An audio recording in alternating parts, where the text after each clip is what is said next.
And there we go, now also with an unmuted microphone. Hello, ladies and gentlemen. Good morning to you guys in the US. Sorry I woke you up. I can see a few people in chat suddenly showing up at the moment the stream started. Seems someone was pre-watching the stream while they were sleeping. Anyway, hello guys, welcome. It is Fleet Carrier Day.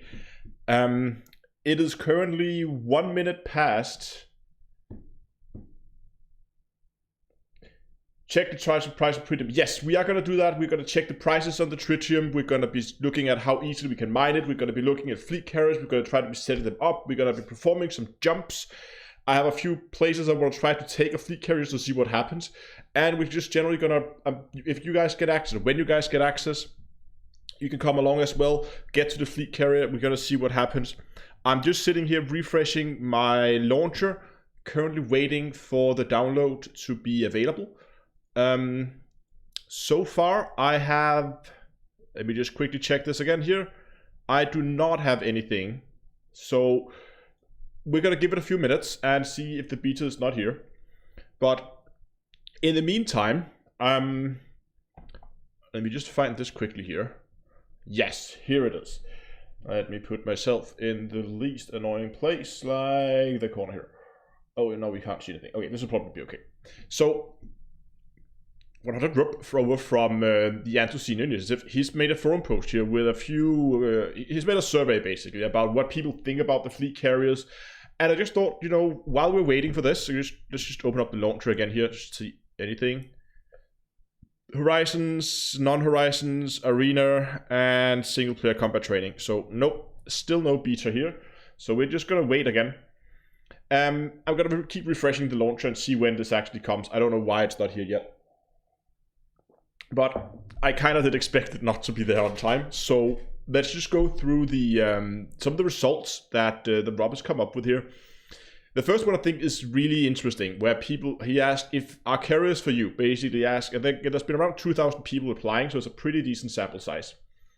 About a third has said not sure, and then we have a little bit over a third here, a little bit over a third said yes, and about a quarter has said no. Planet Zoo update just got live. Maybe Elite is next. I hope so. Thanks a lot for the follow over on Twitch. I think it's interesting to see here that there are like over a third of the population in Elite said that the fleet carriers, that they think fleet carriers apply to them. That's a wrong phrase. That they are interested in fleet carriers, especially after what we've seen with the upkeep and what it can do, and more importantly, what it can't do. We should keep in mind this is not the launch, this is the first of two betas. So there could be changes both to upkeep prices, fleet carrier prices, functionality could be added, removed, or changed. Spectrum, thanks a lot for the follow on Twitch. There was a question here in chat. Do you also stream on, on Mixer? No, only YouTube and Twitch. It's enough to keep track of two chats at one time. Planet Zoo update was 7 gigs. That's okay. If I get a 7 gig download, we'll just have to handle that. Thanks a lot for the follow on Twitch. Any update now? No. Do we try to restart Steam maybe? Just close that down and boot that up again. Are there any updates? No. Don't smuggle C19 in your carrier. Thank you, matey, for the 10 euro donations. I'll try not to smuggle too much explosives in my carrier. Hello, Picard over on Twitch. Okay, still no update, it seems. According to the official Frontier guide, what you were supposed to do this. Again, thanks for all the follows on Twitch coming in now. You were supposed to launch it through Steam and select Horizon, and then you would have the option to select it here. But as you can see, there's nothing there. So let's scroll on. With the current price, upkeep, and functionality, will you be buying a fleet carrier or work towards buying it? Again, thanks for all the follows on Twitch. Is the beta not selected by the Steam right click? I don't think so. There should be here, there should be, if there was a beta, you could opt in for it there.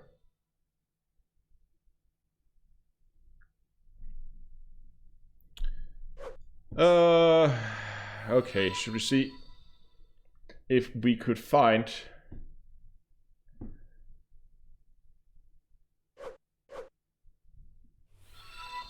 If any of you guys get the beta, just let me know.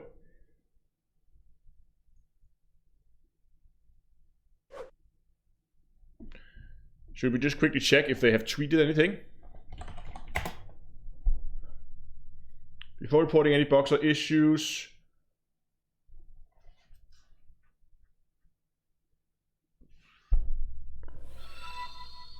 Okay, so they have a list of known issues. In about an hour, find all the details here.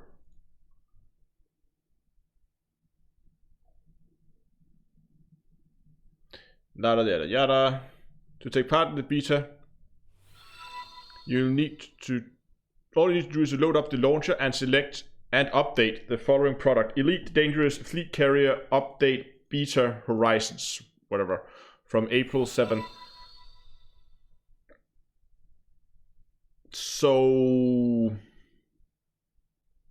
Please restart. You'll have access to the fleet carrier.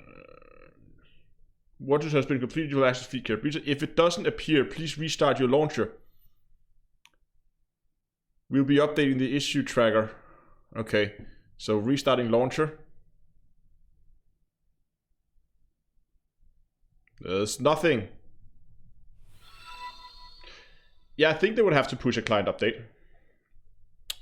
But, I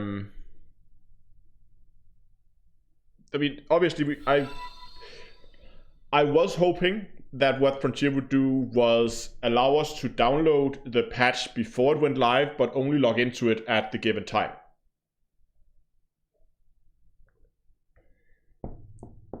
Yeah, so just restarted mine. I don't see... Okay, so still nothing. I'm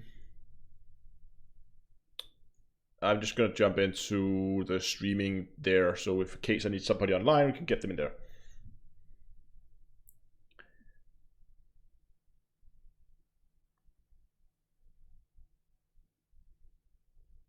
It's out. People are saying it's out. Okay. Oh yeah, there it is. Install.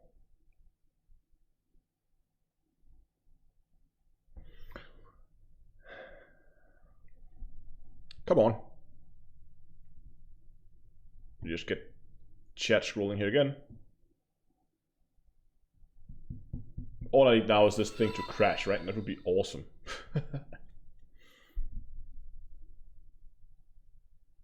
Okay, while that does this thing, let's just keep looking. You guys were talking about low temp prices. They seem okay at the moment. I mean, 1.1 is pretty average, but again, this is in Colonia. But again, we have this station here, which is still a good sell location. Thousands of nerds just click that button. Give it a second. I want my fleet carriers now. Yeah, it's still hanging. Let's just give it a second. Okay. Let's just keep going over this, the stats here, and we'll go back to the launcher from now time to time and see what happens. How much upkeep is enough, basically? So what do you got? What do people, according to this survey, what do people think about the upkeep? About a quarter, just shy of a quarter, says it's okay. Base upkeep should be reduced. Base upkeep is fine, but it should not rise as much with upgrades.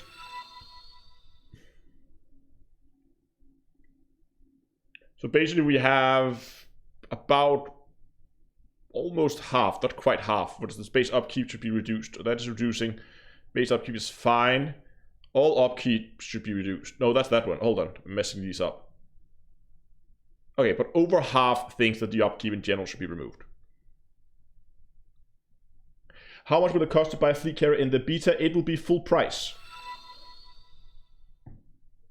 Are you kidding me? I'm still hanging here. Somebody says it's 48 gigs. That's gonna take a while. I think people saying over Twitch, if you can afford to buy it, you can afford to keep it. If you have just exactly 5 billion, you buy one, then obviously you're not going to be able to pay the upkeep, right? How much will we get to start? I don't think we're going to get any I don't think we're gonna get any extra credits. Basically, your account will be, the beta account will be as it was on the 26th, I believe. Yes, the 26th of March. That is when the snapshot is taken. That is when they took a complete copy of everything that was on the main server and they moved it over. Yes, I know the beta is available. I am currently waiting for this thing to, I don't know if it's, oh, there we go. It's working now. So here we go, syncing files. This is potentially going to take a while. Let's see. Okay, gotta give that some time to run in the background. So basically how the beta is going to work is you're going to have a snapshot from the 26th of March. That then was copied and stored. The game will be in the state that it was in. You will have the amount of credits, you will have the ships, you will be in the positions you were in when that snapshot was taken. So keep that in mind. And you will also, you will not get any, as far as I know, from what I've heard from Frontier so far, I think it was Yamix who asked him, he asked Steven about it, or Stefan, I think. He asked him about it, Frontier about it, and they said you're not going to get any additional credits, and it is going to be full price. So if you didn't, by the 26th of March, have the 5 billion credits to buy the carrier, plus something to keep it running for buying new upgrades and stuff like that, you're not going to be able to get it in the beta unless you grind the money in the beta to get it. But remember, everything you do in the beta does not carry over. So if you make money in the beta, you're not going to get those money in the main server. That also means if you spend money in the beta, you're not going to spend them in the real life. So keep that in mind. Current carriers can only be owned by individual players. Should they be? Okay, so most people. Yes, I would not get a carrier for myself if my squadron would own one or more. Yes, although I will still buy one for myself. So most people think that there should be an option for it to be a squadron-owned thing and not just an individual-owned thing. And I guess that makes sense for the lots of people who may not want to do the grind for all those money. What is it doing here? It's still syncing files. Perfect. And I'm getting notifications of everything right now. Okay. Should there be an option to trust players to manage your carriers? This is an interesting one. I really like this one. Have I started the beta download? Yes, it is. Guys, it is running.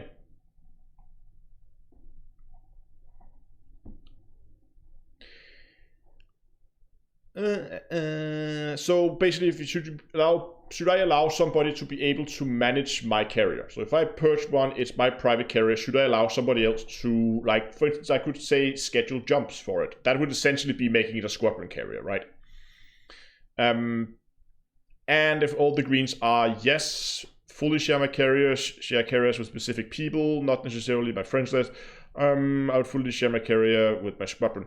So basically, most people, about, is that almost, it's not quite, like 2/3, I would say, thinks it would be nice to have the ability to get somebody else to manage your carrier. I'm still just syncing files. I think it'll be a download after the sync though. Will you buy cosmetics for your carriers? 27% say yes, 30% says no.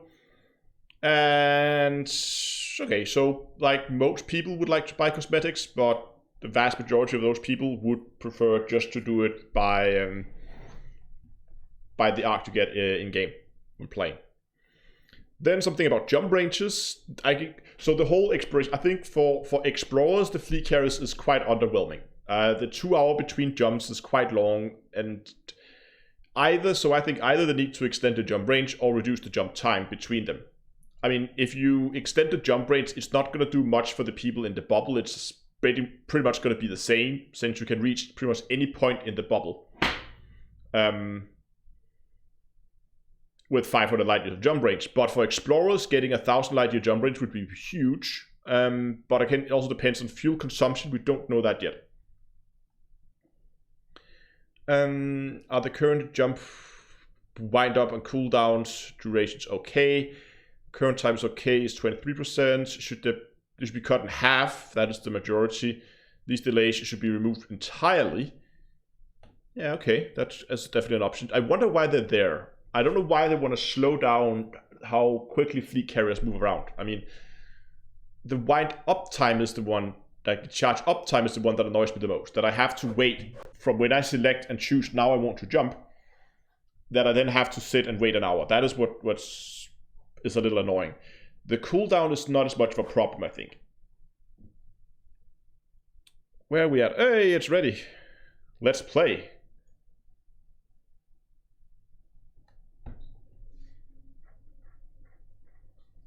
Yes, get ready for the spreadsheet. Come on, game. Just get myself over on the other. Nope. Was that a crash? No. Oh, it's going full screen. Hold on, this is gonna be interesting. Or is it? What on earth is it doing?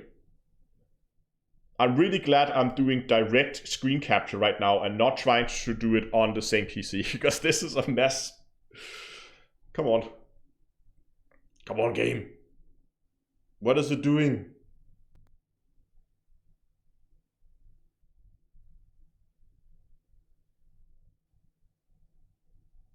May the server hamsters be with us, because right now they are not.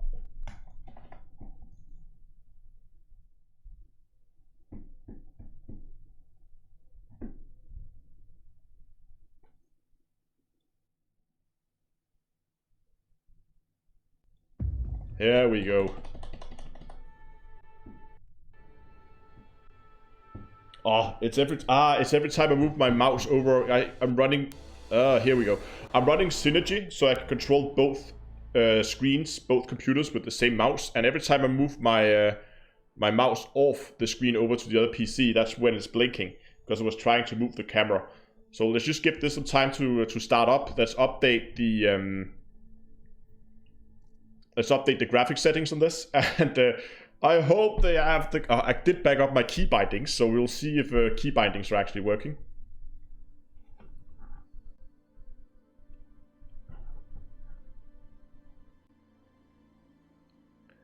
Wind up is for other people to dock or leave your carrier. No. Is rather, yeah, okay, so it's basically, yeah, okay, that makes sense. Yeah, okay, I see what you're on about. So basically the wind up is so that you don't just suddenly jump with people. So people get some kind of warning saying, hey, this carrier is about to jump. So people, I mean, imagine if you had people, I don't know, on a carrier and they were just there because they thought, hey, they have good prices on something I want to buy or sell. And then all of a sudden as you dock, boom, the thing jumps to the other end of the bubble and you're there. That would be hilarious. Oh, mouse sensitivity is... let's just quickly go over the graphics settings here. Yes, full screen, no, borderless. Thank you. Yes, please keep that. That would be really lovely. Now I can move over to the other screen and I can move my camera back in its original position. Whoop. Continue. Let's go.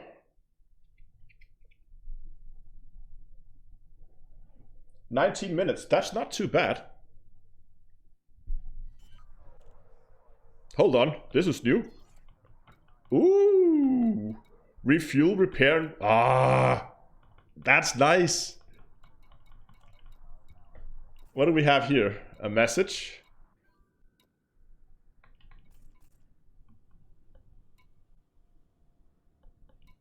Yamix is online. Okay, where are we at?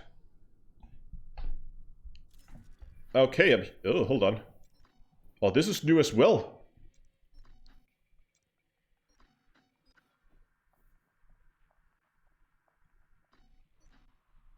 So these are now been white. They used to be, they just changed color, right? So ships used to be red, they're now white. I guess that's fine. Show community goals. There's nothing here that says show my fleet carrier or anything like that.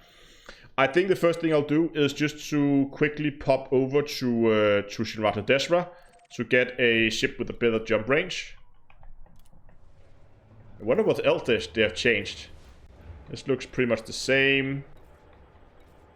I like the new interface though. I have some limpets on board. Oh, transfer. Hold on.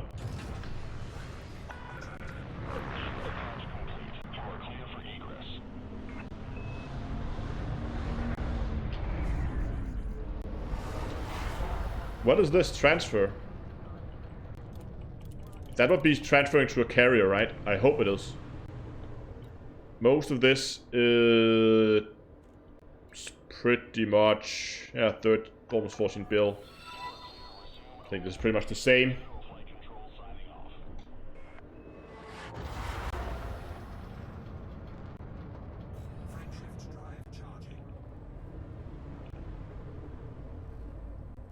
Have I got the list of spaceship dock locations? No, I was planning to go and look that up, but I think I know at least one.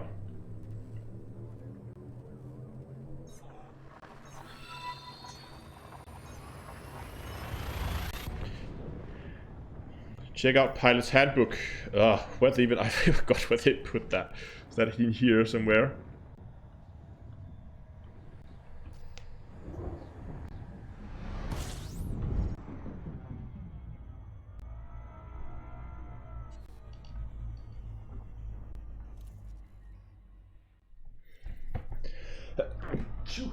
Sorry.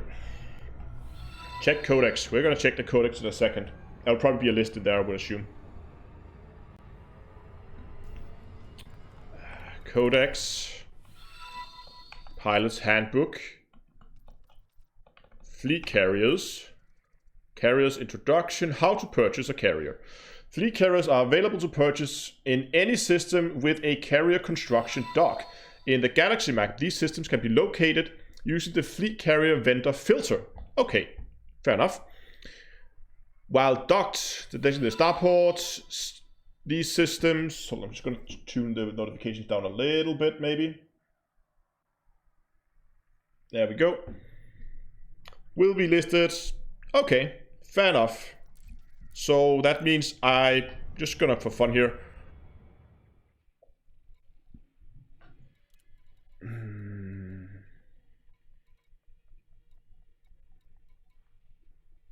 services, material trader, fleet carrier vendor,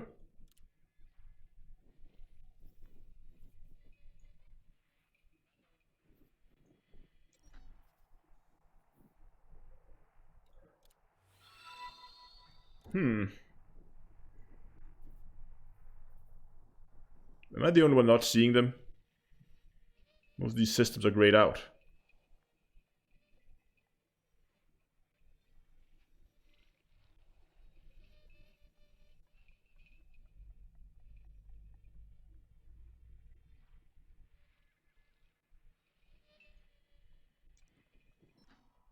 Yeah, lose the jump lines, that may help, but...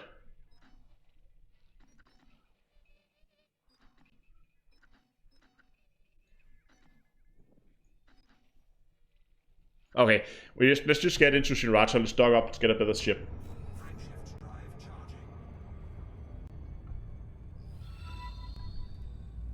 Thanks for all the follows. Oh, hello, Donglora.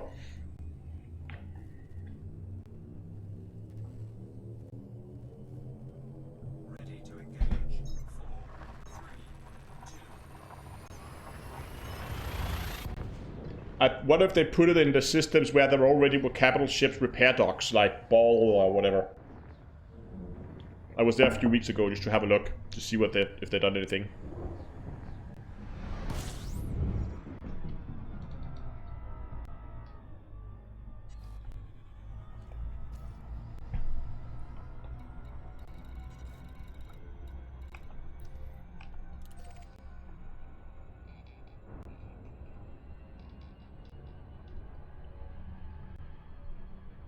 Alright, well, we're in Super Cruise, let's keep looking here what we can find.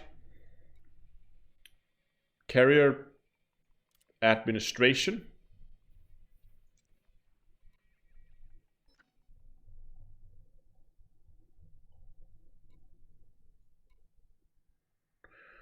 Galaxy sector names, region names, star names, show grid.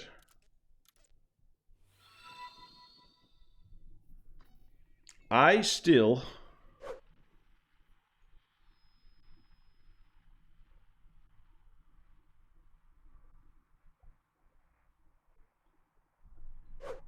Okay, we got a system name here. Let's see.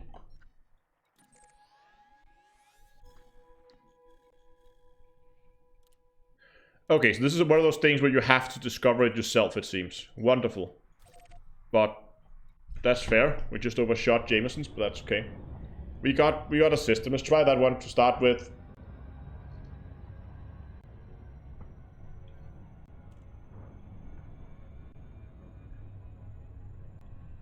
Oh, hold on. Ah, of course, I targeted the system. James Memorial, there it is.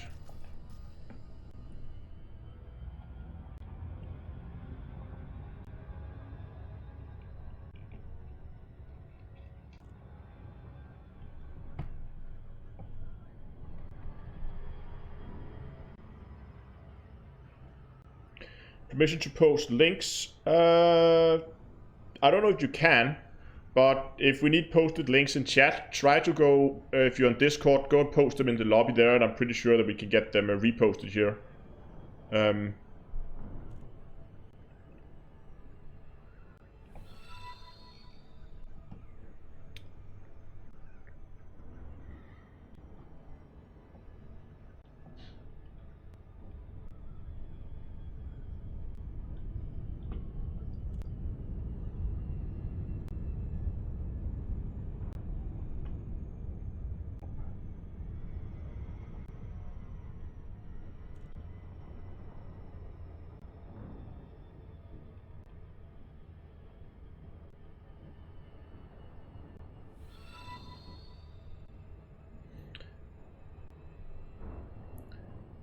Google asks, is this live or test? This is the test server right now, and I'm just swapping out for another ship before we're gonna go and pick up a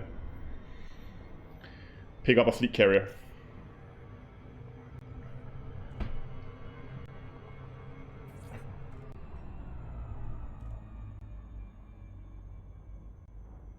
Oh, this is taking a while. This is in solo. I'm trying to. Oh, is this the first crash of the day? Oh, this is the story of test servers. Yeah, it's a crash. No, maybe. Come on, game. You can do it.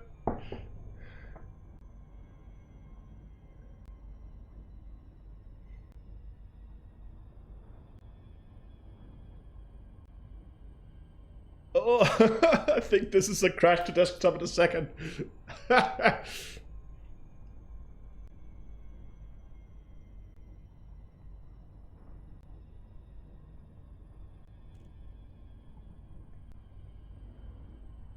No?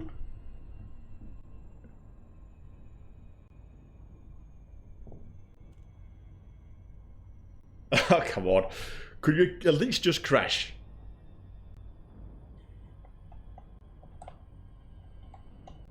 So you can see the bandwidth now in the corner here. I just turned it on so we can see there's basically nothing happening. Now there is nothing happening. I'm sending a little bit, but oh, there we go. Got a little bit of data coming in there, but it's just a few bytes a second. It's basically nothing. Yeah, exactly. Just crash already. Just admit it that you crashed. Go back to the menu and relog. No, escape can't, don't work. I think the best I could do is just force quit the game now. I'm gonna give it another minute. And if it's still just hanging here, I might just force quit the game and boot it up again. See if we can get back in. Yeah, we're gonna force. Let's give it another few seconds and see what happens.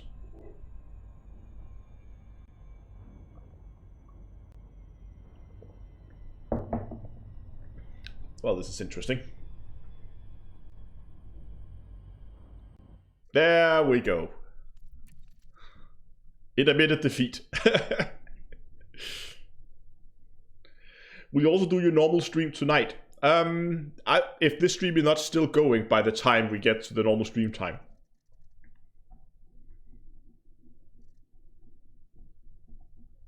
Let's see if we can get back in.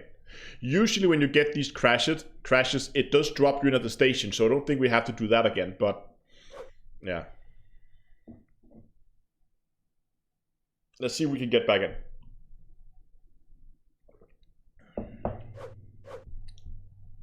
Epic 10-hour stream then. That could be.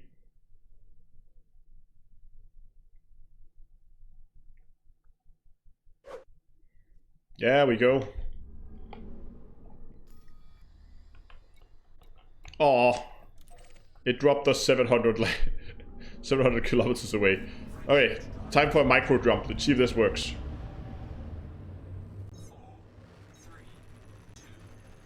Okay. Okay, yeah. Yeah, there we go. Okay, we can turn the bandwidth off again.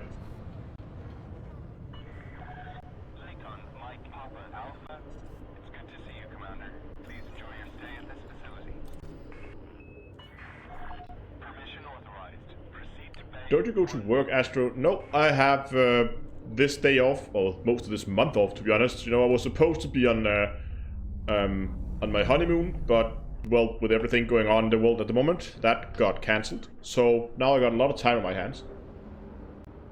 Why are you going to Jameson? I'm going to Jameson to switch ships. I need to get my a different ship before I go and buy the carrier. Just because I don't want to fly the blunderbuss around all day. See, here's one annoying thing. I'm so used to when you land that you have right on the station services, so I just instantly just click. But now that's refuel, rearm, repair. So I would really like actually if they would swap those two around, so that all these buttons here were maybe at the bottom or in the middle, so that you still had the first thing that it set the focus on was access to station services. That would still be nice. It's a small thing, but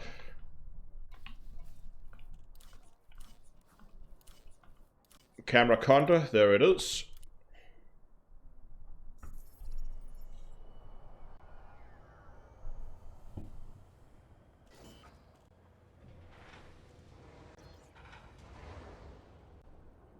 Okay, we have a link on Discord for the official vendor list. Let me see. Yes, and we have... So we have a system we found before that seems to be relatively close. Yep, that one. Let's go there. Route already plotted. Launch. Just get this list away again. Get chat back so I can see you guys. Thank you, Don Laura, for posting that.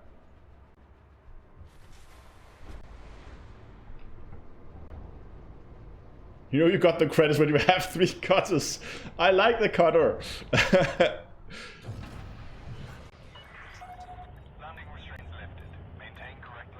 So 1 cutter is for trading, 1 cutter is for mining, and 1 is for hunting low temperature diamonds from NPCs. Now the whole NPC thing is not really working at the moment, so I guess I could get rid of that one. Try to avoid that beluga trying to go in at the same time. Can you rename your carrier? I think you can.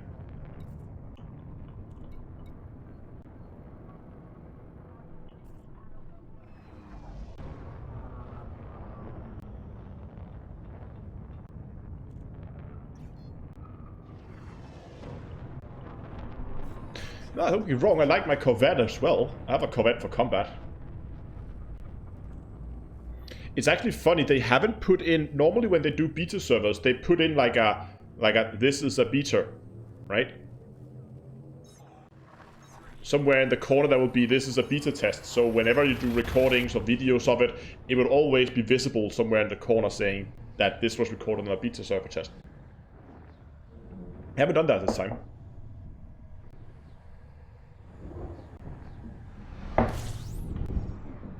A real player never sells his cutter. Oh god. Oh, okay. I thought we had to fly like a few hundred thousand light seconds there. Maybe they're proud of it.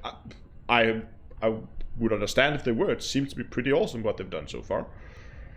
Okay. So now, could we actually see this if we go to this station now and go here? And services, yes, look at that. Fleet carrier vendor and carrier administration. Lovely stuff. Overshooting it. get a visual on the dock. Yeah, we're getting there, and we will do a pause, and we'll take a good look around. Don't worry, guys. I'm gonna make sure you get everything. We're gonna go through everything. First, we're gonna play around with the carrier, and later we are also gonna go out and look at the tritium and how we can mine that and how we can't mine it. And there's gonna be plenty of stuff to go through here. And I'm gonna test as much of it as I possibly can. No, it's not a loop of shame, it's a loop of correction. There are different vendors with different ships. Really?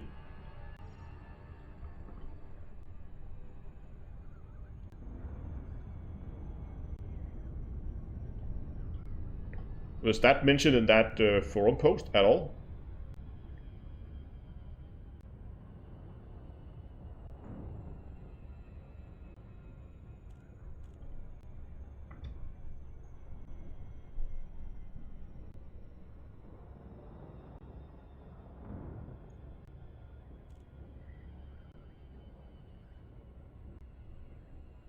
Doesn't say anywhere in the testing that there should be different types of fleet carriers. Oh, let me get back in game here.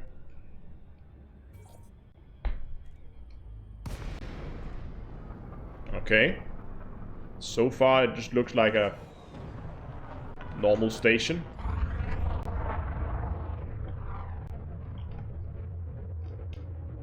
Don't see anything special around here.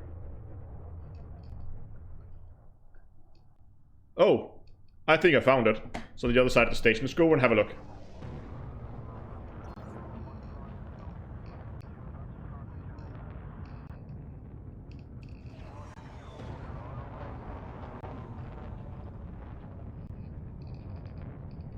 Range on the camera counter currently is 68.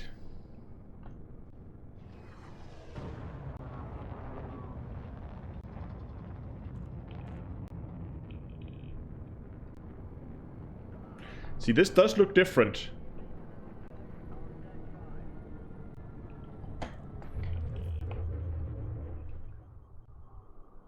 So here we have it. And this is definitely different than the one we've seen pictures of. So there are different types.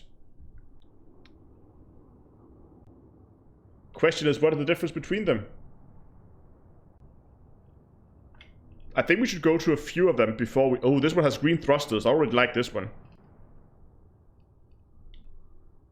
It's a little bit of a shame that they only illuminate the front. But yeah, we have the large landing pad here on top. We have some smaller ones out along the side.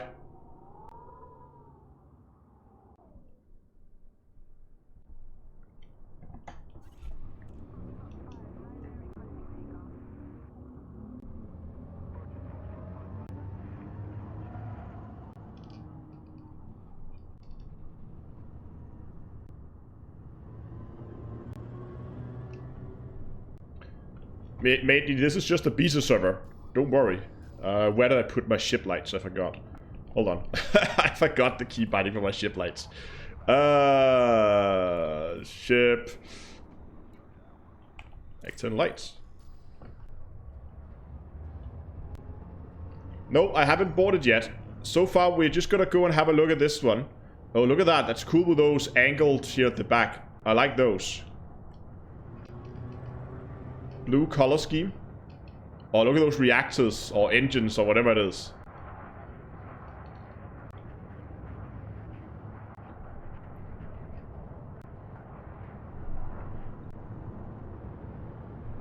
We could go with night vision as well.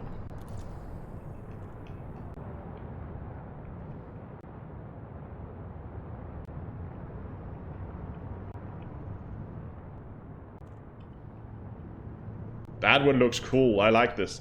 Okay, let's just go in and have a look at what the station actually offers. Because if there are different versions,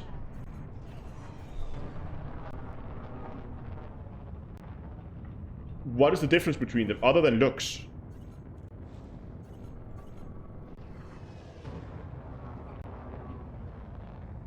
Exactly. Someone gets it there. Gotta check out the new car on the lot before you buy it.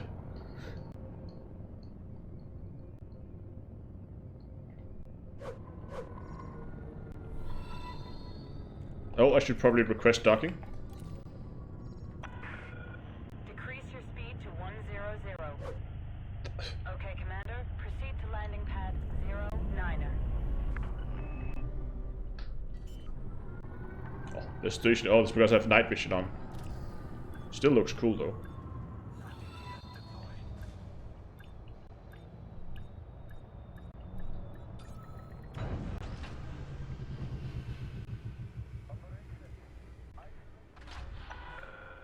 Landing sequence completed. So, starport services. Okay, let's see what they have here. Contacts. Fleet carrier vendor.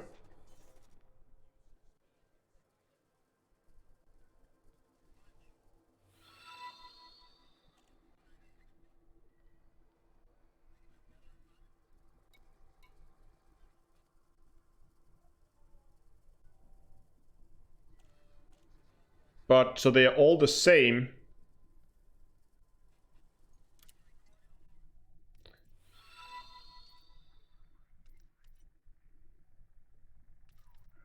Summary. Because, I mean, this doesn't look at all what do show out there. I like the view of, like, the look of the one out there. But if all you could choose is just the looks of it, I mean, that's fine. List of services. I don't see anywhere.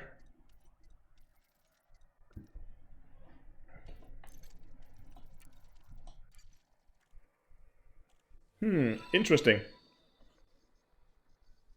Yeah, the front part is different. The back with like the reactors up here looks kind of the same, and the landing pad, but the whole front was different. This was more of a vertical thing.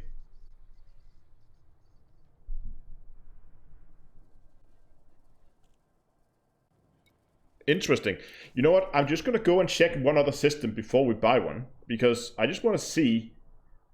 Can we find a system that is within a jump, maybe?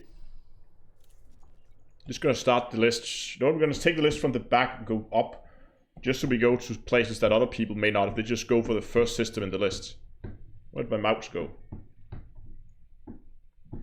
Come on.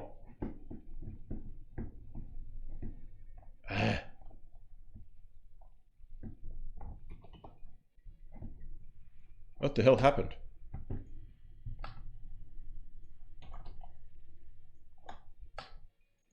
Did my game just freeze?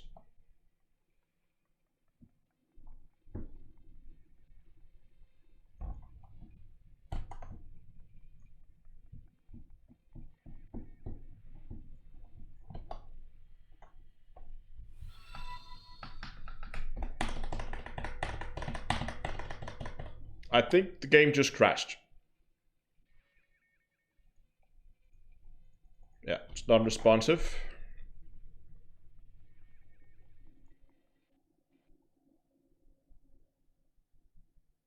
Let's send a crash report to Frontier.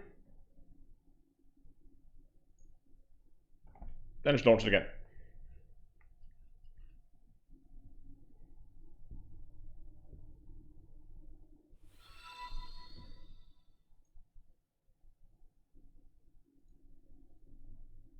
Was it in a PM Brookston sent? Yes, there it is.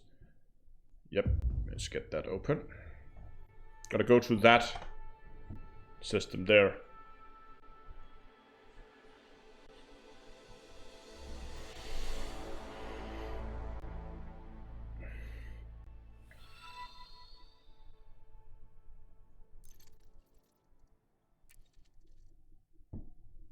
Now I have a mouse as well, that's annoying.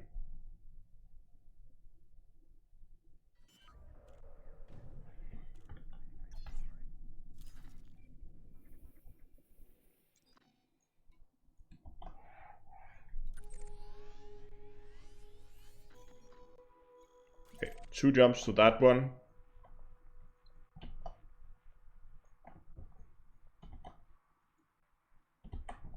Oh, didn't I copy that?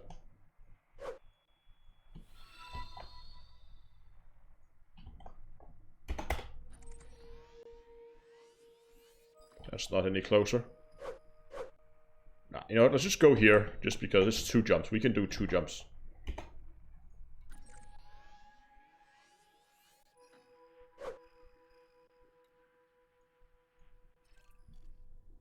Hold on. Do you get a discount in Lyon roof space?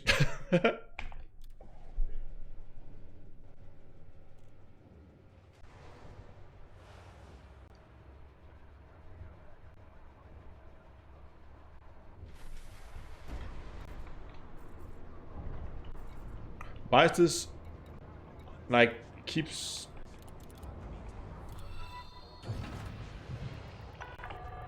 Docking coupler disengaged. Regulate speed until clear of exclusion zone.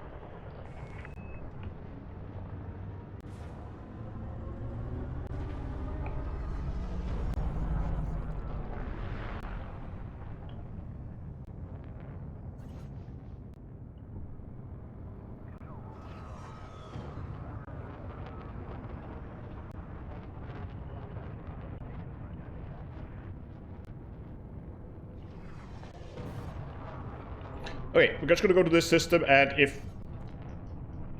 it's all the same, like, apart from the looks of it... Come on, Maslock. Then we're just gonna buy it in the next system.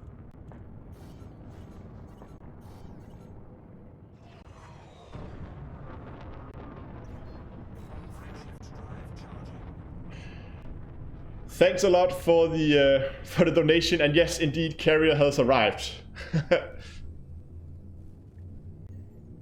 At least on the test servers so far.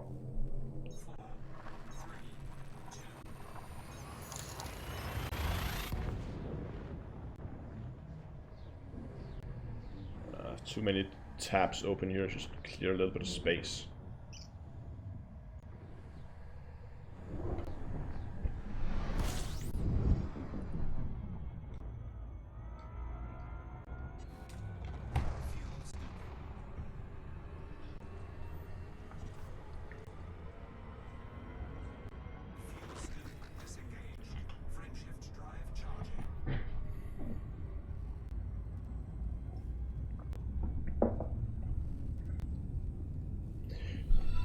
Do we know if the carriers will interact with the PC like selling and buying stuff? No, they will not. It will only be players. Do you have gigabit Ethernet connection? No, I have 360 both up and down. Different looks might be livery. It might be.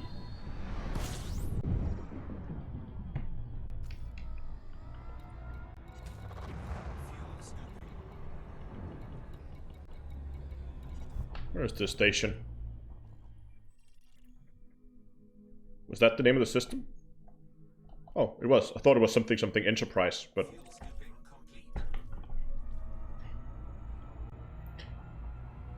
Nico asked where I'm from. I'm from Denmark.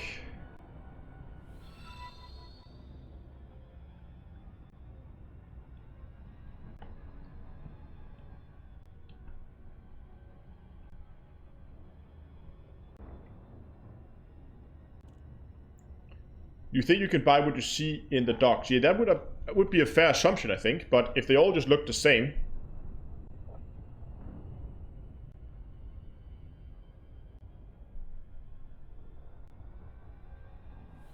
Yeah, I know there's only one type, but I don't know. Okay, we'll just buy it in the next station.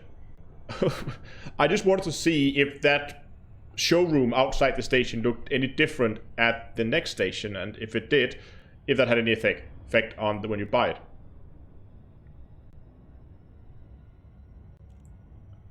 Oh yeah, that's right, Donglor. You did a spreadsheet, didn't you? Hold on, where did you post that? Elite Dangerous Talk? Lobby? Where was that?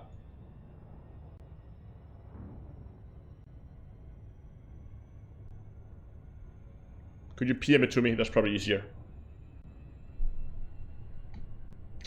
Basically, I think Downloaded was collecting information on fuel and that kind of stuff, right? Just to see how much fuel they use per jump.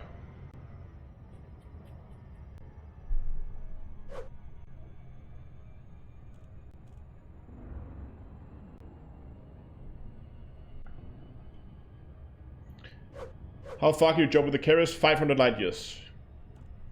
Boran minerals are different. Double hotspots have gone. They've removed the triple hotspot in Boran. If that is the case, then better get mining. And fast. We're gonna go and we're gonna do a jump to Boran, I guess. See what happens there.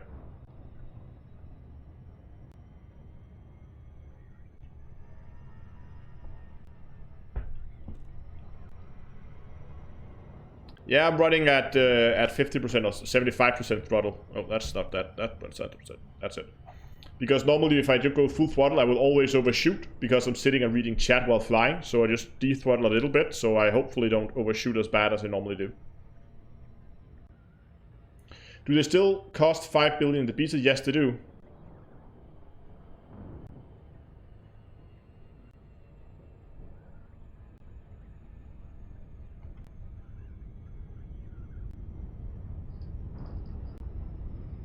Oh, that is awfully close to that gas giant. But okay.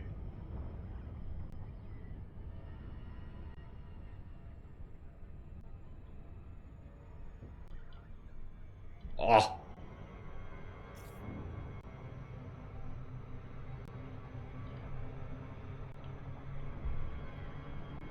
I'm gonna overshoot anyway. I was. Did I get it? Oh, it was close though. Thought I could get it there manually.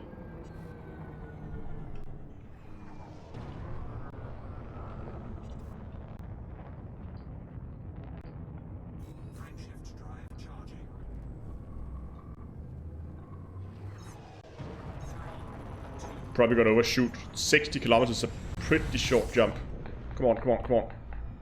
Oh, we got it. Okay.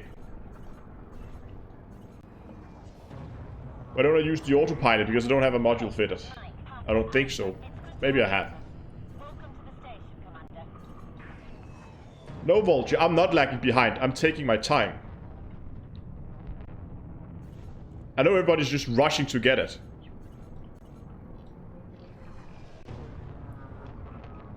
But I want to do it properly. When I take my time, when I look at what they have. And then we're going to test everything.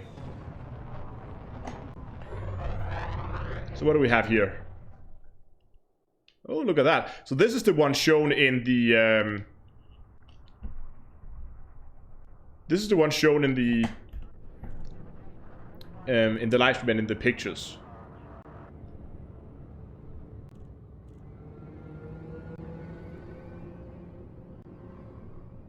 Nice.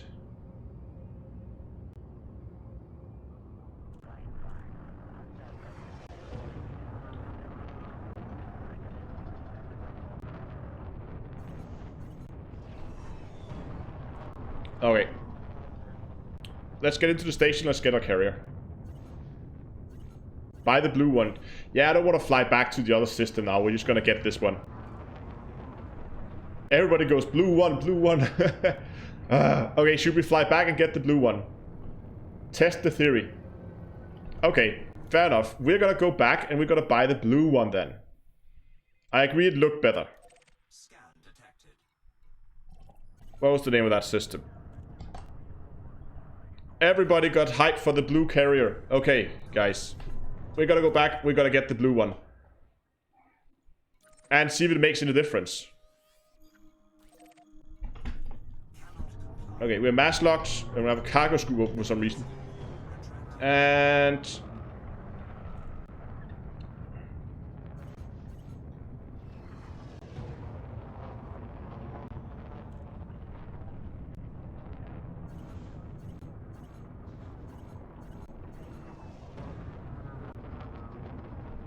oh, Dunklor, are you in Boran on the beta server?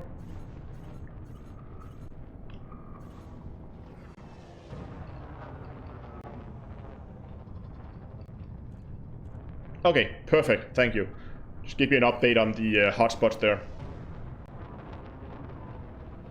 How many resources are required for one jump? I don't know yet. Figure that out as soon as we get the... I don't know if it comes with fuel. I don't know if they give it to you fueled.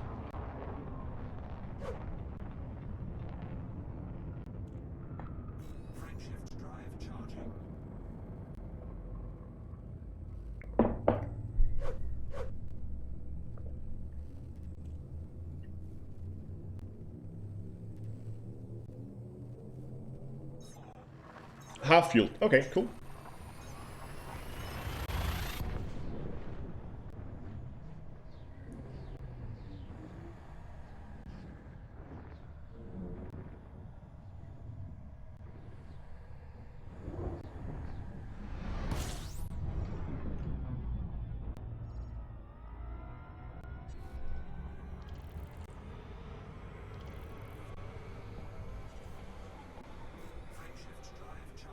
This could potentially be hot.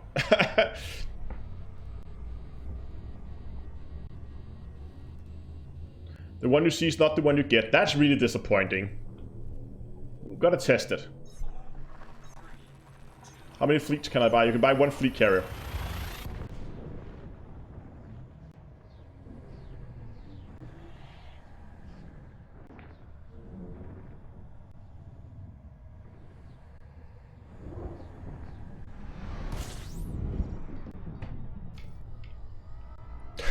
Look at this. Everybody's buying fleet carriers. Oh, I love it. Oh, I do have a Super Cruise Assist module on. Perfect. Okay, let's use that then. But that answers another question. Can you have more fleet carriers around the same planet? And it seems you can. Look at that. Oh, some are getting their fleet carriers out here. That's perfect.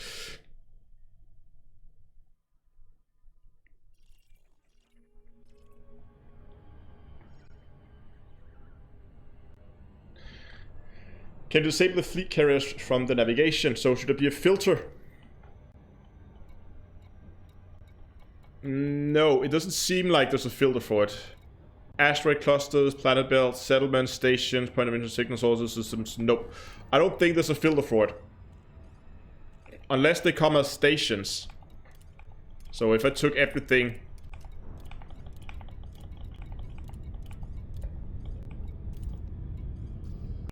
Oh, hold on. It's on the other side of the planet.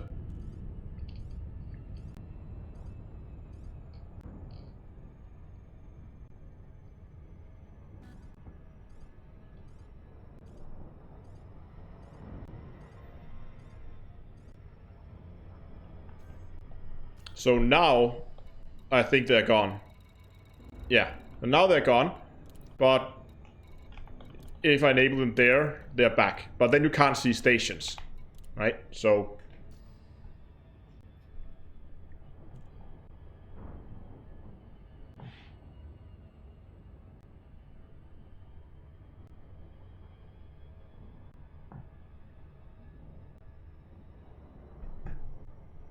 I'm stuck in the gravity well, I think.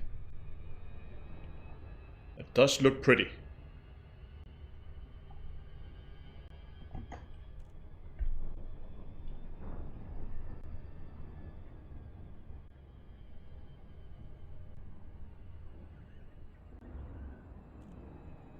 Okay, we just got a report from Donglora in Buran on the test server. The 3 overlapping low temperature diamond spots are gone, and the center now center. They changed one of them to Alexandrite, and the second and third are granitite. Okay, so that means the triple hotspot is gone. That means when this thing goes live in June, so you have until June to make your money, then the double hotspots are going to be gone. And I would assume the same is going to be true for many of the other ones.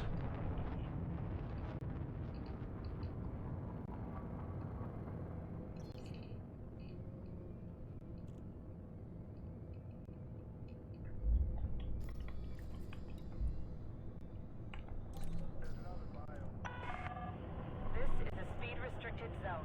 Throttle down immediately. Authorization cleared. You will go. But once again, this is... I'm so tired of Frontier and their shadow nerfers.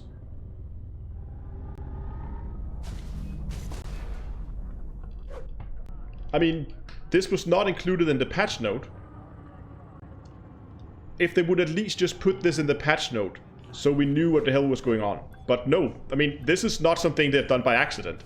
They're very much aware, but they're not putting it in the patch note because of the outcry Because they hope nobody noticed. Of course people are gonna notice. It took, what, an hour? Anyway, let's go back and play with the fleet carriers.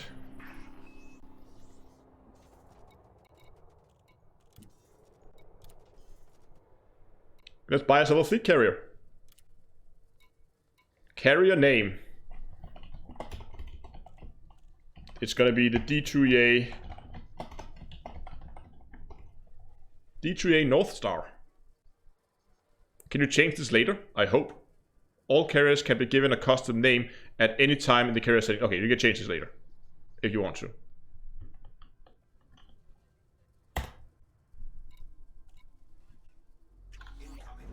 Okay, it's still the same picture. Bodyman bug face.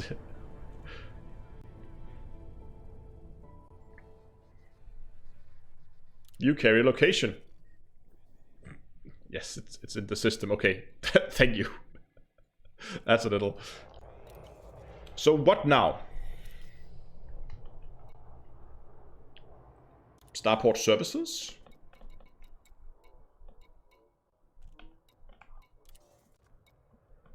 Fleet carrier vendor. I guess I have to go to the carrier now. Can I access this remotely?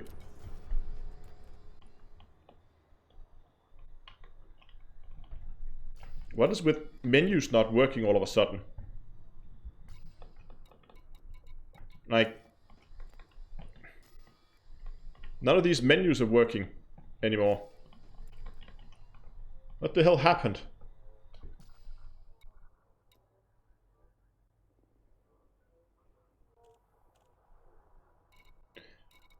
Let's just quickly go into the market and let's find tritium.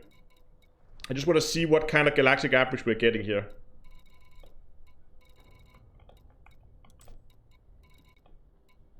Oh, they don't have tritium here.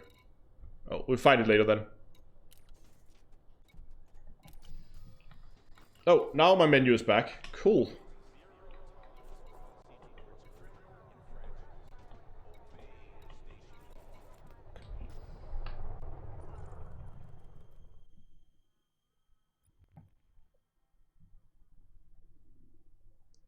And you have remote managed from the right, on the right panel.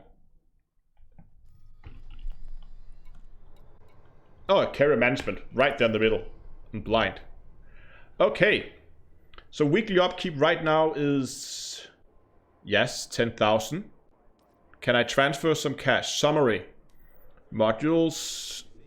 Can you see this? Oh, I'm going to move my camera to a more lower left corner. Is that better? Now chat is in the way. I don't have it set up to lower right. That's probably a problem. It would be ideal right now. Okay, hold on. I'm just going to quickly set up a lower right corner here. I haven't... Oops, that was not right.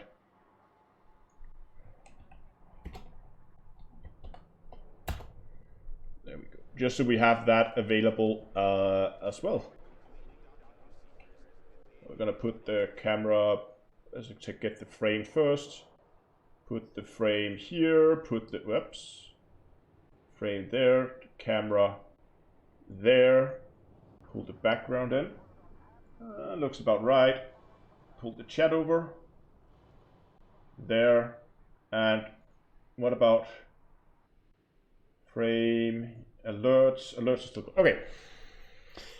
This is probably better having it down here. Okay, so you can see here, obviously there's no tritium in it at the moment. Yes, it comes half fueled, jump capability. Hold on, if I open up the map, can I see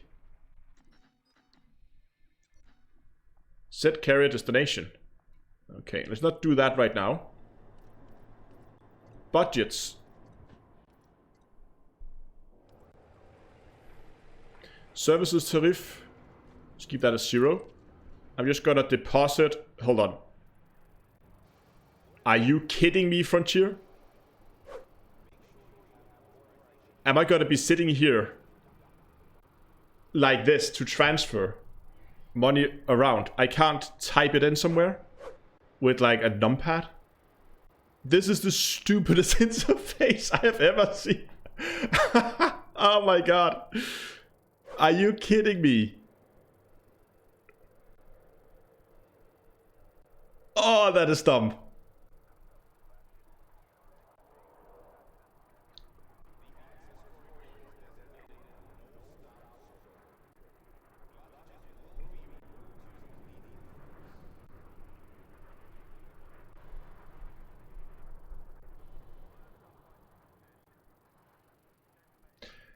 Yeah, well,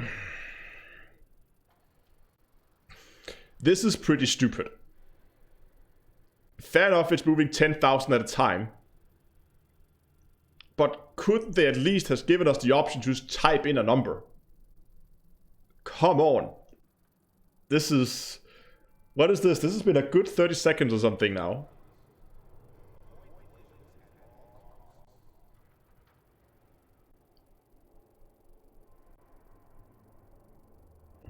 Accidental hit cancel. Oh, we almost had 1 billion. Come on. And 1 billion. Cancel. Oops. Okay, so now we have 1 billion. We have a bit of money to play around with. Cargo. Highest profit.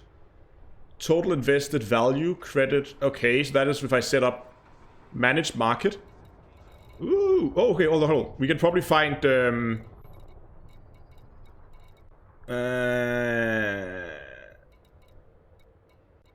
titanium.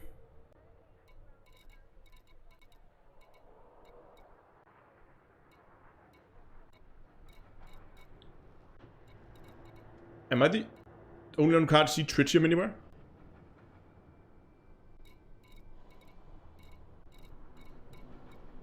Okay, just go through this slowly. Tritium, right there. Okay, here we go. Galactic average. It's a chemical, apparently. Galactic average is 41,000. So I'm just going to set up... I want to buy tritium. And trade this commodity. Ooh, okay, so I want to buy... And buy price is also a... That is pretty dumb. Okay, I'm just going to buy it for... Let's say we're gonna be a little generous. We're gonna give people, I don't know, a little bit here. And I want to buy how much? Like 500 units. I can't buy that much. Again, this needs... Oh, so even when I hit 500, that's almost impossible because like, it suddenly accelerates.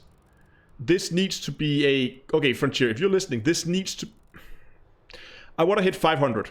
See how easy that is. 300. Oh, almost there. Don't go too fast now. There. That needs to be... I need to type this in on a keypad. I can't sit and do the scrolling all the time. Let's just say like 150%. Just give some good prices here. 60,000. That's probably fine. So this is some very generous prices, but yeah, it's still 20 million for a jump, just in fuel. If it is 500 for a full range jump, that's going to be expensive.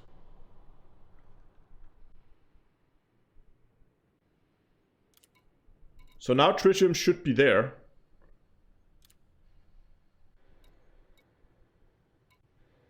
Oh, I can't buy or sell at the same time. That's also stupid.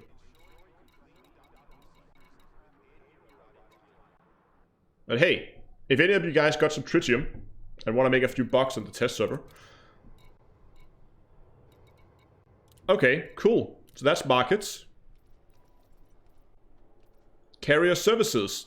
Here we go. Now it gets interesting, right? So here we have the bridge crew. All 3 carriers are staffed by crew. This services represent... No. Trades, that's giving us access to the market. And the tritium depot. Okay. A refueling station. It cost 40 million to activate. Okay, this one... What? 9 million per week? What? Are you kidding me? I was expecting the total value to go up by like 10 million in total for most of the services. Okay, let's just get it on board. I mean, this is the test server after all. Just gotta get everything.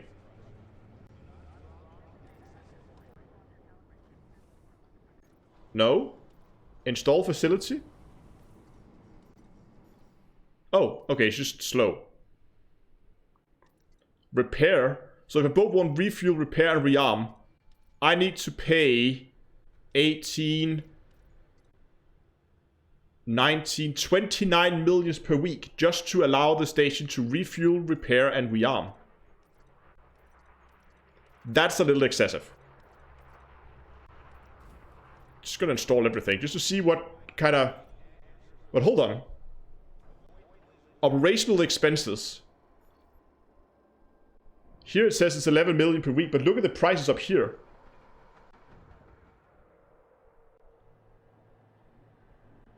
What's going on?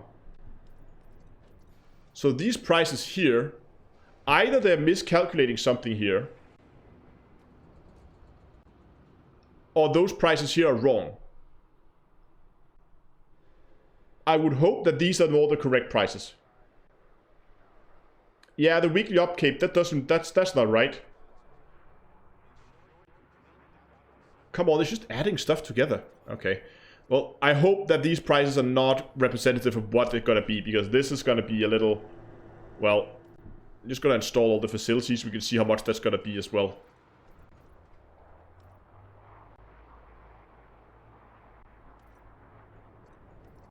Okay, that takes some time. Redemption office. This is what allows people... This is basically... You can't see what I'm doing. Why can't you see what I'm doing? I'm clicking over here on this side. My camera's on the other side.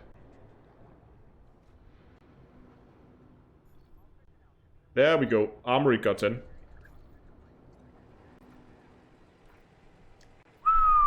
Shipyard is expensive.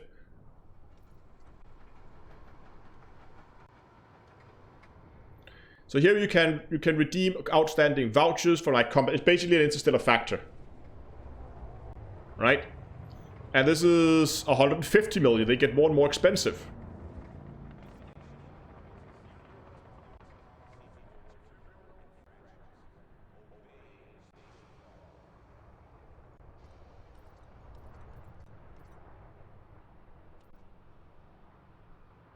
Okay, shipyard is 500 million and will cost, if these prices are correct, that's gonna be, you can't pay 42,000 for a shipyard, come on. But they are going above 20 now. I didn't think we would move above 20, but let's install this one as well. Outfitting, provide outfitting facilities allowing commanders to trade ships and equipment.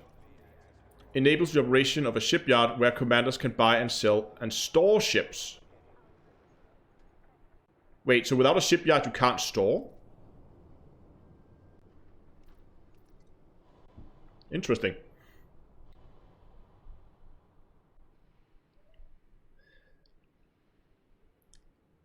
Allowing commanders to trade and equip modules with insufficient carrier balance. Storage facility operation by stolen. Oh, okay, so this is basically, this is the black market. We need more money. We already spent 1 billion. Okay, let's go and deposit some more money into this thing.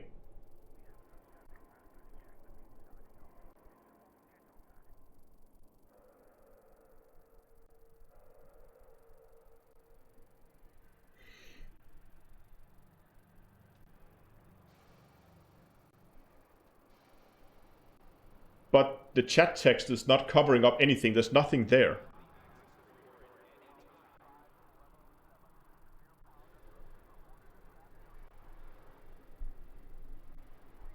We need elevator music for this. I agree.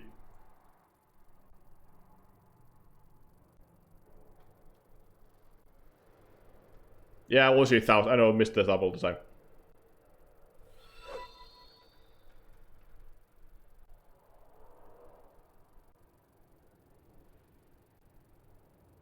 Okay, 500 million, I guess we're gonna put in.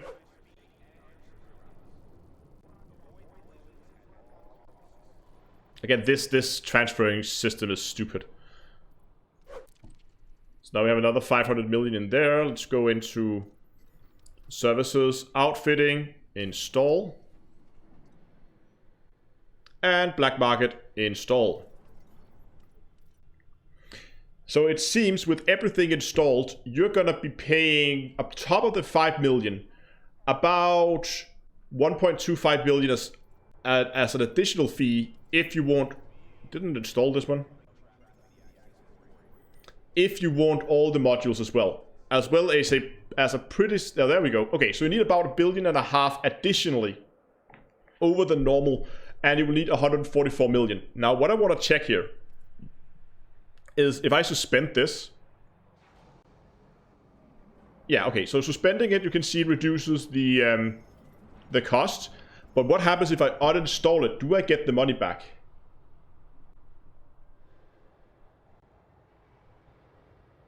Uninstall.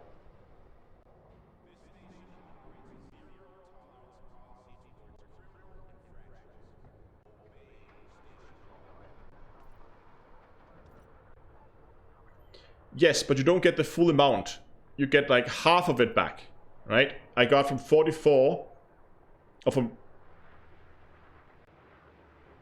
Yeah, I got half of it back.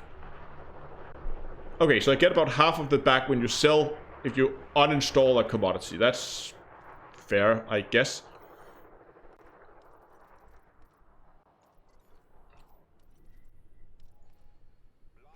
So these are the ships you can buy. If I wanted to allow them to buy different ships.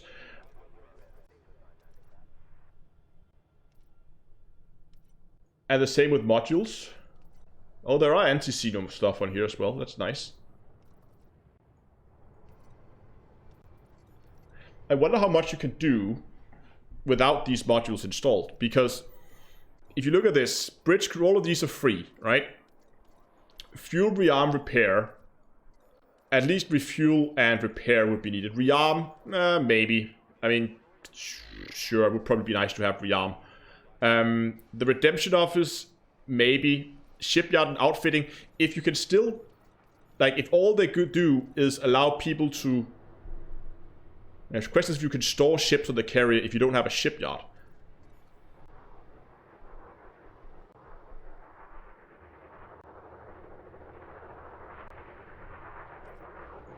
Okay, who can dock on my carriers? Everybody can dock on my carriers. Choose, we're just gonna allow everybody on the carrier for now. Current activity, mining. Decommissioned fleet carrier, let's not do that right now. Okay, fair enough.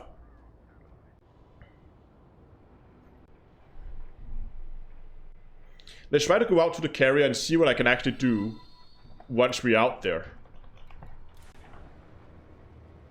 What does capacity required mean? The capacity required means... Yeah, rearm is also needed for limpets. That's a good point. So if it is a mining carrier, you will need repair and fuel, but they weren't that expensive. Just those of them. Docking clamps retracted. Depart when ready, Commander. They said my fleet carrier was due to be decommissioned. Hold on, we're just gonna get out to the carrier, then we're gonna have a look at it.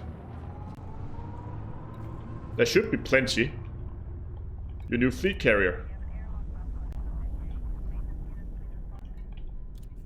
And it keeps showing me the system. That's fine, but where is my fleet carrier?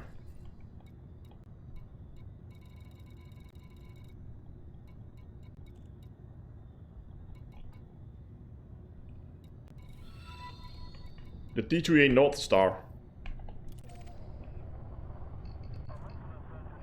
There it is.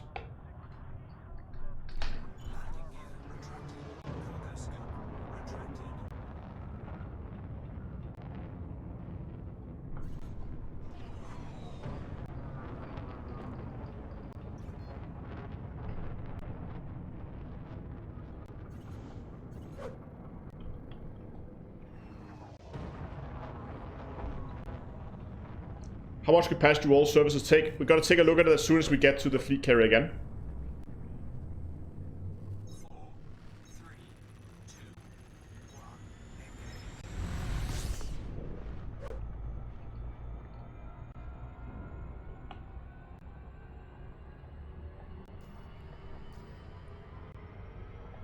What? Why did it target the system? I didn't ask you to target the system.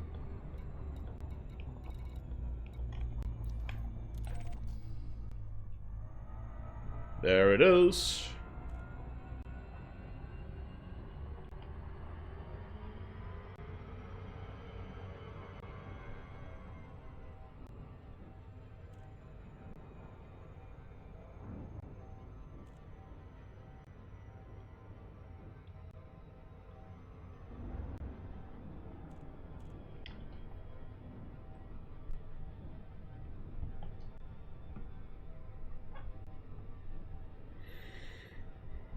Actually interesting. Can I access this carrier management screen in space?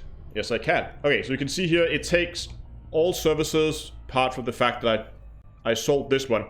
This one would take up 250 units, so that's about 6,500 units that are taken up. The rest is then cargo, right? So you can take 6.5 and you can subtract it there, and I get like 18.5 left-ish for storage with a weekly upkeep. We're gonna go and we're gonna play around with setting this thing up for some different things.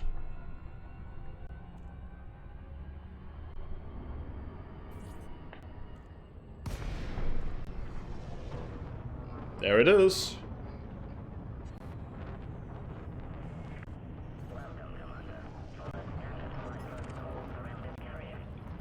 Oh, we do have federal security here already.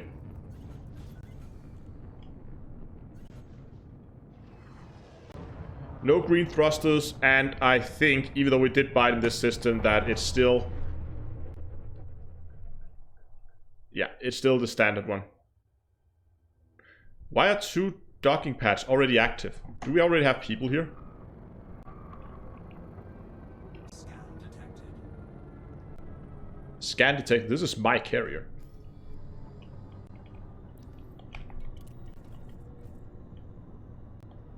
There are plenty of NPCs here, that's for sure. Docking request accepted. Proceed. Okay, so NPCs, they do land on the carrier. You must deploy your landing gear, Commander. The voice is a little annoying. Landing gear deployed.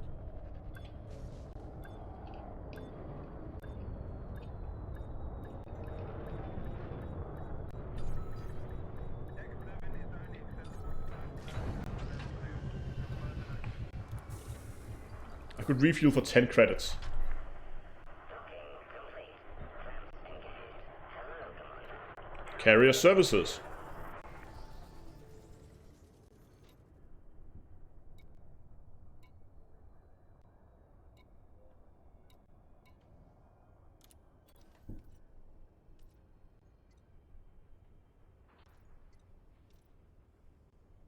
Internal repairs. External repairs, that is new. Restock hard points. And you can restock SRVs.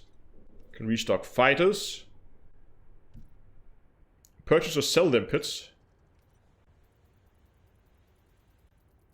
So that's same as before. Refuel. Okay. Livery. Is that livery for the ship?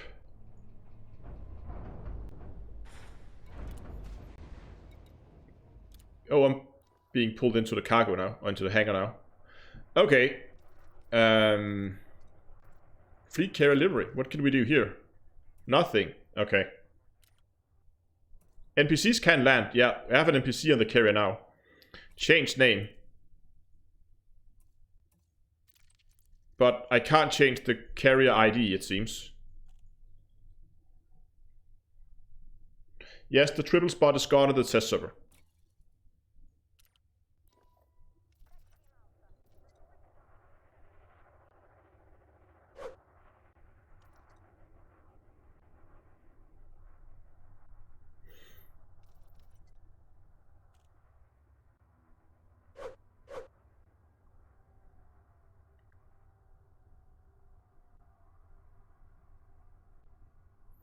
It says here, yeah, you're right. It says here your fleet carrier. But why? I have money, and I don't know, should I pay this manually? The upkeep?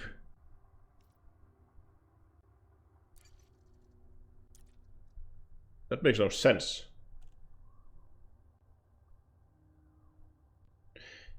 Yeah, you're sure you're right, this thing can make its money on its own if you make it right.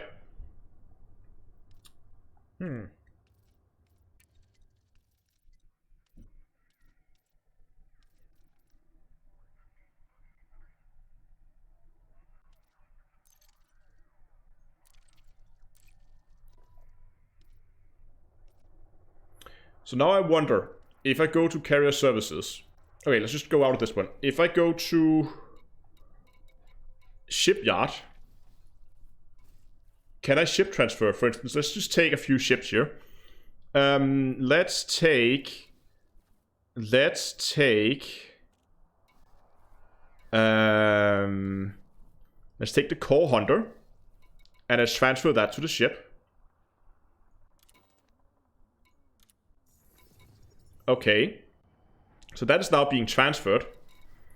What happens if I then go into carrier management and go to here and take my shipyard and I suspend this service? So it's still installed, but it's no longer in use. Because it says this ship where commanders can buy, sell, and store ships. So what happens now? Oh, I do not have access to the shipyard at all now. So that means I can't even store ships on this. Yeah, okay, I can't even store ships here if I don't pay for the shipyard. That makes it a lot less useful. So I have to pay for that. And outfitting, let's check that out.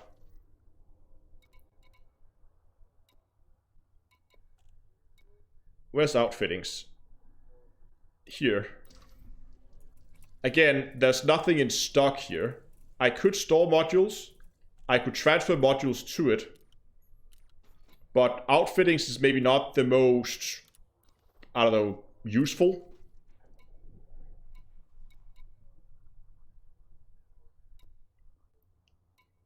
Remote workshop. So what would now happen if I go into carrier management and I then disable the outfitting or suspend it? And it's just for good measure suspend the redemption office. I don't think I would run this on a mining carrier. I would probably run this, and then the shipyard. So let's resume the shipyard and let's see what actually happens. Is the ship still being transferred? It's still being transferred, okay.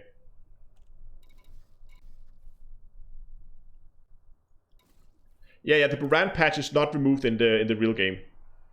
In the live server. Crew lounge. Okay. No active crew. Fair enough. But that means I do not have access to refitting on the ship, but I do have access to restocking limpets, and I can store ships here if I need to. We're gonna have that. Let's just get some more ships over here. Passenger Python, the trade cutter. Let's transfer that. Gold digger.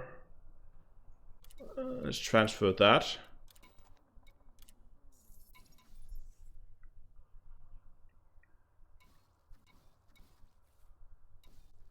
The cucumber. Yeah, I want that one here as well.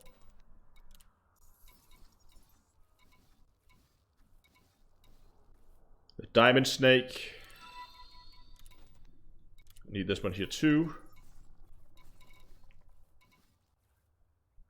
Actually, you know what? Let's just transfer all my ships here. Not the passenger one. That one's going to stay in Shinrata. That one's going to stay in Astro, though. The diamond cutter. At least I'm going to get the blunderbuss. Let's just take this one too. Okay.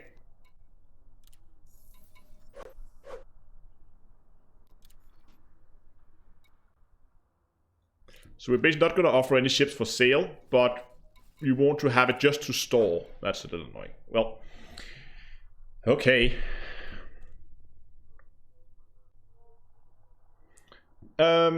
People asking how much one unit of tritium is worth on the market. It is worth around 41,000. Now jump. I think it is time to jump. I agree. Let's just try for fun to jump this thing into Buran. I know it's been that the spot has been removed, but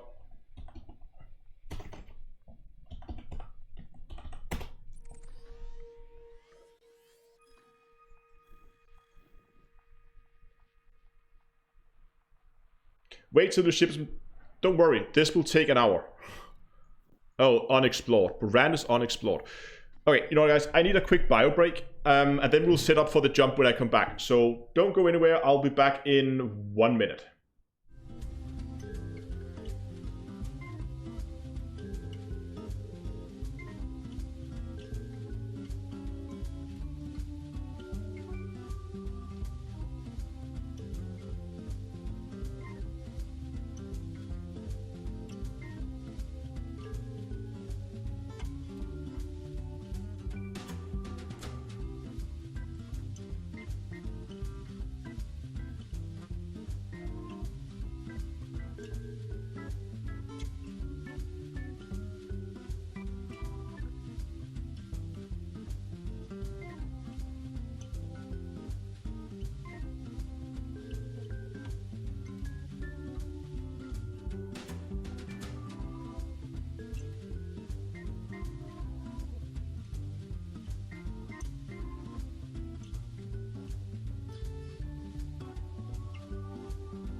Okay, back again. So, let me just get this door so we don't get too much false light on the green screen. Hold on. There we go.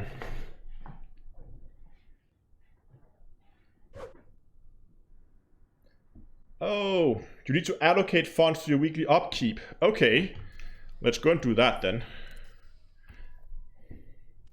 So, was this in here?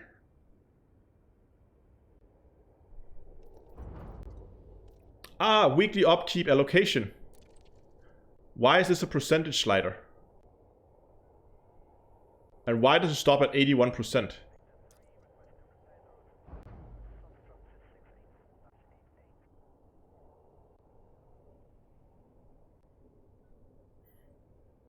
What?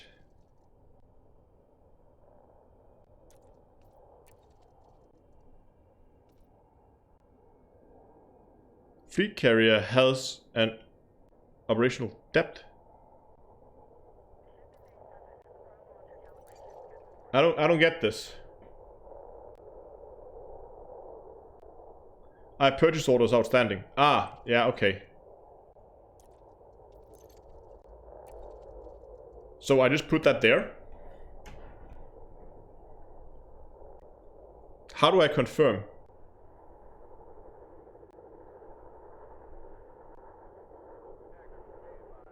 Yeah, okay, yeah, so I have a little bit in the market for buying that tritium. That's fair. Yeah, okay, 18% there, weekly upkeep, and 1% is available.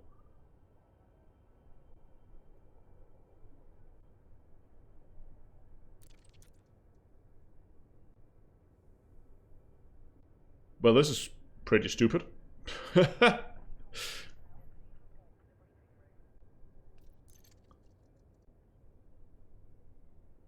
Just return. So what now?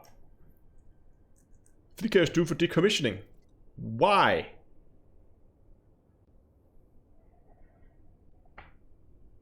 Leave the screen. Okay, so if I go back now, it says everything is fine and dandy.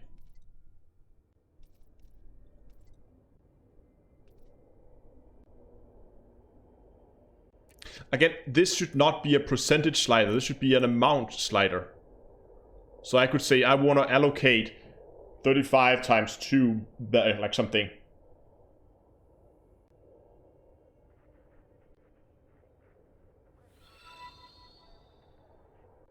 You have suspended services, that's why it stops. Okay.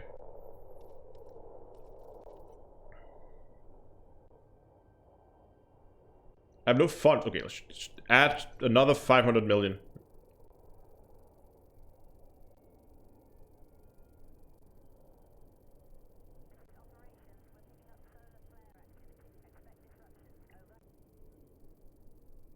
If I set 15%, do I get tariffs for NPCs refueling?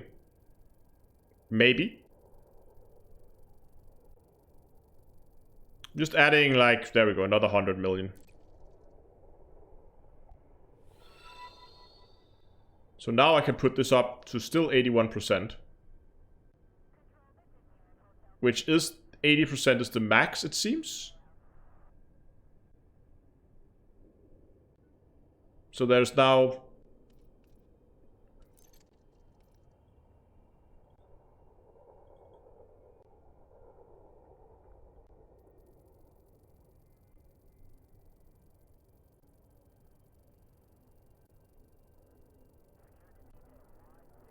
I don't understand this at all. This is very, very confusing. Oh, somebody found some tritium. Can you tell us where? I'm not the only one being confused here.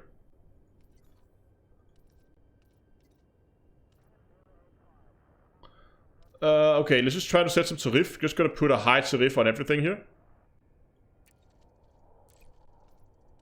So now, what happens if I go and, like, I don't know, well, here.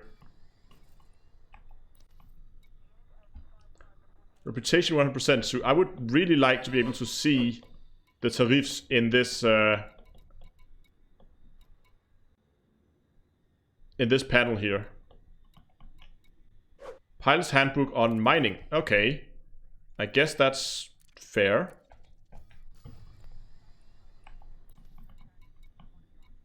Pilot's handbook on fleet carriers. Bookmark this location.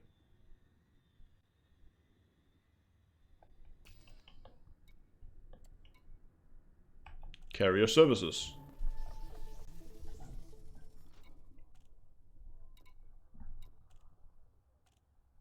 Credit.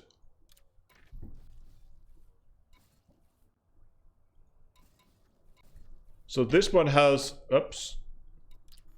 This one has like a credit icon, and this one has a credit icon to it. As if I'm not...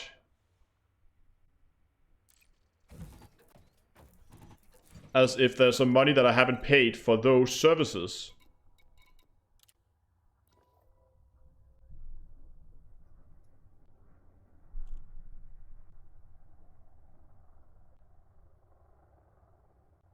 I like that you can actually see the ships coming in here.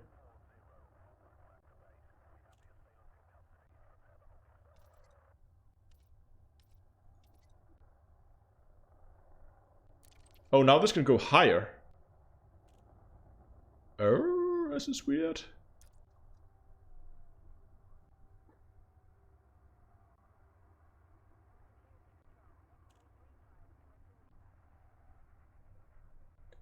You should test the maximum capacity for ships for the fleet carrier. I don't think...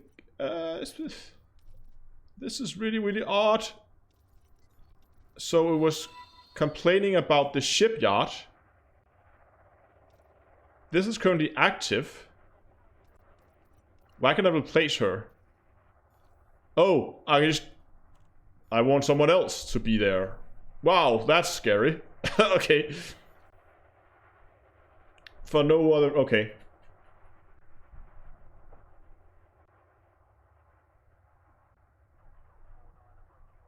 Your capacity is going up. The reason why you can't do 100% is because of upkeep in the market reserve. Yeah, okay, that makes sense. I get that as you can see here, it says that 11% is now locked in the market, and that went down to 11 because I deposited more money. And then right now, I should have weekly upkeep allocation is currently 200 and something credits, so I could put that down to like 25. Right, so now it says that I have 67 million allocated for my weekly upkeep, which is more than I have here. Use arrow keys to deposit quickly. This is about as quick as it is with when holding it down.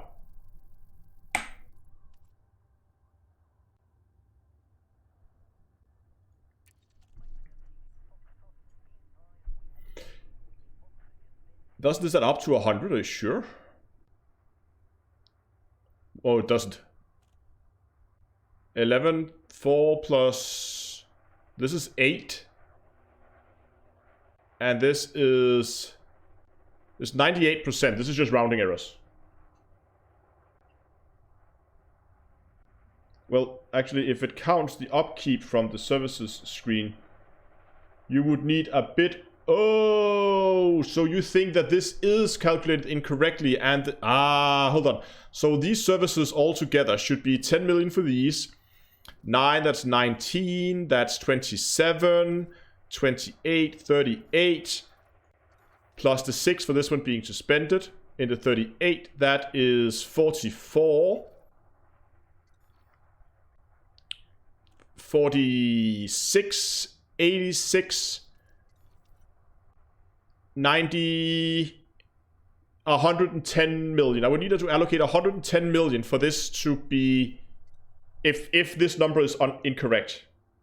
We should set a jump. Did someone find some tritium somewhere? And can you post a system with a tritium hotspot? Can we even find tritium hotspots?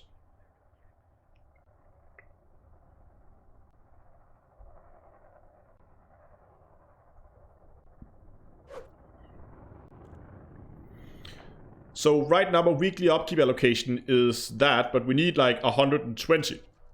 So if I put this up to 50% allocation, there. Delcar, okay. So now, I don't get what this credit icon means. Now if we just refresh our interface here.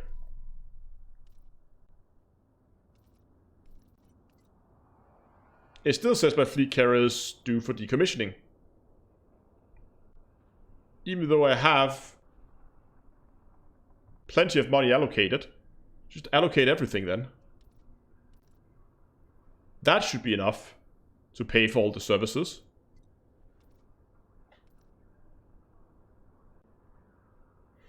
It might just be a window bug. Let's just leave this at 50% for now. There we go.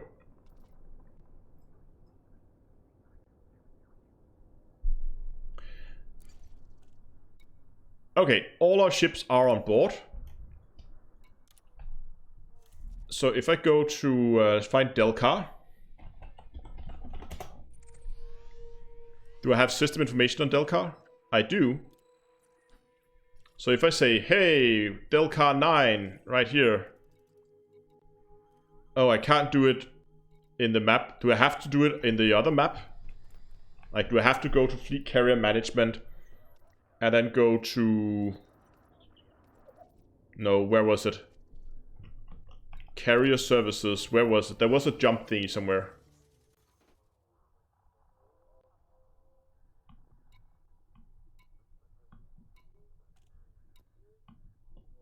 Was it the tritium deposit?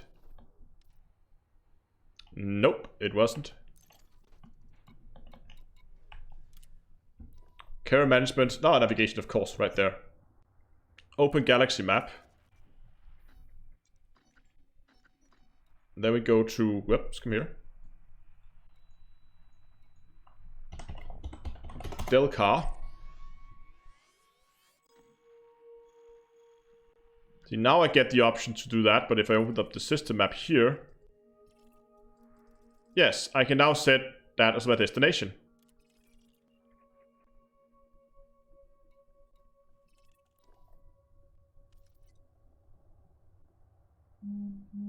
Nice, so now we have an hour. This carrier has scheduled a hyperspace jump. Please conclude any remaining business in this system. Hold on, did someone just donate? Did some of you guys just donate something to the carrier? Because my tritium storage is full. Yeah, there's an hour wind-up time. So now I would really like a log so I can see who donated tritium to it. Anyone in chat, please raise your hand. Or was it an NPC? Hold on. No, because did it get off the market, maybe? Hold on.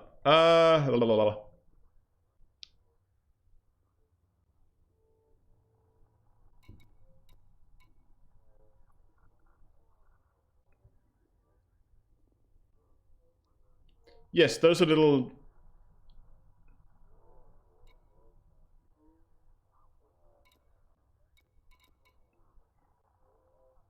Where's the market? Hold on. Commodity market. See, I can't remember how much demand. I think I set a demand for 500, right?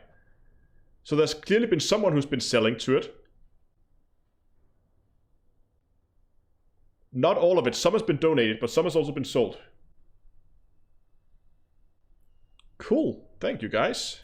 Fuel.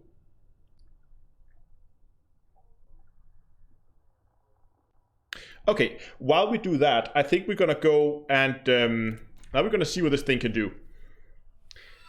So we're gonna get our core hunter, and we're gonna use this ship for now. And thanks for the subscription on YouTube. Oh, could we see how much fuel it used?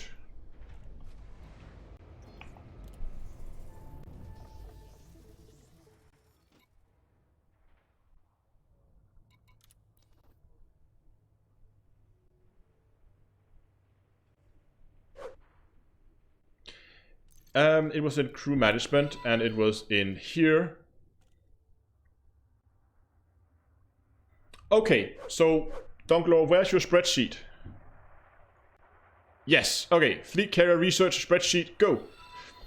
So, dear pilot, contributors down to Earth, astronomy, jump fuel. Example, from, where are we jumping from here? We're jumping from Sekiko 0. Sekiko, was it like that? Skeggo or 0, I think. From where? What body are we at the moment?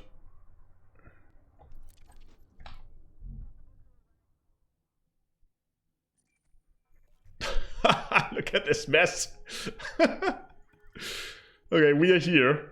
This is us.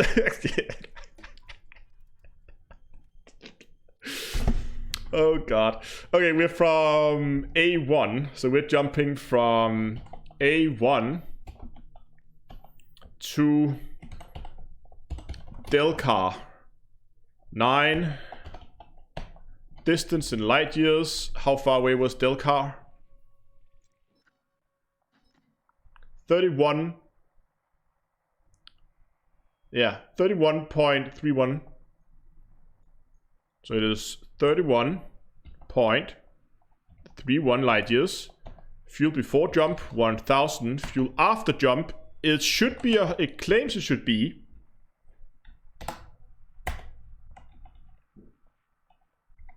So it is about a light year per jump, it seems. Okay, hold on. This is doing European.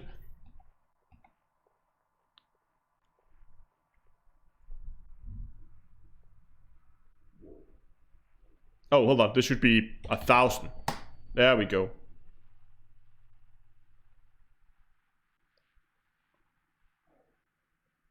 Fuel used. Optional, but appreciated. Commander name. Commander MP _, Astro. Notes. Nothing, I guess. Okay, put that in there. Delcar equals. It should probably be Delcar 0. Or not this. Sekiko 0. Yeah. Okay. Fair enough. That is on Discord if you guys are playing around with it as well.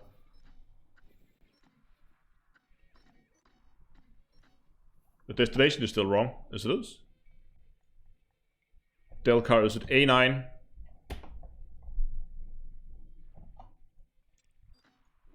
Where's my destination actually at? It just says Delcar.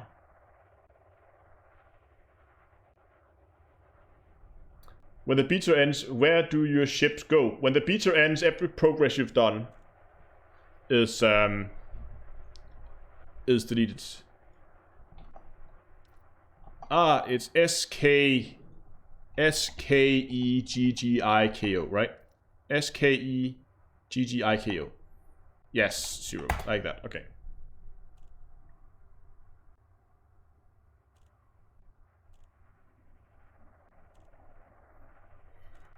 Cool.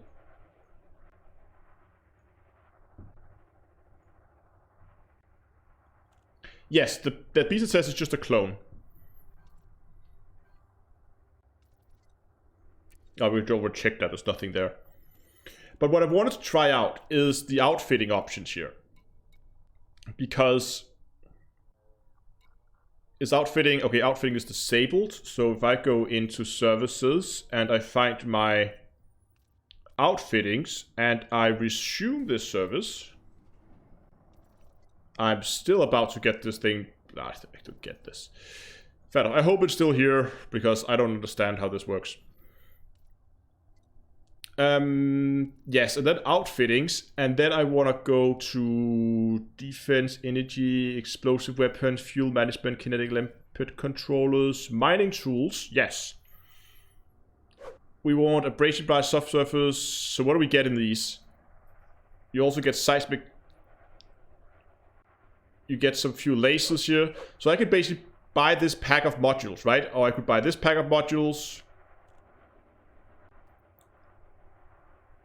Subsurface displacement missile class 1. What are the difference between these two? Anyone?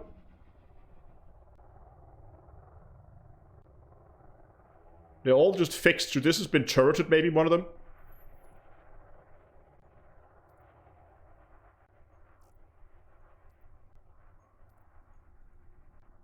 So I don't get this either. Here I get class 2 mining lasers. And I guess this one is also with turrets. I guess if I buy this class 2 one here, I will get the seismic charge launcher that I'm looking for. 2D versus 3D.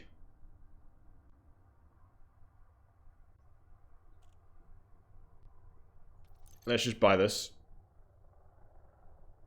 And again, we can sell it for like a fraction of the cost. So now I should be able to go into outfittings, hard points, and I should be able to take some of these. I'm gonna keep my abrasion blaster and that there, and then I'm gonna go and store this module. I know I'm buying in bulk, but I just want to see how if this actually works the way I intended it to. So now I should be able to browse this, and then, yeah, look at that. Then we have options here.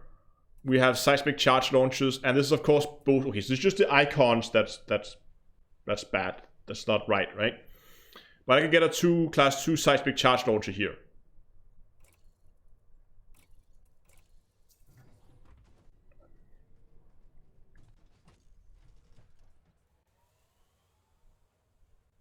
Nice. And we're just for good measures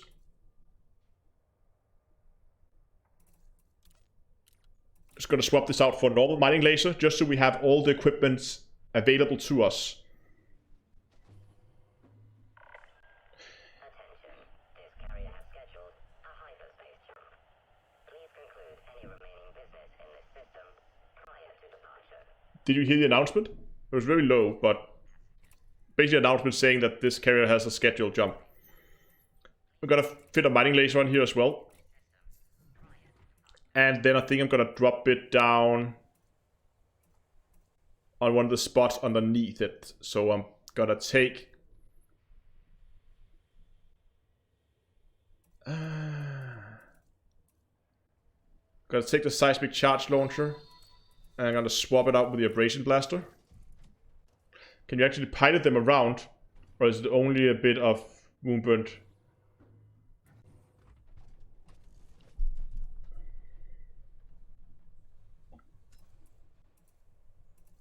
And I'm gonna take my mining laser. No, not store. I wanna swap that out. Oh, now do I have 2 seismic charge launchers? Oh, it's not a seismic charge launcher. Aha, it's the wrong one. Hold on. I'm gonna swap this one. I'm gonna swap this one for just either of these. It's called the subsurface displacement missile I need. Wonder what happened if I sell it back to this carrier here. Because now I have this extra seismic charge launcher. So if I go to browse and I go, no, actually this one, and I go to browse and I find a subsurface displacement missile, buy, and I'm going to exchange it. So now I have sold that thing back. Do I then have it back in stock, or does it just disappear?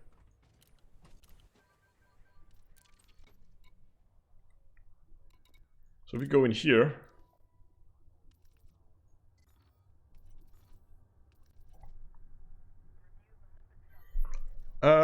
go in here, I guess, and go to mining.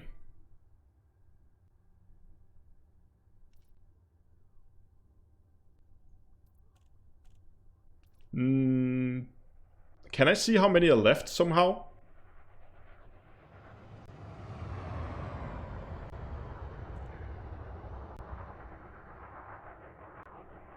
I don't know.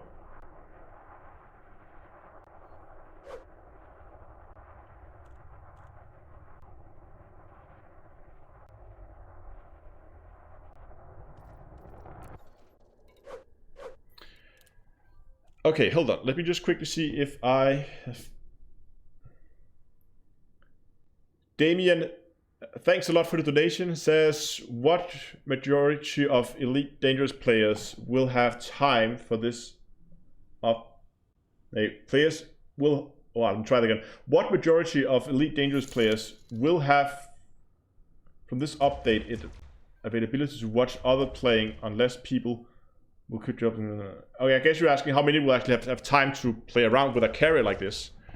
I don't know, but not a lot.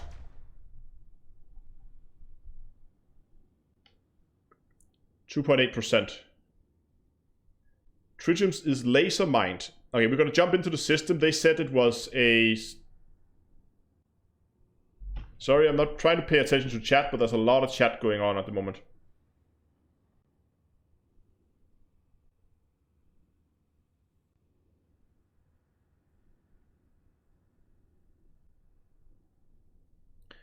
How many players will be able to fit on your... Oh, I think everybody can. Everybody can now go to this and they can buy the mining materials if they want to, or the mining equipment I set up for sale. Can you blow a carrier? No, you can't. They are invincible.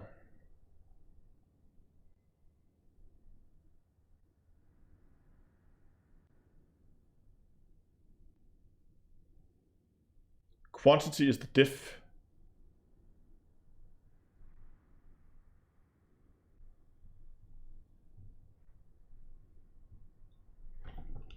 I just wanted to have a look at that around in here. It actually looks pretty good. I like this this hangar here.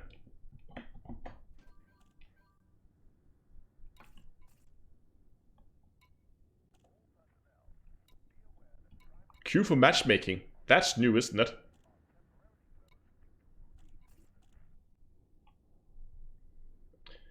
Are they going to be in the final release?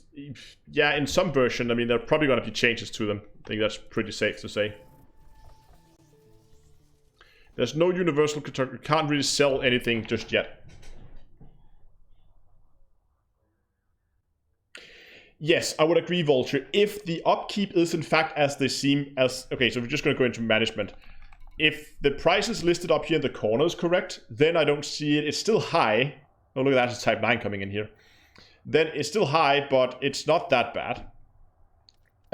This is manageable, but it's higher than I would like. I mean, I thought max would be 20 million. Looking at 40 million is a little on the high side, I think.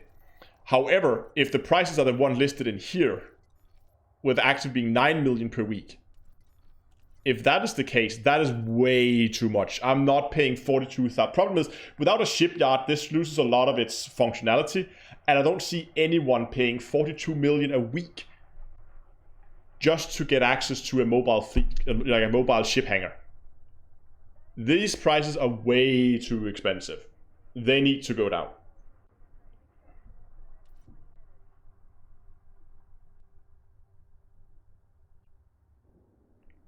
Yeah, again, people over on Twitch.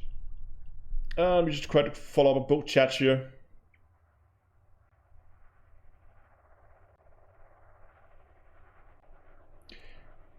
Yeah, people over on Twitch saying that, yes, as again, 20 to 30 is okay, 40 can be handled, but 100 plus is excessive. I would agree. That is way high. But again, they did say that there will be hot numbers in the patch, and it's quite common that they do something like that. Simply because if you don't know exactly how you're going to balance it, just put some outrageous numbers in a beta and then begin to get some feedback there when you begin to see how it actually works. I think 100, if these prices are correct, 100 plus million for just outfitting. If you just want outfitting at a shipyard, outfitting I don't see being that important. You could go and fit your ship somewhere else, but having the ability to store ships, you need to have the shipyard, and the shipyard is still 42 million a week, and that is way more than I think is fair. I think that's way too high. I think a reasonably, if you want all the bells and whistles, sure, 20-25 million. But if you go for reduced ones, like not gonna go and fit the black market, and you're not gonna fit outfittings, maybe you're not gonna fit the redemption office, maybe remove a few things, then I think 45 should be fine. Kevin, thanks a lot for the donation. That's awesome.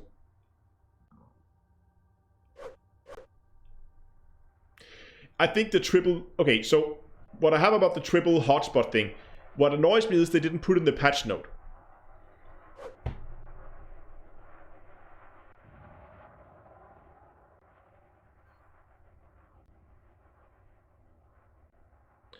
Looks like ships being stored also costs a fee, even more expensive. Hold on, is that true?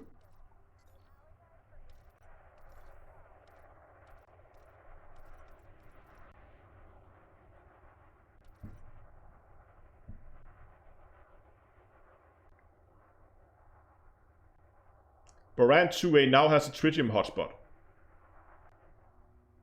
Okay. We are on our way to do a jump to Delcar. We're gonna give that a go. I was about to try to get on Discord here. Can you turn on the outfitting in your carrier? Hold on. Emsulus, are you here? Oh, I have some people here. I'm just gonna drag some people in here. Oh. Hello, people. Oh. Whoa. Hello. Hello. Oh, hold on. Can you guys hear me at all? Yep. Yes, I can sir. hear you. Loud and clear. Where do they do? Oh, he can't hear us. Hello. Hello. Hello? Test. I can't hear a thing here. Hold on. User settings, Restart voice. Discord. I should restart Discord.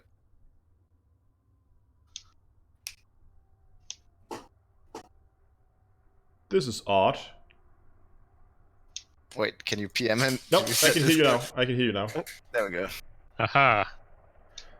So, sorry I was not paying attention to... No, don't worry. It's fine. I have It a was funny bit of a earlier. I was story. watching you disable the modules while I was in the shipyard, and actually kicked me out of the shipyard when you did that. Well, I'm just going to give a quick shout out here. Thanks a lot for the donation. Asking here on YouTube, what if the income can go past the upkeep? Yeah, that's what I'm... Well, hopefully you can do that. You can make it go past your upkeep, so you get more income than you have upkeep. So I have a bit of a story regarding fleet carriers. I bought one. Yeah. I was like, yay, fleet carrier. Then I jumped to the system where it's at. It's 400,000 light seconds away from the start. But that's only when Then it I- starts. You just move it afterwards. Yeah. But that wasn't the end of the story. So I tried the service stuff, and I realized all my people in there are called Fred blocks, like every single one of them, and I cannot replace them. If I click the replace button, Just it one doesn't guy work.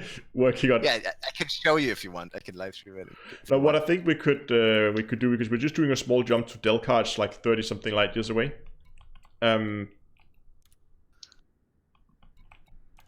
Restock doesn't work. I just wanted to see what happened if I tried to jump while on the surface. But I'll go ahead and Oh, like docked on the surface of the carrier? yeah, Oh, that's gonna be interesting. How long is it until it jumps? It's 30 something minutes? 40?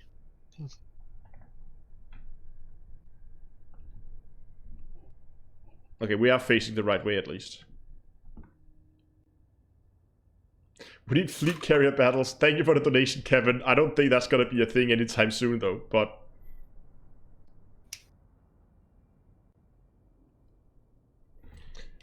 landing pad lockdown 5 minutes before jump, and you know it brings all pads inside. Huh, okay. Okay. We gotta see if we can't get some video though of the jump actually happen. I don't know if I should be on or off the carrier. Probably off would be best.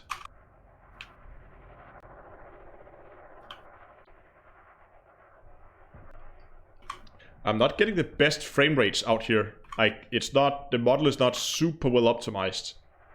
As if I point away from the fleet carrier. Oh, why am I only getting like 80 FPS out here?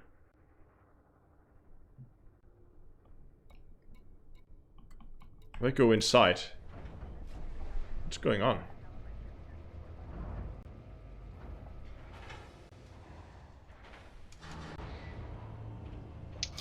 Oh, hold on. I've Now the just game just shared froze your- up. I've just shared the carrier's bookmark with the squadron, and it's just bookmarked every other carrier orbiting this planet as well.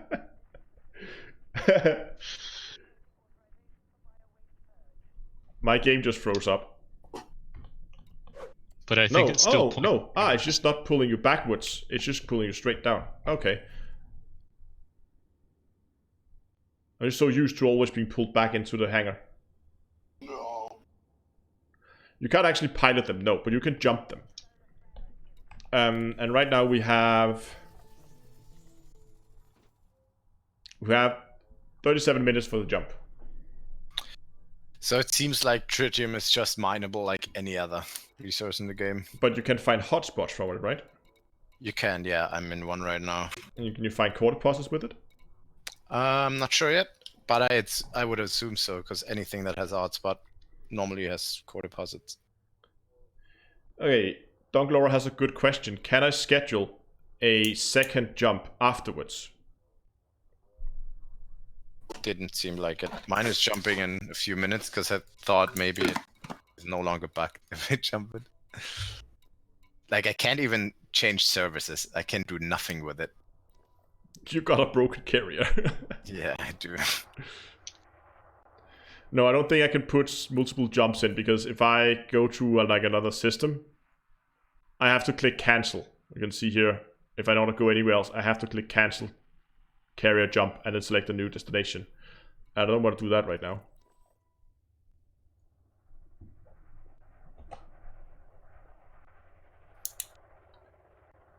How much tritium can the carrier hold beyond the fuel tank? Around 18,000 if you carry in the cargo, I guess. I haven't actually tried moving cargo into it yet. How that works with storing. Just go have a look at that, actually. Are you guys in the carrier right now? I am. at Dalcar, but I'll be there. If you go to for the jumps. inventory tab and you go to the transfer. Ooh.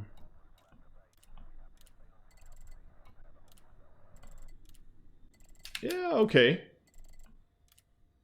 Do you guys have a transfer tab there? Can you guys store things on it? I don't think you can. On the ship. The transfer button's grayed out for me. Yeah, because it's only the owner that can store Although things. I don't have anything in my inventory. No, okay.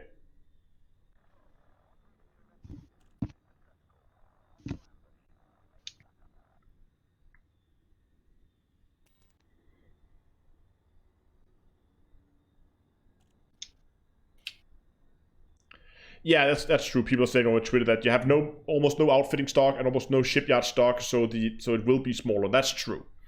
That if I began to restock this as a refitting carrier, then yes, it would definitely be smaller. Can you status scan your own carrier? No, there's no hard points on it for that. I think we can go out and we can take a look around and see what happens here. But basically, I don't think there's anything on it for that. But let's go out and have a look. Just fly around. I mean, we have half an hour before it jumps. I think I'm gonna take the jump from outside the ship, so I'm sure. So I'm sure I get it on video here as we do the jump. Then I'll have to fly there manually, of course. But I could be docked on it and fly with it, I guess. I wonder if it jumps like the capital ships. Needs. I'm pretty sure it will. Somebody says, again, thanks a lot for the donation again, and said, we need a smartphone app for managing the carrier. That would be nice if you could just manage, like, restocking and that kind of, like, restocking and setting up market orders on the carrier. Or even plotting routes. Or even plotting routes would be nice. But then you need the whole galaxy map on the app. I don't know. You could make a request. I think that's okay. Let's just see here.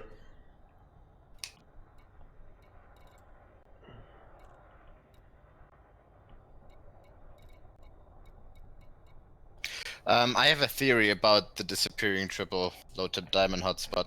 Yeah. I think because tritium hotspots have been added, that one scrambled up the whole.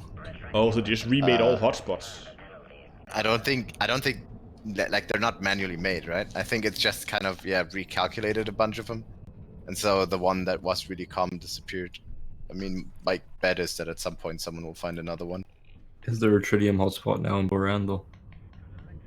Yeah, it's a fair point, because we could easily check that. We're gonna go to Boran here in a second, and there used to be a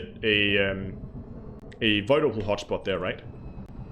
Yeah, I mean, a lot of them should be scrambled up. I don't know if anyone, because that was a really specific one. But if we check the double painite hotspot, that one should... No, but if they basically removed all overlapping hotspots, right? So they said, oh, that's not gonna happen. What I want to see is if the hotspot in Boran have also, like, the normal hotspot. Did they just remove the triple hotspot? I thought they just changed. They changed it. They just changed the materials in it. But my point is. Yeah, and that's what I thought. Maybe like the material makeup has been changed because tritium has been added. Yeah. So the whole kind of cycle. But if that happens on all the hotspots, or just, I mean, what I want to know is, did they specifically go in and change Boran over to be a new, or did they change, like, did they swap all hotspots? So there used to be a single void opal hotspot in at Dalcar 7, right? And I wanted to see if that was still there. Because if they swapped everything...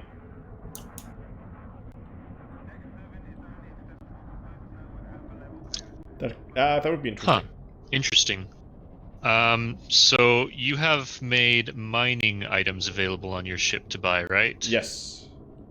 So when I go to the navigation panel now and look at your ship, it actually lists mining as one of the local activities. I don't know if that's related to what you've stocked on it, or... No, I set the activity for the ship being a mining carrier. Oh. Also, I have a fine and I can't pay it off on your carrier. Okay, apparently they have to regenerate the hotspots, it seems. So the theory is correct that all hotspots have been scrambled around.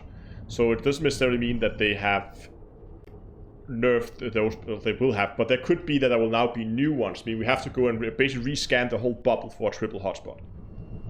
Yeah, I think that what's happened. I guess it was an unintentional nerf. Yeah. That just kind of happened with what else has been changed. So rip Boran. I So guess. rip Boran indeed, but don't worry, we will just find new triple hotspots. There will most likely be one somewhere, and if not, there's always like we could probably find a double Paynite hotspot or something. And it still exists for as long as live isn't updated. Exactly. Remember that the Boran hotspots are still there on the live server.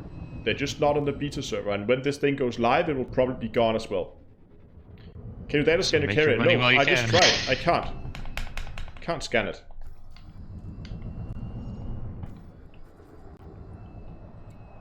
So I think mining lasers is a lot easier for tritium. I haven't found a single core deposit for it yet. I found 3 low temp diamonds, but I don't think they should only be subsurface, right? Like, perhaps, yeah, but they're also just as a percentage in asteroids, so you can laser mine them. what kind of percentage do you get? I had anywhere from between 14 or like 4 to really low numbers, up to 26 just now. Okay, so it's kind of like low temp diamonds-ish. Sort of, yeah. Although, like, I'm just scanning rocks that are They glowing, said the 'cause triple hotspots are going to stay. Okay.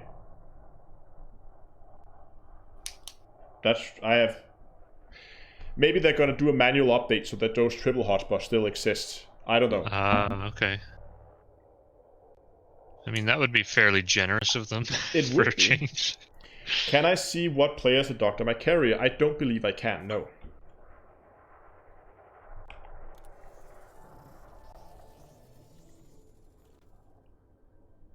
I don't know, I have no confirmation from Frontier at all. I'm just going off what people are posting in chat right now.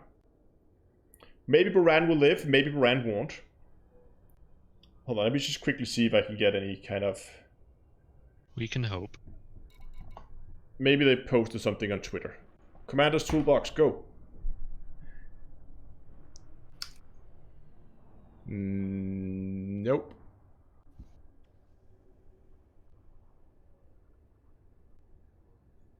What about known issues? Let's see what they have. nothing. It's only coming live tomorrow.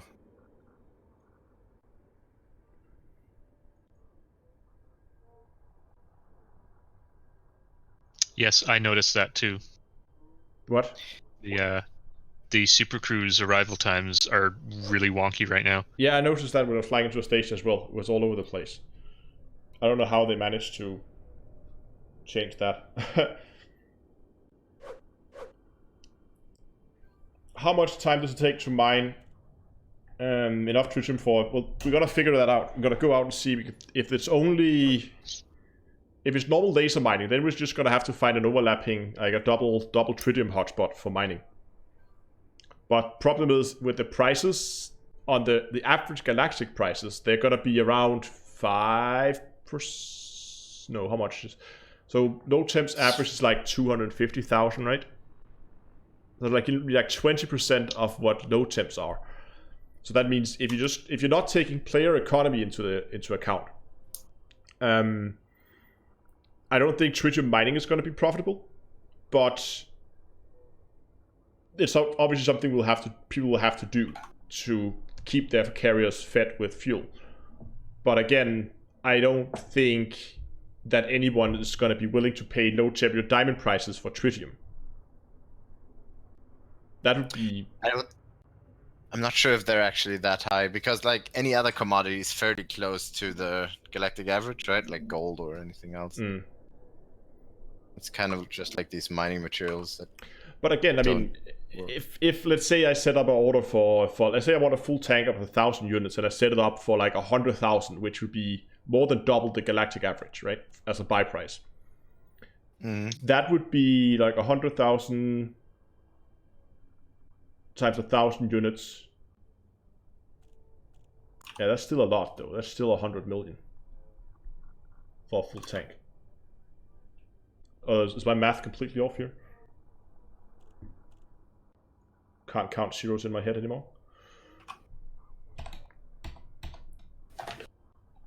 100,000 times 1,000 units. That should be it should be 100 million, right?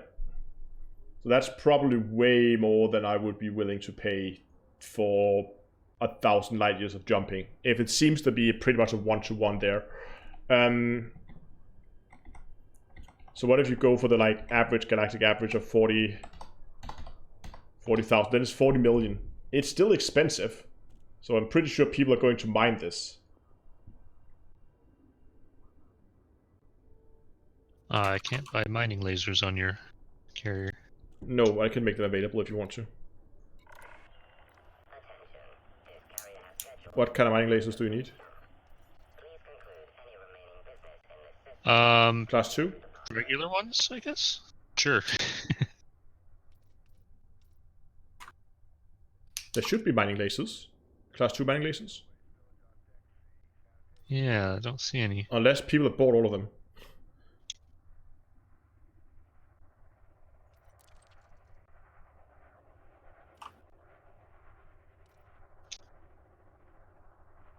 Oh, I think maybe just all of those was bought up. I don't know. Try now.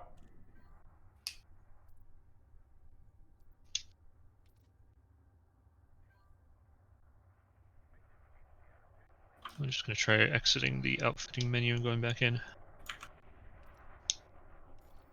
Mining Okay, utilities. it just wasn't showing up for some reason, maybe? Yeah, I think bugs are not too uncommon right now.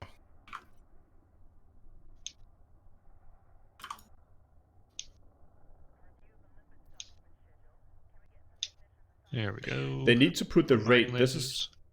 Oh, okay. Now I get it. So if I hover... Ah, I need to hover. Okay, it's just the mining lasers that are weird. So if I go into... If I go into something like ship power... Insufficient carrier balance. How much is this? 30 units of... Oh, okay. So if you really want to make an outfitting carrier, you can do that. Hold on, I'm trying to keep up with chat here.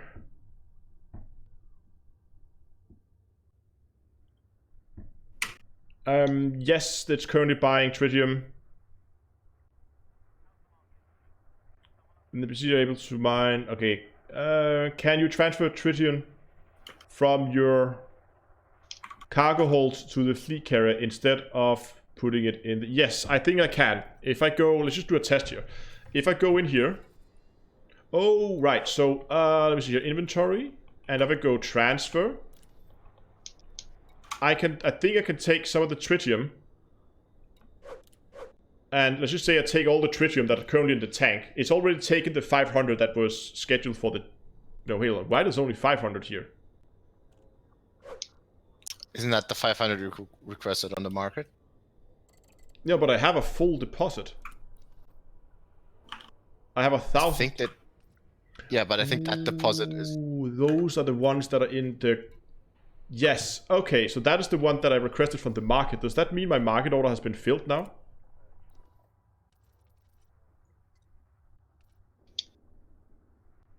Manage market. Yes, it has. Haha.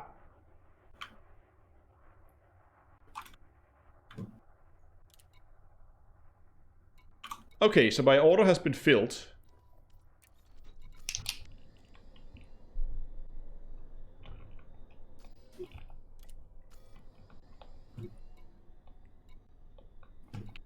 So that means I now have... But I don't think I could take fuel from the deposit. I don't think I can take fuel out of the deposit again. No, I can't take fuel out of the deposit. But what we're going to try to see here in a second is if I can then go into the... if I can go into the fuel deposit that I... to the... There we go. If I can go in here and I can take some of this that I just bought off the market and then transfer it over to the hangar, or if I have to bounce it off my ship first, that would be inconvenient, but it could be done. How practical do you think the carrier is for long-range exploration? Not very practical. I think someone will probably park one at Beagle Point or something like that. Most likely, yeah. Although that's gonna be quite a quest to get it there.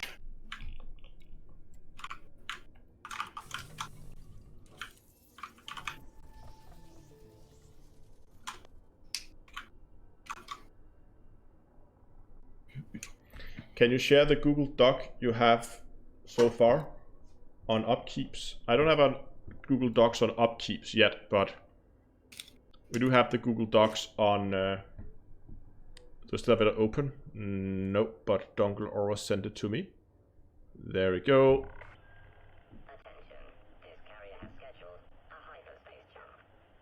Tritium budget. Station D2A gateway. No, amount.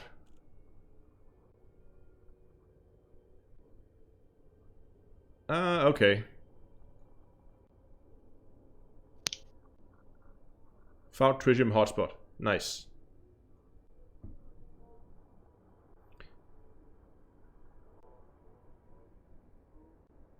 Okay, there are other people, like, it seems it's not just like really short jumps. We just had one in here who did a jump for just 6.37 light years, and he used 13 tons, so he almost used 2 tons per light year. So this is not a linear curve, but yeah. Maybe there's like a base price you have to pay, like for a jump. No, because this was, yeah, that maybe that's it. I don't know. Yeah.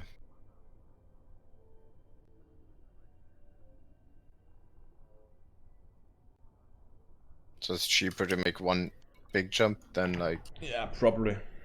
a bunch of small ones for the same distance.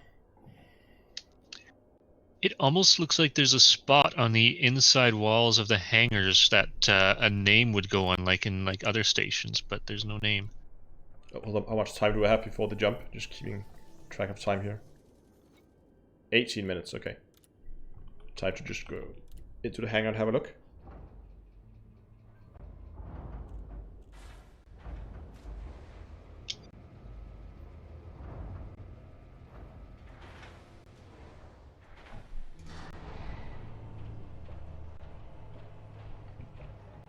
Yeah, you're right. It almost is like an empty nameplate there.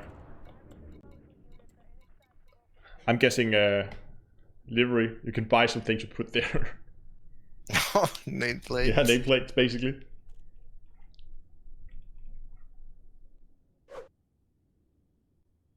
I would have expected it to say the name of the carrier, but yeah, nameplates probably.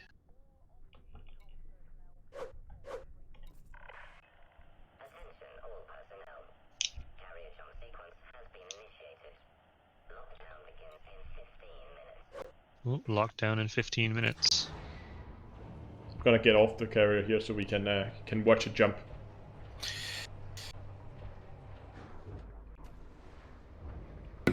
What happens if you're on the carrier when you jump? You're jumping with. I think if you're on the surface, it will lock down the landing pads and take you into the hangar before the jump. But if you're out in space, I think you're just gonna jump with it basically. I didn't catch it earlier, but did you get to choose the body in the system it jumps to, or just the system? Now I can choose the body in the system. You can even Okay. choose the station, apparently. I made it jump to Martin Gateway, which is gonna be interesting. Very. How close it will be to the station. Wait, it should be there by now then, right? It's jumping. Yeah, I think it just jumped, actually.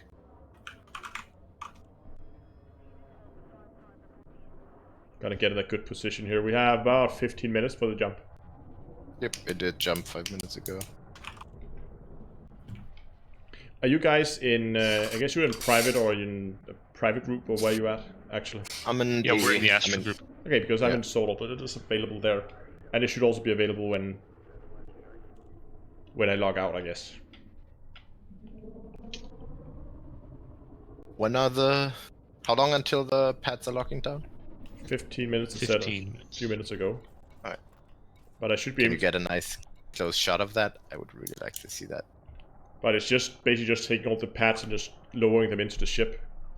Oh, okay. Landing You pad, can yeah. mark Oh, it's actually just, it's really close, the landing pad lockdown. It's like I 2 think it's minutes like too. 3.5 minutes. Yeah. 3 minutes 20 seconds. Yeah. 3 minutes and 20 seconds. Yeah. 3 minutes and 20 seconds. Galactic Overlord, we're jumping into Delcar. More specifically, we're jumping to Delcar 9.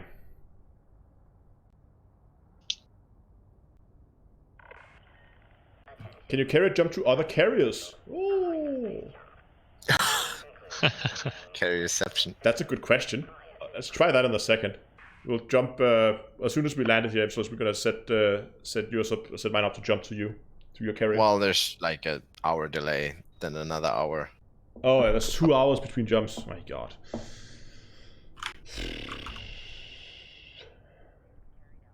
There's so many carriers here. It's like, check the system map. Pretty much every planet goes down as far as it can. I like that there's suddenly just holes. You can see where carriers have jumped out. Like, there beginning to be holes in the. Yeah. Oh yeah, there's a couple holes. You would just end up in a situation where you could end up with like one carrier all the way out there at the end. Oh my god, how many? 1, 2, 3, 4, 5, 6, 7, 8, 9, 10, 11, 12, 16, 17, 18. Again, mine spawned 400,000 light years away from the star. So There's Yeah. there's like 80 carriers in this system right now. That's impressive. Oh wait, nope, they're all disappearing one by one. the I can actually change with see the the- arrival time You can see. screws me up so bad. 1 hour is a pretty bad wait time. Yeah, I would like to see that go down as well. What do you think would be appropriate? Like an hour between 2 jumps, so half an hour start time. It's half fair an hour. enough that people need some time. There was someone on Twitch making the argument like why you need a spool up time before it jumps. Basically, like if someone is on the carrier, you want to give them a notification before they jump Oh yeah, fair enough. because they don't want to end up docking at a carrier that then suddenly just boop jumps and then they're 500 light years away. Oh, Naxton, can you deploy to the surface really Oh, quick? you know what I'm gonna do? I'm going to park myself right next to this bridge here. And then see what happens as it begins. Oh, you can see them in the aura review. Just gonna park this ship. Oh, that's weird. You can? Yeah. I completely forgot about that feature. Oh. You can see exactly where they are around the planets. Oh, that's a lot. That's cool. You gotta zoom in all the way. I like that. That's actually pretty cool. Okay, Oh god, yeah, there's a lot of them. just gonna check the jump time again. Alright, I'm on the surface. Okay, landing pads are locking down in 8.5 minutes. Sorry, I didn't. Can you go down again? I didn't see. I want to see the doors open because it's apparently different things. Alright, going back in. Wait, have the lights on the outside changed? Doesn't seem like it. It just changes when they're occupied. Ah, the doors, they're like kind of... Nope, he changed his mind. So wait. So the doors for the hangar, they're not like this kind of board, just holds from behind and locks it. It's kind of like these... You know that the things you have on your windows that lower? Like the... I forgot what they're called.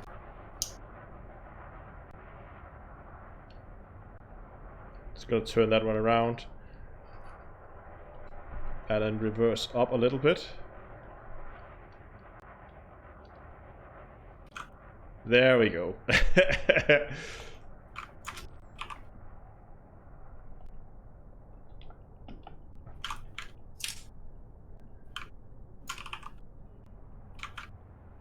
That seems really suicidal, Astro. No, that's a good idea. Oh, you're right there.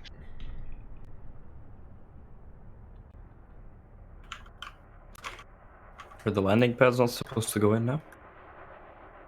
There should still be like a few minutes left.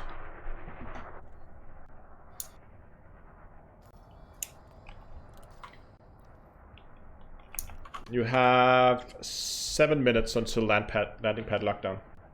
Alright. That's 3 minutes before. Do you see my bunch of screenshots on Discord? No, I did not, but I'll check them out. Where did you post them? So no damage from the sitting right behind the engines. I don't think I'm gonna okay. take in damage. I just want to see what happens to my ship. Oh, There we go. It just gave like a audio message. That's really cool. Oh, I just downloaded and took a lot of screenshots. Oh, there's some really colorful ones here. Oh, that's cool.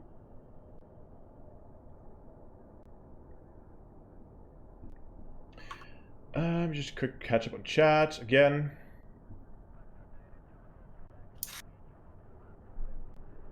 The jump from inside is just amazing.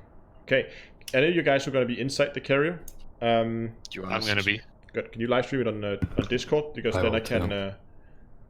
Then I should be able to fairly easily just jump over to you guys, so we can jump over and see it from the inside.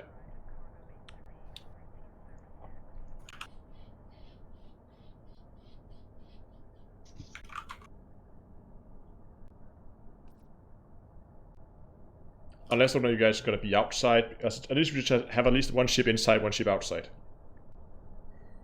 Nuxon, do you want to be in or out?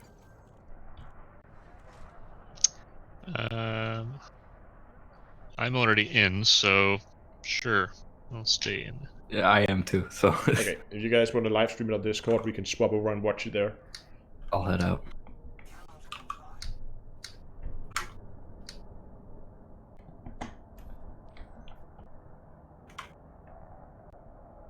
Wait, but you can only watch one at a time. Yeah, but I have my own outside. Right, okay. But I just won't, because I parked myself like inside the structure of the carrier, but not actually docked. So I just want to see what happens to my ship, and in case it blows up, I want to be able to quickly swap over to a live stream on Discord so we can actually see it come.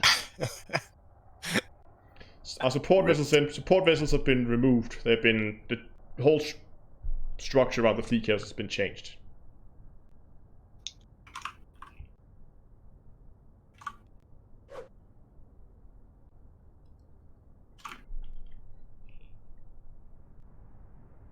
Ooh, the tariff even applies to limpets. How much is a One limpet? limpet for 202 credits. Gonna get rich. 5 minutes to 5 lockdown. Still Oh, can you stock? Is it possible to stock containers? containers? I mean, limpets? No, the cargo racks. Couldn't think of the name for a second. Yes, I would assume so. Let's do it after the jump. Wonder how that works. Do you have to choose each size individually, or just? No, I get them in packs. I can show you on the stream in a second. We still have 3.5 minutes to lock down.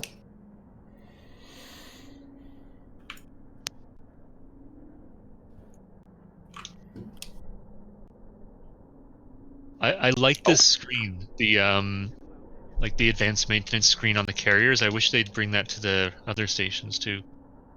Yeah.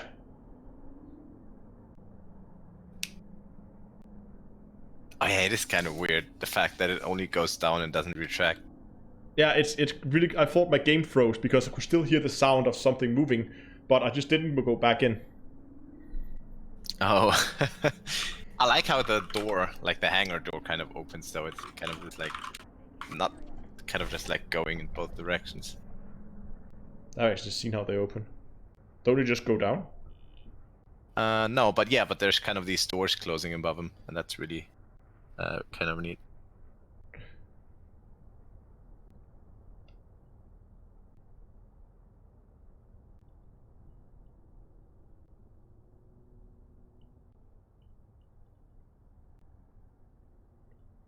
So, Noxton, you were inside, right? Yes. Let me know if anything happens in there when it jumps.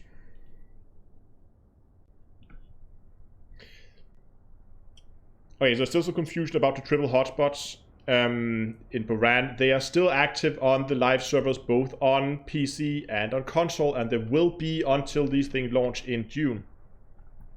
So no worries, you have plenty of time. And by then, some of the hotspots will be shuffled, all the hotspots will be shuffled around. And that means we just have to go and find new double hotspots. And that means there will be a Buran 2.0 somewhere, most likely. And there's also been some people saying that they will roll it back so that the triple hotspot will persist after. That is just an oversight on their end. And again, I don't know yet, so I'm not gonna... We don't know exactly. I haven't seen anything official from Frontier. It's been word of mouth things going around at the moment. So I'm gonna wait until we get some final confirmations, like an official post from Frontier.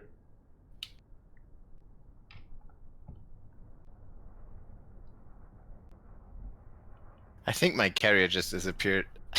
Did you really have poor luck with that carrier? I can't find it anymore in the galaxy map. See, now this thing Well, is it's actually performing quite well. I'm locked at like 80 FPS.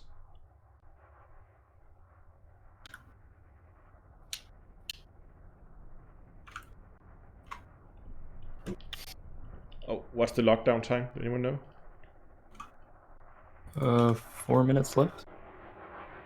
Ah, that must be before the jump. 4 minutes until the jump, and we have landing pad lockdown in 1, I guess. Yeah, pretty close. That's weird. I can't open the system map for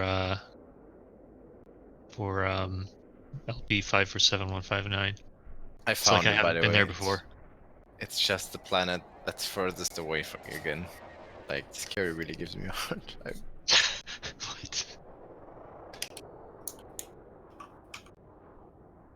I like there's so much NPC traffic on this. A lot of Type 9s.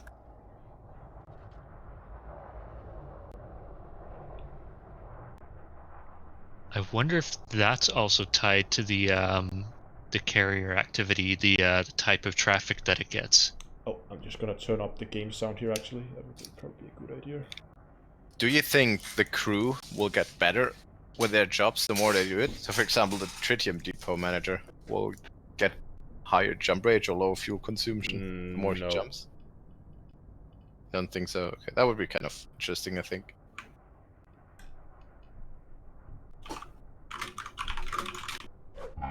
Oh, That is a horn. Says carrier services have been temporarily suspended. oh, and all the we're going in. Oh, and look at the landing pads now locking down. Lockdown protocol active. Ooh, phase 1. What is this? Ooh. Phase 1. This means we are going Yeah, I into see lockdown now, guys. Oh, there's like lines I mean- closing. There's a coronavirus outbreak. Yeah. Go into lockdown. Okay, we are now in lockdown. There's no way I'm gonna get on board this thing. I'm gonna, in case you haven't seen, I have my ship right here, and I'm gonna try to see what happens. And we have Oh, phase 2. Phase 2, carrier preparing to jump. it should only be like 2 2 minutes from minutes. here.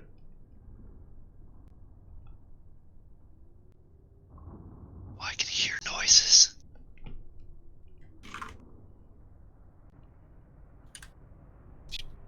Higher the volume. I'm looking forward to the sound. I think it's gonna be amazing. My ship will probably die. I'm counting on it. If my ship survives this, I'm gonna be very surprised.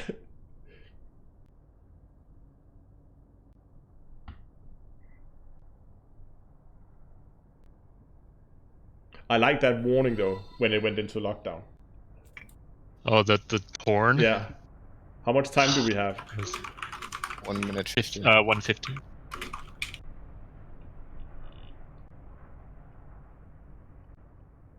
So this is how you like you make a stream highlight of this, and then like I got killed by my own fleet carrier. Post that to YouTube. There you go. If it actually kills me. Look at those thrusters though. Okay, let me sure I have a good vantage point here. I don't know if you hear this, Astro, but you have these like announcements if you're inside where you can hear like the air locks closing and everything. Ah, nice. Gonna try that at some point. You're not hearing the game audio. You should be. If you can hear people. I'm hearing something spooling up. Same. Can you hear it now? Initiating frameshift drive, phase 3.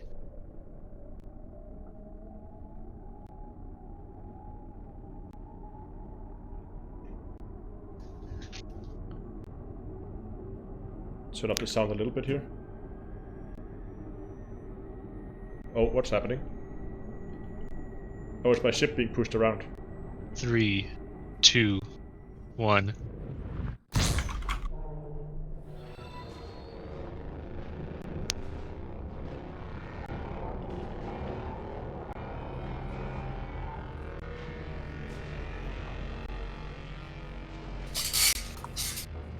Oh, it's shaking inside. Oh, it is like the capital ships. It is.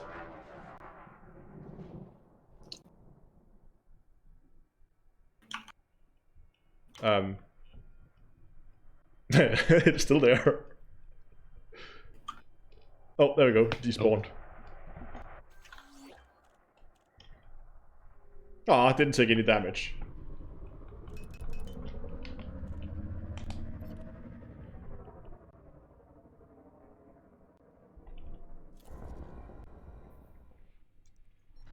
Now, where's my carrier? I think it's still in transit. It's not letting me return to surface. There's still sounds. Oh, it's slowing down. So what kind of notifications do you then get? Carrier jump completed. Holy shit. Oh, my game crashed. The audio in game, or if you're the character, is insanely cool. We're in Delcar. Nice. So I guess only mine crashed. I Mine guess didn't so. crash.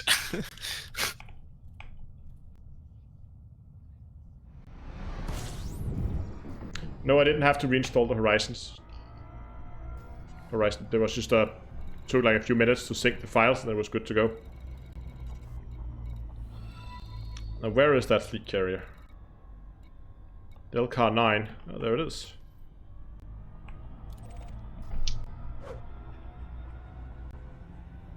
Okay, it says I have insufficient credits to refuel. But I don't. Oh well. Okay, while we fly out to it, let's just quickly go and check on the fuel now. Yes, the jump cooldown time has now started. And indeed we used 30 tons of fuel. Oh, can't I? I could probably need to be on the carrier to restock, I guess. Are you kidding me? Carrier must be located in the carrier administration system to adjust the stock levels, so I can't restock when I'm not in the system with that. With a Oh, is that why I couldn't manage mine? probably, yeah. Oh. Well, I mean, I still have like 3 thread blocks, so... That is pretty. Well, god damn it. So you can't really restock anywhere. I always thought it just got brought to your carrier, but you actually need to be in a system that has that service available. That's pretty stupid. That's why there's 2 different filters. There's the fleet carrier shipyards and fleet carrier administration. Yeah. Shipyard, of course, being, or vendor things, of course, being if you want to buy one. And administration is if you want to do anything to it. And I probably can't, I can probably suspend modules, but I probably can't sell modules now. Asher, your station just gave me 200 credit fine.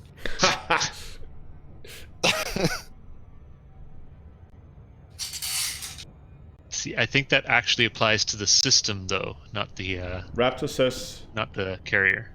this is an update. Update on what? Vinity says repeat that. So you can't restock. No. So you can see here now, as we're still flying towards it. If I go to my carrier management, and if I wanted to go to this one, I can't refill the stock here. I see I only have the tier 1 available, and I can't go and add new ships to it for sale because it's not in the system with the administration thing. And I'm pretty sure that I wouldn't be able to either go here in here. Yeah, you see here, fleet carrier must be in a carrier administration system to install this facility. Oh, I can't even...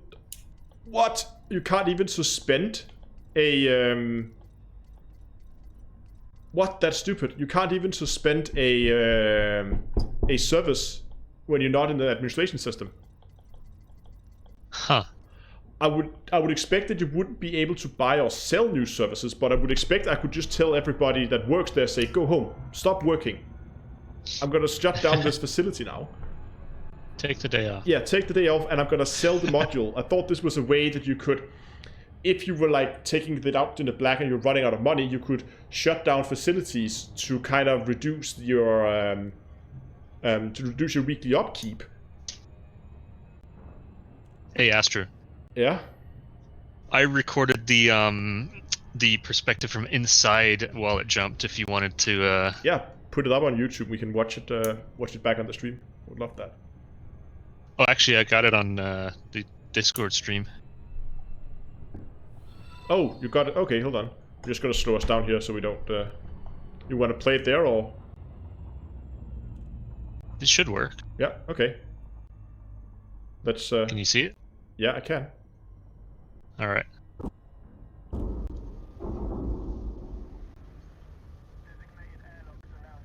So you can hear like the clunking noises and stuff. Mm-hmm.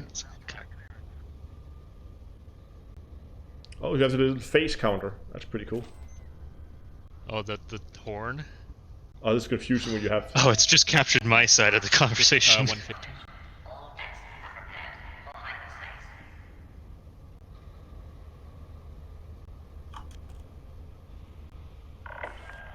Attention all ships. Hyperspace travel is imminent.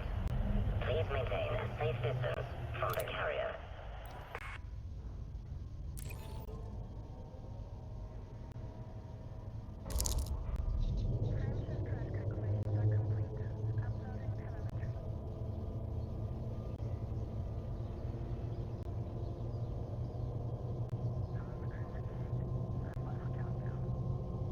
I'm hearing something spooling up.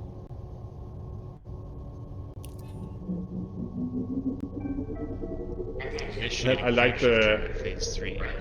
Like the. Yeah.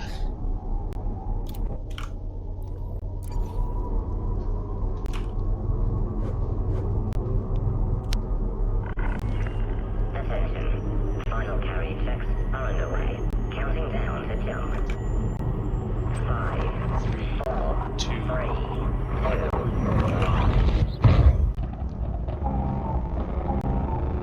Ah, the warning.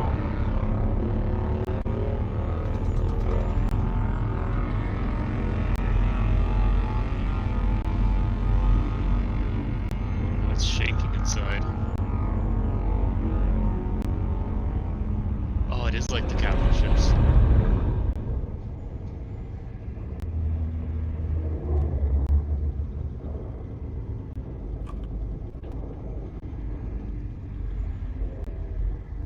Ah, that's cool. Oh.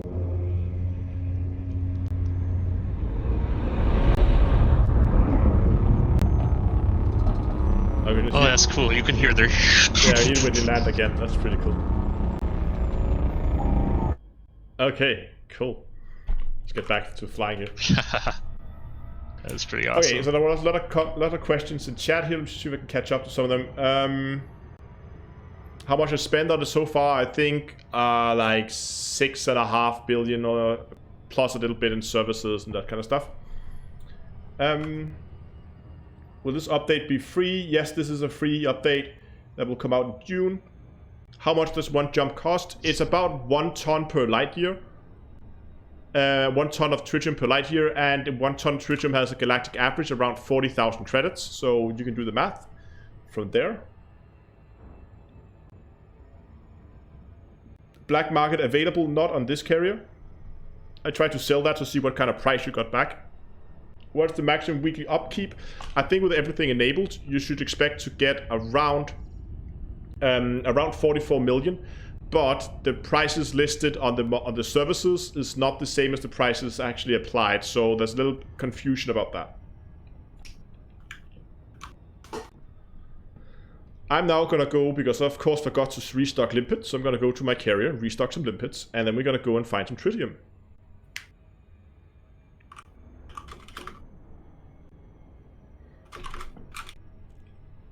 So it looks like limpets is something you don't have to actively keep in stock.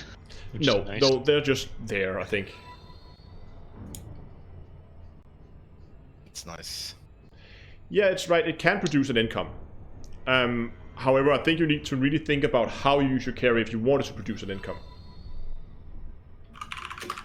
How much money have I made from tariffs so far? I don't... See, that's the problem. I would really like to be able to see, like, transactions, so I can see what money goes in and goes out of the wallet. But I can't at the moment.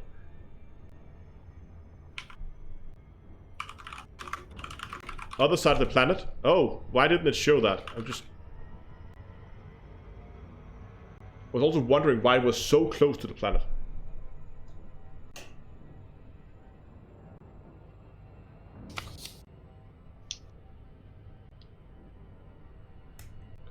Yeah, there was a lot of messages here, and there were some of them were... Also notice here, when you look at the message, I get a message saying, your carrier, and then the casing is incorrect. It's... Oh, it's reversed. What? It reversed the casing. Oh, that's hilarious, actually. Unless I had caps lock on when I wrote it, because it's writing it all caps anyway, but I don't know why I wouldn't write it all caps there. Oh. Oh. Right, because it only shows you it in all caps as you're typing it. Yes, so I might actually have had caps lock on, I don't know. Wait, I'm stuck in this.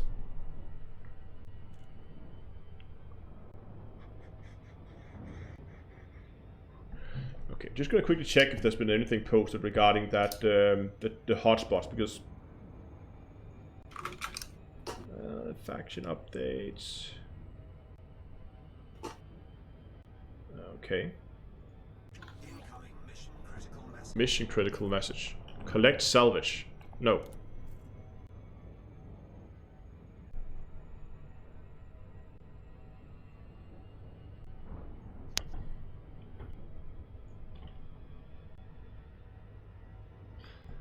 God, we're almost around the planet now.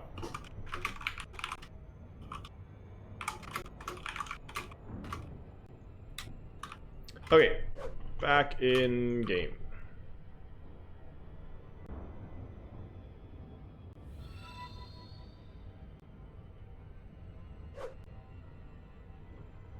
Because what I think would be really nice is if I could go in and I could see like how much money has been made from selling different materials. So I could go in and evaluate, like, let's say I wanted to try and open up for the redemption office for a while.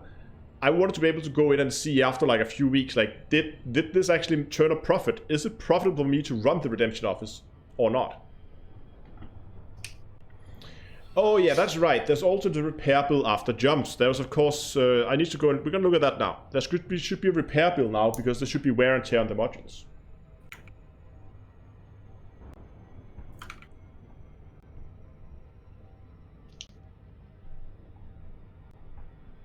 Do NPCs generate money? I don't believe they do. I don't believe that that NPCs, they're there, but I think that's it's only them flying in and out. I don't think they are actually using any money on the carrier. Does it orbit the body as geosynchronous? I don't know yet.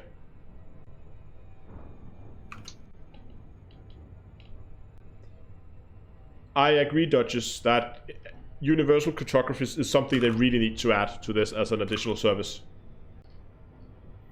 What happens if you attack the fleet carrier? I don't know if I attack my own. It'll probably fire back. Want me to try and find out? I brought my Corvette.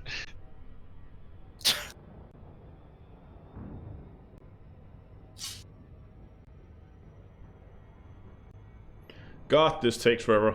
It got stuck in that gravity well.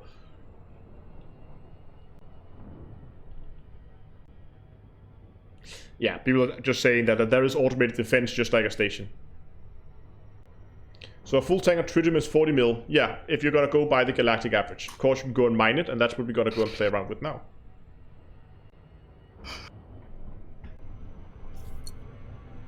Ooh, it's got bright headlights.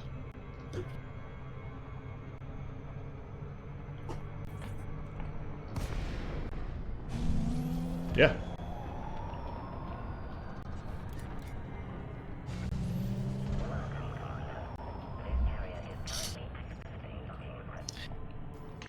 This carrier is currently accepting docking requests.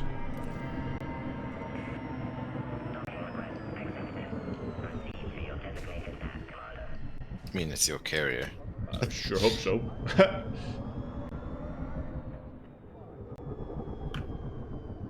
Oops.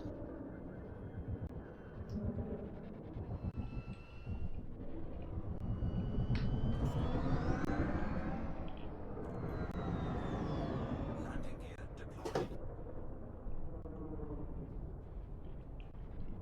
Got another Commander Smooth here with us. I'm just gonna jump over into Yeah. private group as well. Carrier system.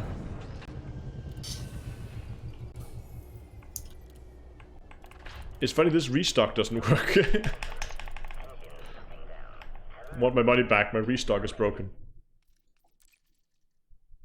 I think if you go into the carrier services, Yeah, it's just a Do it just a from UI inside, button it works. that's not working.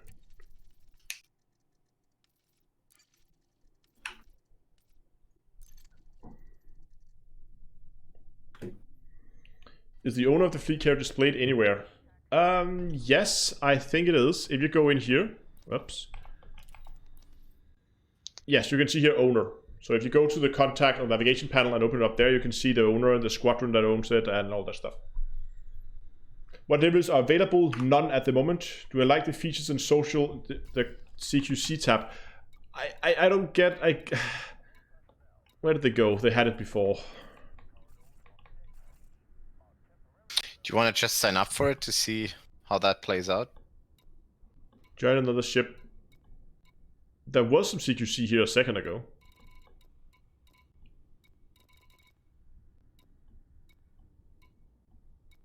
It is there for me all the way to top. Oh, I only have multi-crew. That's weird though. Can you set the next jump now or do we need to wait for the cooldown? Let's try. I think I have to wait for the cooldown. But let's just... Emsus, where's your carrier at the moment? And is it scheduled to jump? No, it's not. It's still on cooldown. I had to jump earlier because I don't want to fly 400,000 light seconds away. I can tell you how long it needs to cool down though.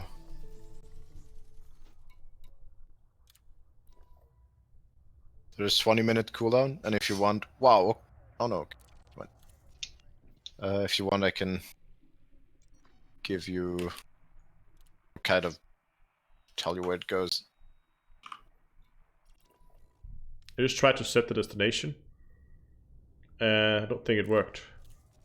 Where's your carrier at the moment? In LP 547. LP space 547.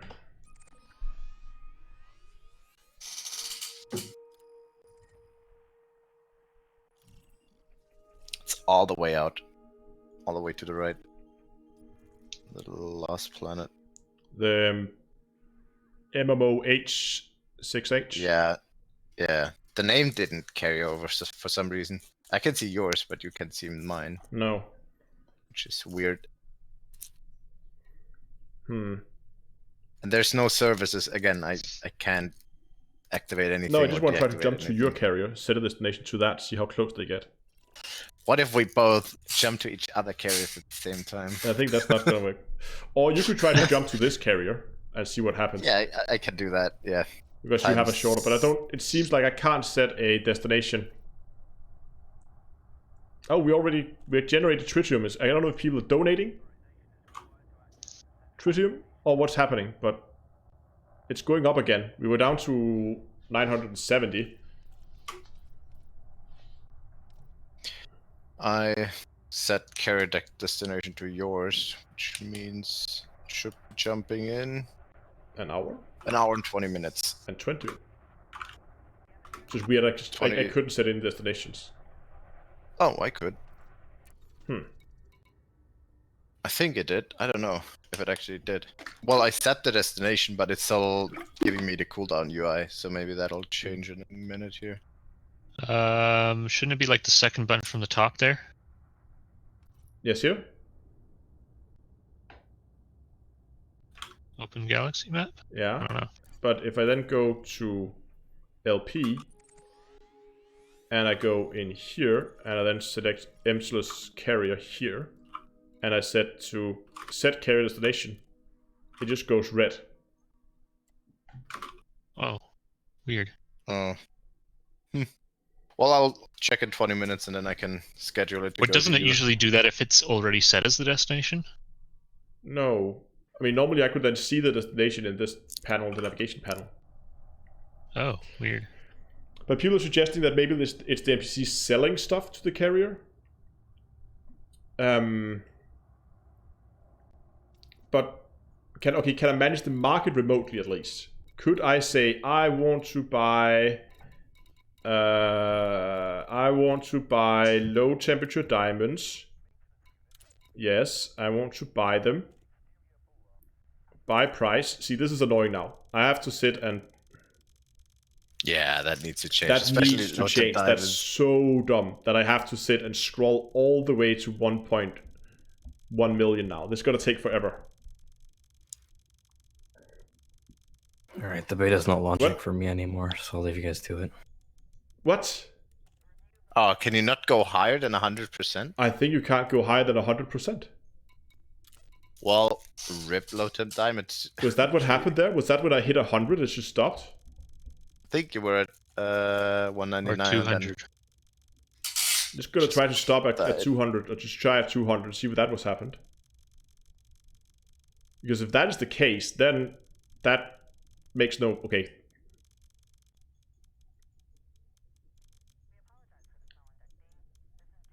So, 99 and 200. 201. No, it keeps going. Oh, what happened then? I have no idea. Oh, I'm putting sell prices now. Oh, That should be in buy prices, of course.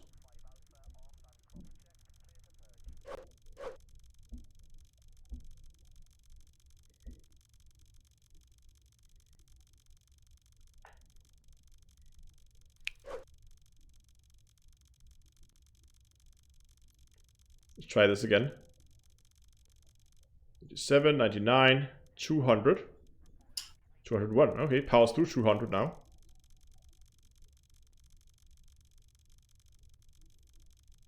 I mean, that looked really very much like a glitch. So I think it was. But this still needs to change. It's no good that I have to sit here for like 5 minutes scrolling up the No, price. yeah, This is agreed. this is a stupid UI. I think they're kind of making it so any UI you can just control with 2 buttons, so you don't need a keyboard for it for console players. But I agree that just entering a okay price. that you have this option for scrolling with buttons. Better yet, they should have the option to set it by credit or by percent of galactic average. Or Like a toggle or just between have those an two. on-screen numpad open up for the console crowd. Yeah. Yeah. Is it faster to use the cursor keys? I'm gonna try to use my keyboard here. Seems to be the same.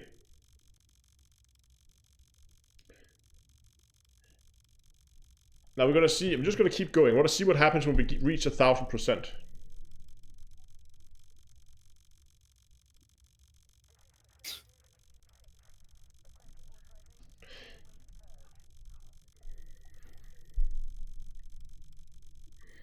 Yeah, I think an on-screen numpad would be a good compromise. Shift push cursor keys.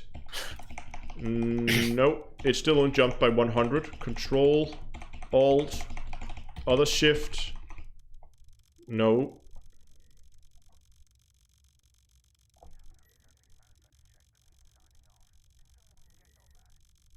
Have we checked to see if there's any new controls that need binding? I just thought about it, but I didn't want to lose all the scrolling progression I've done. When that's screw materials or money, scrolling is the new progression elite. Use the It's the people new are saying grind. use the mouse and the arrow keys at the same time. I don't think it makes a change, but I just want to see what happens when we reach 1000%.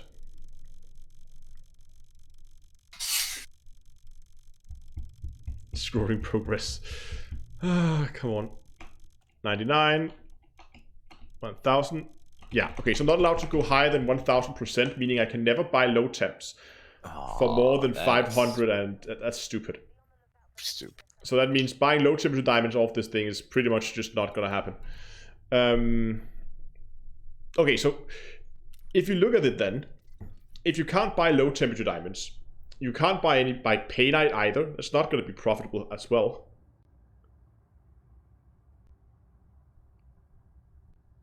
Because that's going to be this. What's the prices on? What's the prices on something? Let's say painite, for instance.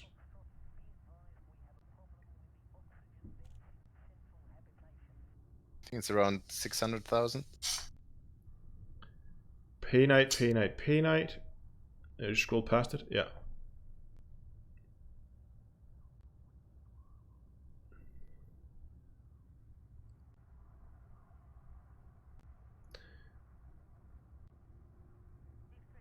There's some interesting markings on the hull. I just found a number. Okay, so painite, you can sell painite for like 500,000 credits. What would I be able to buy painite at? Now we know it's a time 1000, so we can take if I take low temperature diamonds and I want to buy them, you can see here the base price is it's set. Why does also set the base price to 500, and that's not makes no sense. Yeah, it's kind of weird. I think because the beta's market is kind of not. But okay, running. so the actual so it would actually be okay because I think in game the galactic average for low temperature diamonds are 240. 200,000. Yeah. Right. So that means you would be able to buy them at up to 2 million a piece. So that's actually okay. The 1000% is not going to be the issue, I think. The scrolling is though. What about painite? If I want to buy this, it's 40, so I could go up to what, 400,000? Which is still lower, but again, I'm pretty sure the average in game is higher. So I think that may be okay. Yeah, we have last Braveheart here also saying it's 247 something. So that means you could go up to almost 2.5 million in buy price, and nobody's going to pay you 2.5 million for your no one's going to pay them that much for low temps anyway. So I don't think that's a big issue. But you could mark it up a little bit if you had a carrier parked like right outside of what's the engineer that requires painite? True. You could just park it there. Celine or something. But one thing that I'm really missing here is like they have this on the market thing, they have this like highest profit, and this graph makes no sense to me. Is this days? Profit the last 8 days. So this is 1, 2, 3, 4, 5, 6. Okay, so this is 8 days. So these are 12-hour increments. Not very granular. Not very granular, but that's okay. But because here at least I can see what my highest, like I can calculate my profit from the market if I wanted to. I don't know how it came up with me having a profit of 600,000 credits. Because I only bought things. How can I make a profit if I only paid for stuff? The taxes on your repairs, maybe. But this is the commodity trading market. Oh yeah, right. And now it says here that I have an inventory of 3. Oh yeah, we gotta try something here. Donate. Okay. So I can't donate because I don't have anything in my cargo hold, but I should be able to go and I should be able to take some of the tritium that I bought off the market. And let's say I take like 10 tons of that. So now I have a little bit of tritium in my cargo. And I can now go ahead and donate 10 tons. Okay, so you can transfer it, but you need to bounce it over your cargo first. Hold on.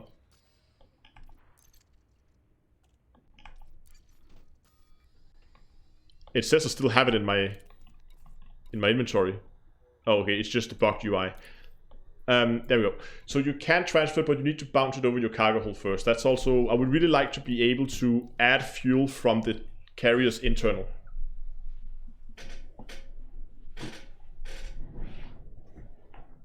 That would be really nice. But some of the things that I'm really missing is I've set a tariff on this just for fun. I like though that we have remote workshops. That's nice. I set a tariff on this.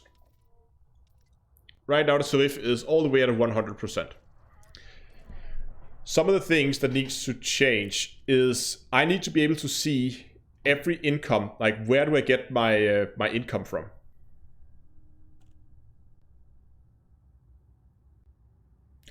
Oh, hold on then. So core costs, yeah.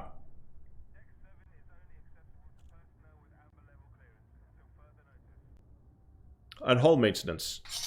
Oh, okay. So I paid 100,000 for hull maintenance after each job. That's not too bad. Yeah, that seems pretty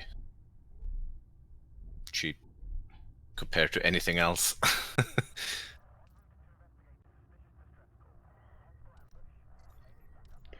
But the fact that I still can't do anything here at all, not even suspend, that really baffles me. But I would really be like to...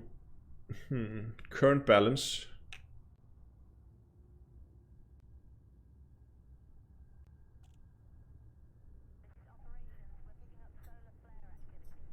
It does show commodity trading here.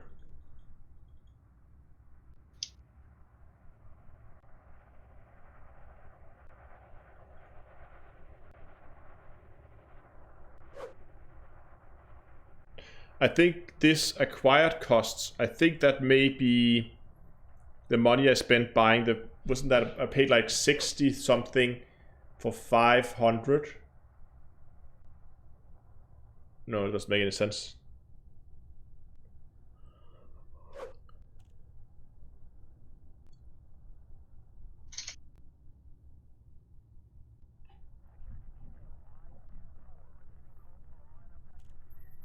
So I guess if you have a really active carrier, you could potentially turn a profit on it, but it's gonna be really difficult.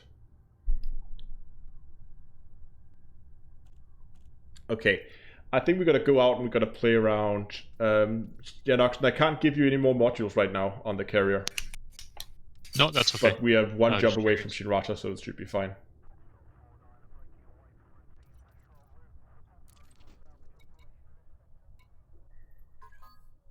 I noticed there's a number that keeps repeating marked on the hull, 4748. I wonder if the carriers get like unique numbers, kind of like the stations do.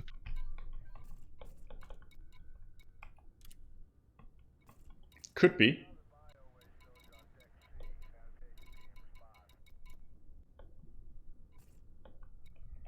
Okay, I'm just gonna quickly set up some fire groups here, so we can go out and play around with some tritium.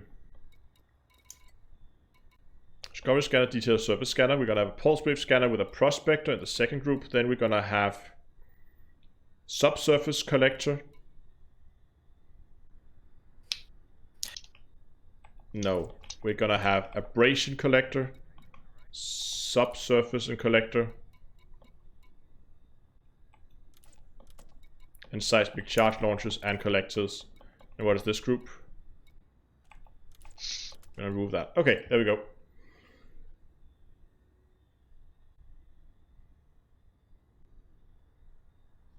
Set up the market to buy tritium. We can buy some tritium again.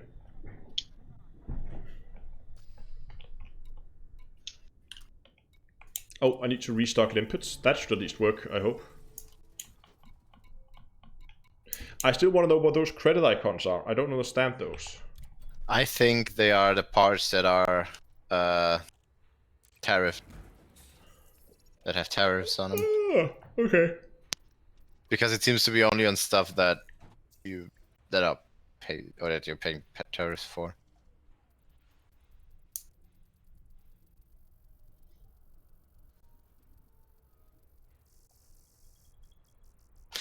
You know, the good thing here, the limpet speed to refill actually increased. Yeah, it's a lot easier to restock limpets now. Yeah, and you don't have to like navigate through 5 different menus.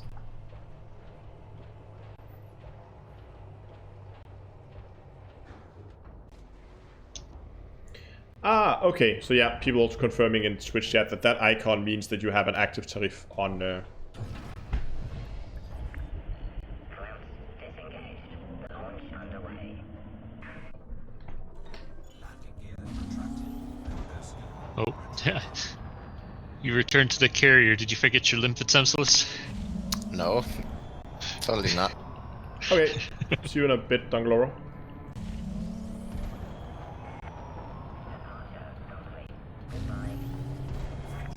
Okay, let's try to see if we can find that that hotspot.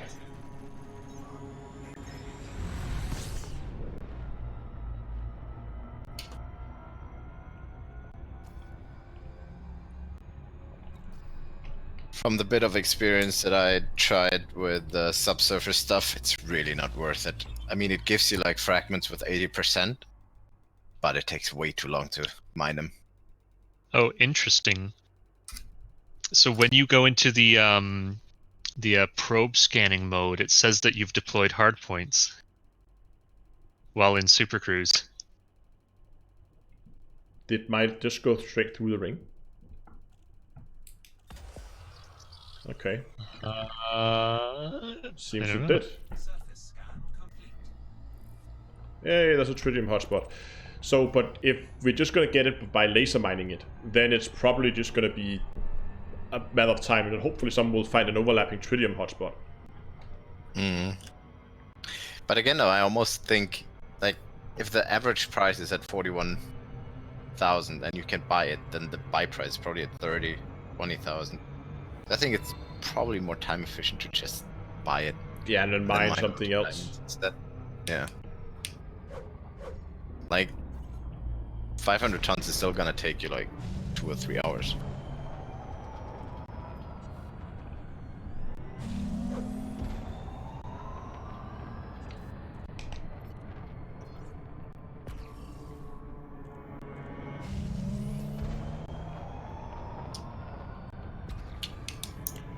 Just gonna target the planet here. I'm just gonna start by not necessarily gonna go and do a whole lot of mining. I just want to try to prospect a few rocks with the pulse wave scanner just to see. Okay. Like, just want to give it a go. Oh, hold on. I need to put some pips around here. I need to get. Ah. I have an forgot that this interesting is situation here. this is an Imperial ship. So we have 7% tritium in this one. As just normal mining. We don't know. That's not really good, is it?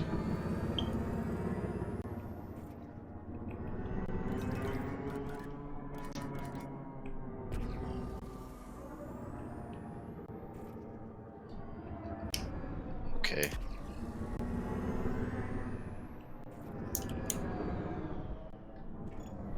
Cargo scan retracted. I have to relock my UI glitched out.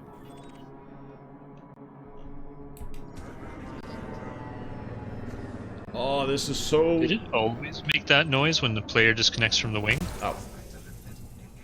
10% tritium. I'm so used to the Python by now that that stops so much easier than this thing. I keep. Okay, so here I actually have some tritium subsurface deposits. So that means I should be able to get my... Why is there a mining laser in this group? Get that away. That means I should be able to go and then say... Yes, you have 4 subsurface deposits here. Okay, my carrier can jump to your carrier. Ah, great. I forgot to kind of restock ammo by synthesis here because I forgot to restock ammo for my seismic charge munition. Just gonna resupply here. Weapons rearmed. Can you guys set me another wing invite? Yep. Sent. Thank you. Oh, it's been a while. Pretty much only used the subsurface ones here right after launch, so I'm gonna see how that goes. Oh, okay, that's right. Just fire straight away.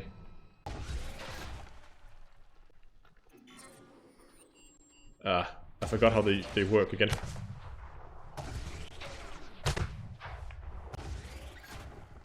Drilling.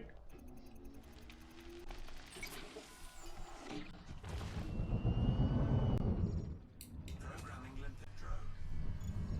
Cargo skill retracted. Cargo skill deployed. Programming limpet drone. Oh, so I just need to keep shooting this thing.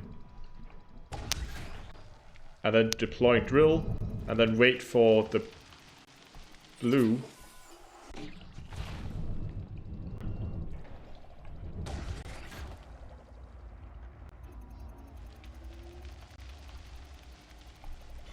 Nope.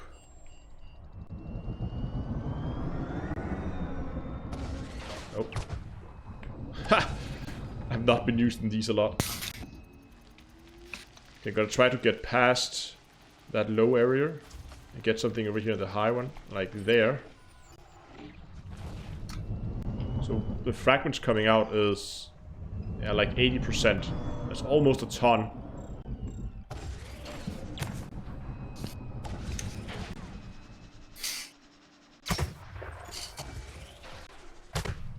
Oh, is this one depleted? Looks like it is. Okay.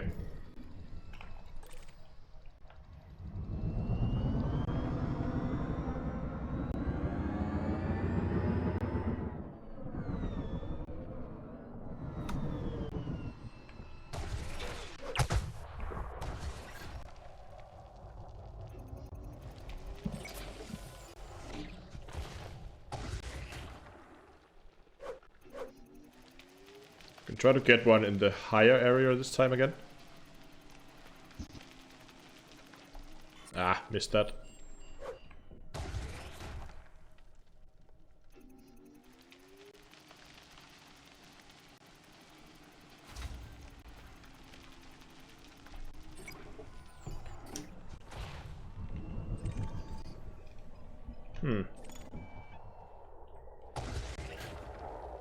So I'm not paying too much attention to chat. Do you guys remember this, the density thing? If that has an effect? I think the density is really only how quick you drill. Ah, okay. Like how quick the bar at the bottom goes. So if I just hit any of the blue, I'm good, basically. I think so. I'm not, like, I've never really done this. There.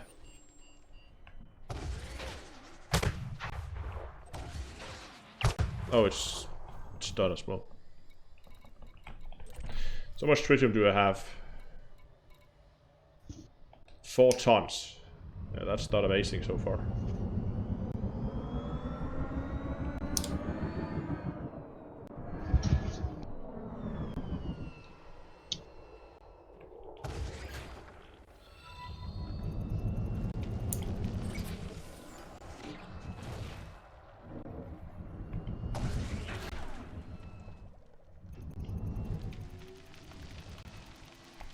Yeah, you're right. It is slowing down when you get to higher densities. Programming limpet drone.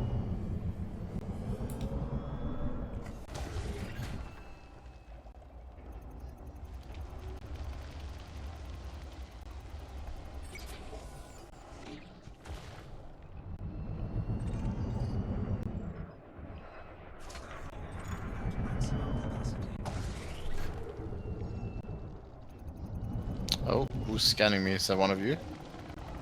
Probably NPCs. Ah. There's federals here. Okay. I mean, we have a Corvette with us. Yeah, they're clean though.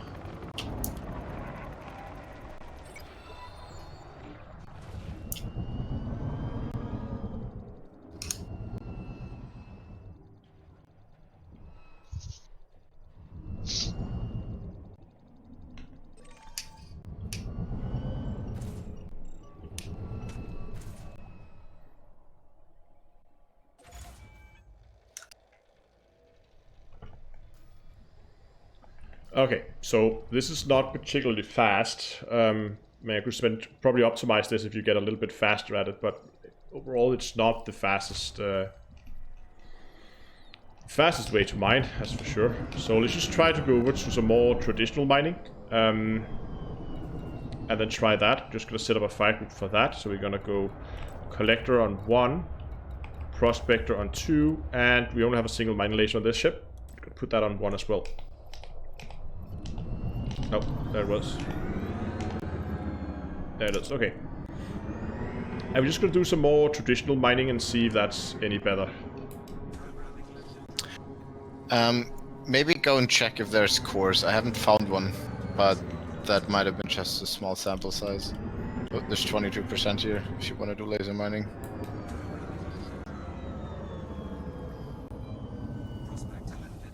I'm just gonna do a few prospect a few rocks just to see like how easy it would be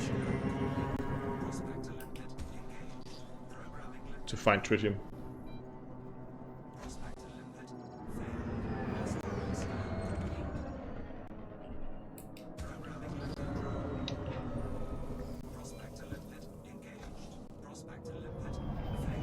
I can see a shadow behind me next. Yeah, 15% tritium on this rock, so if I go and mine that. Don't mind me, I'm definitely not trying to intercept your Olympus. And this is of course gonna be pretty slow because they only have a single laser. In a real scenario, you would bring a lot more lasers than this. And I would also remember to put pips into weapons.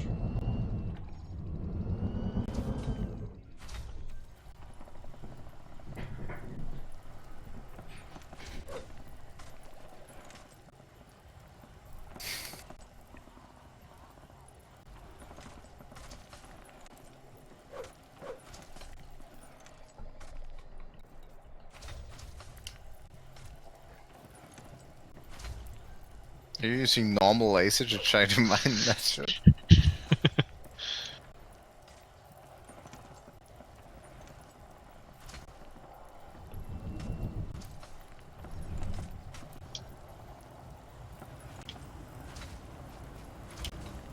People saying they donated tritium to the carrier, but it didn't remove it from the cargo hold.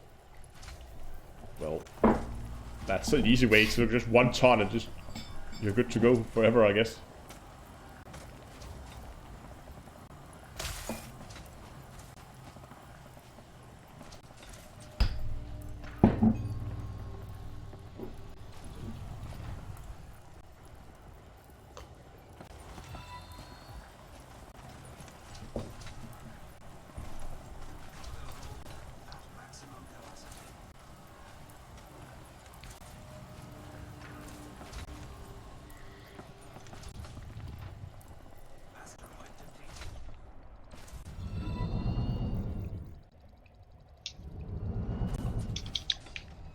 Okay, this is laser mining is definitely a lot faster.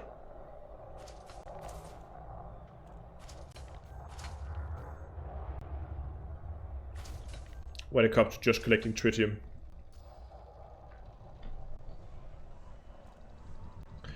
I'm just gonna go and search for some core deposits. Just to see if I can actually find core deposits.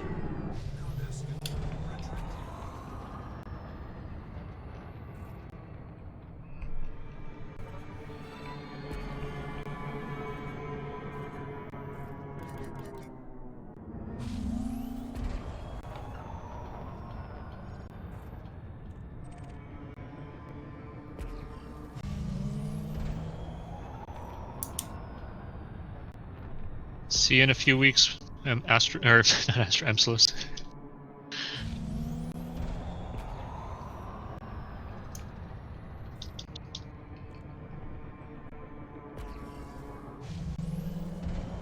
I'm just waiting till you crash into a rock again. I know this is not going to contain cores, but I'm just going to go and give it a prospect anyway, because I just want to see how easy it would actually be to find anything. So this one is just pure water. But, look at that. Even though it's a pure water rock, it does have tritium subsurface deposits. So finding subsurface is definitely not an issue.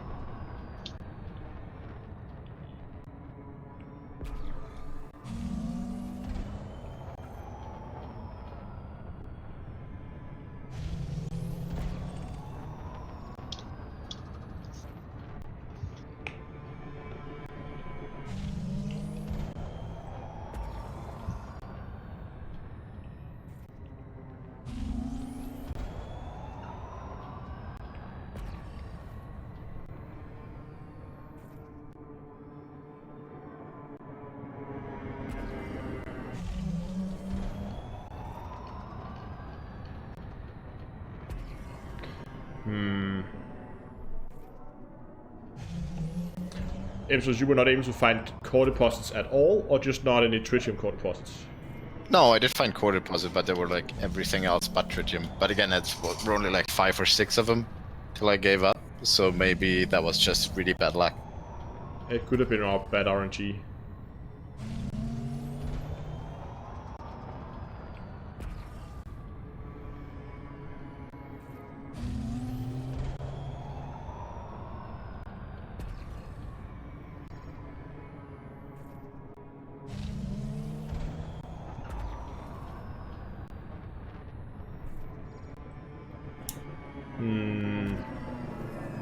I'm not having a whole lot of luck with my core side right now. I don't know if this has been mined out already.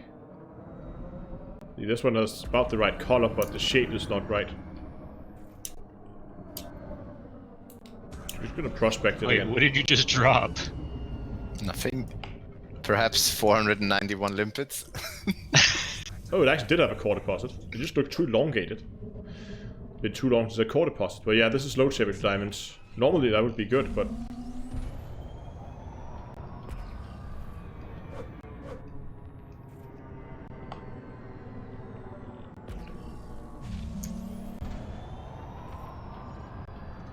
All I just see is a bunch of limpets smashing against my canopy. I still can't jump because I'm still jetties in it. No, right now we're not caring about low temperature diamonds. We're not here to make money right now. We're just here to try and test the tritium mining.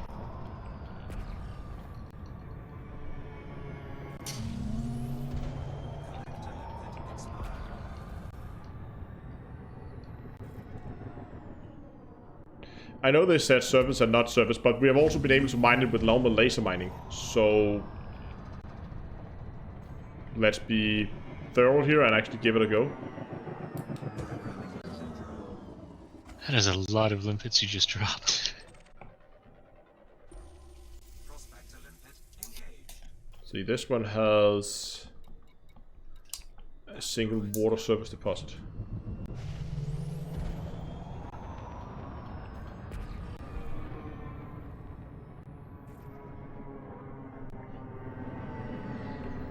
Then we're gonna try to just prospect everything that just has a like slightly higher than normal color.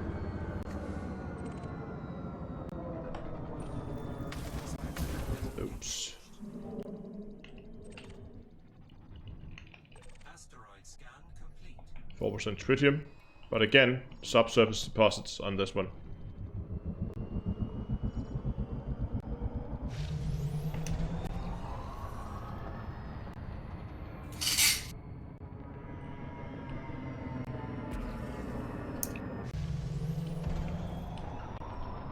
Oh, should have mapped that one as well.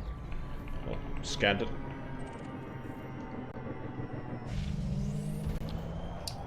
That one down there looks interesting.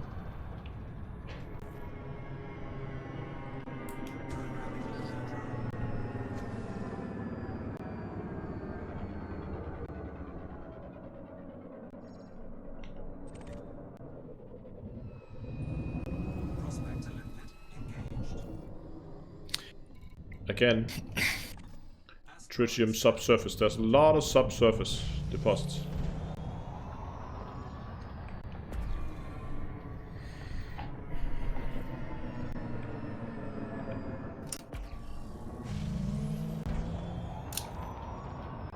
Okay, we have a lot of stuff up here.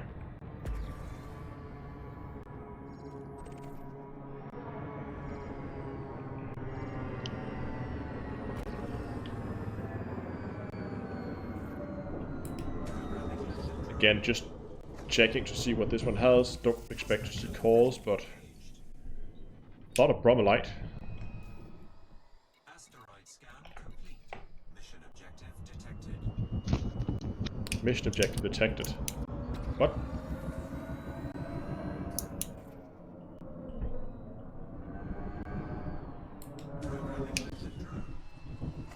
Can see something there. It's probably like a subsurface, I think. No, surface deposits, okay. 24% tritium. And tritium subsurface deposits as well.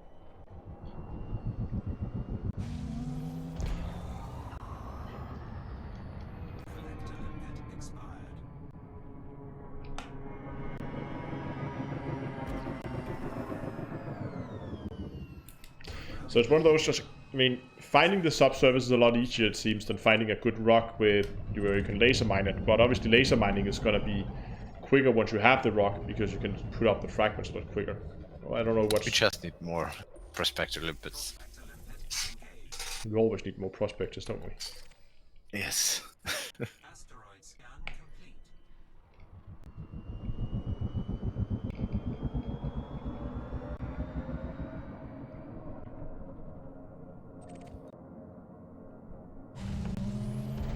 Yeah, people in chat have a good point that if tritium mining is roughly as fast as triple low tip diamond, it won't be able to keep up with the cooldown. No, because you can't mine 500 tons. You could mine 500 tons in 2 hours if you're really, really fast, but maybe not. No. So you would probably need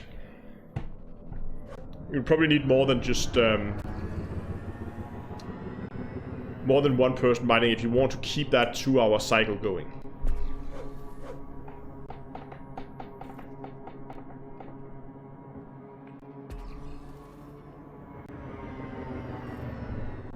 Let's go over here.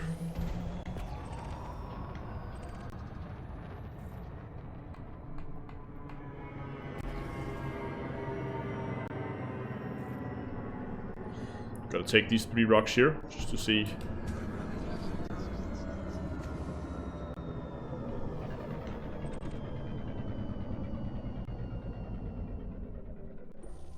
Prospector 20% tritium and 2 subsurface.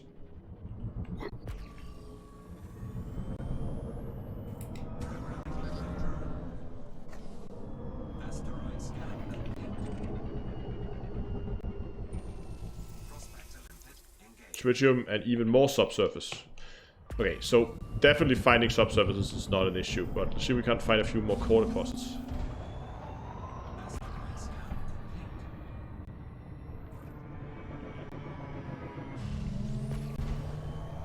Oh.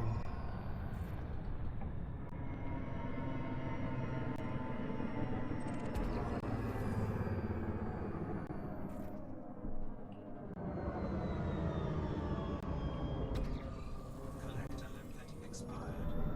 Programming limpet drone. Prospector 21%.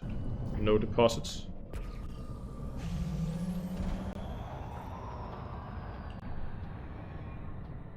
asteroid scan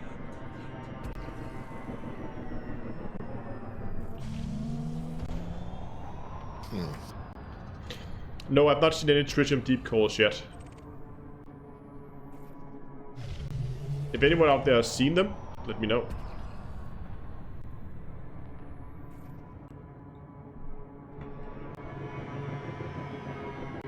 It's weird though, because there's a hotspot for it. Yeah.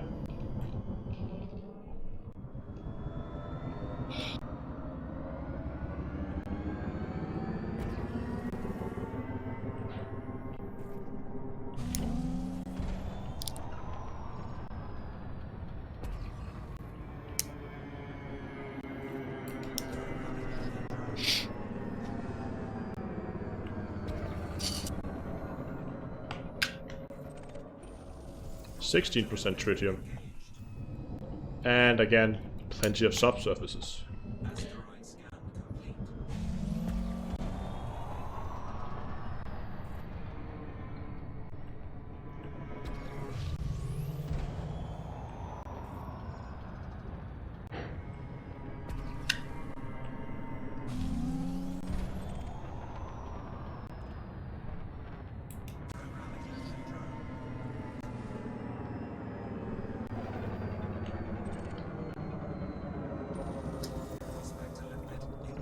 6% tritium.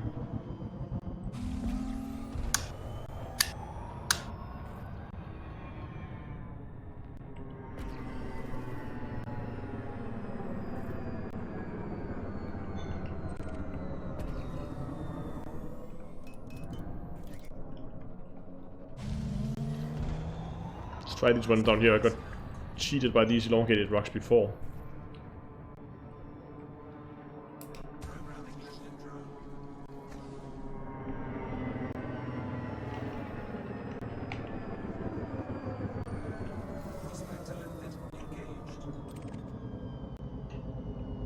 Yeah, more subsurface.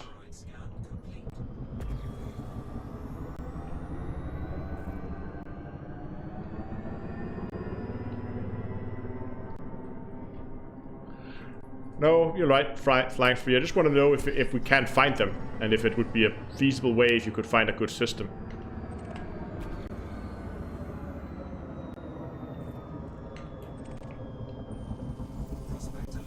%5 tritium, and again, remember all these, I think the subsurface will always give 80%.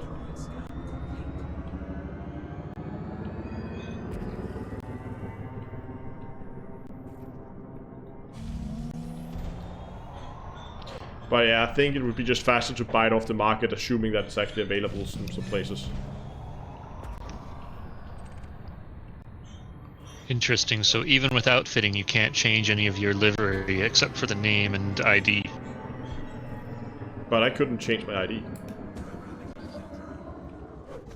On the ship? Yeah. Or on the carrier? No. I found void opals. On the carrier.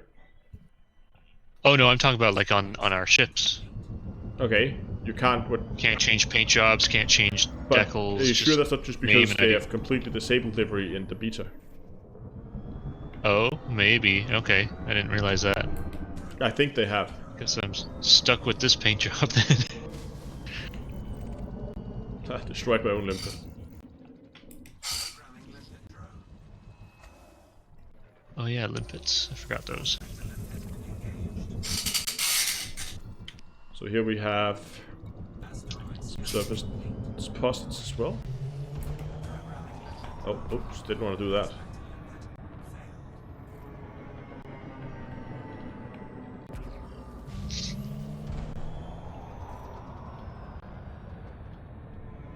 Try this one over here. Yeah, I agree. It seems that it would be a better option to just mine low temperature diamonds and then just buy the stuff here off the market. Again, I keep forgetting how slowly this thing stops. Oh, 28% tritium. And a subsurface deposit again.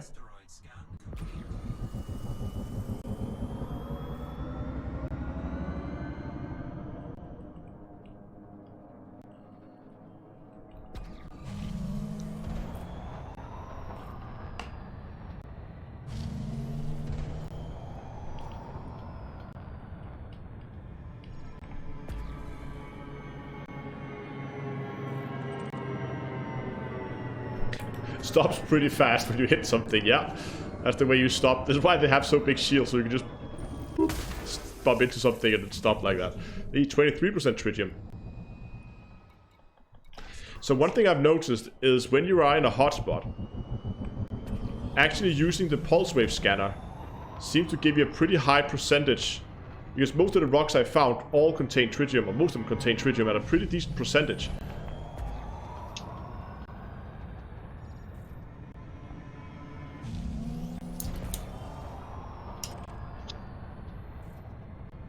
Let's try this bright one up here behind this one. Or behind the one up above me now.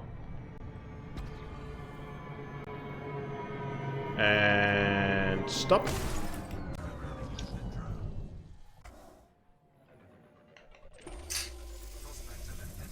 Okay, this one didn't have anything.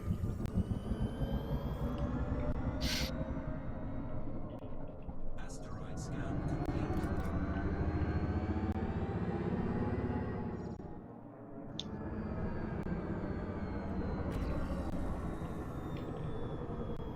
Programming engine drone.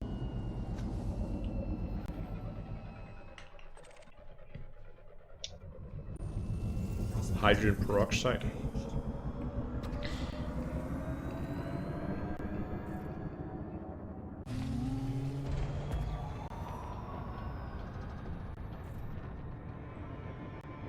Okay, just get a few more rocks, then get back to the carrier.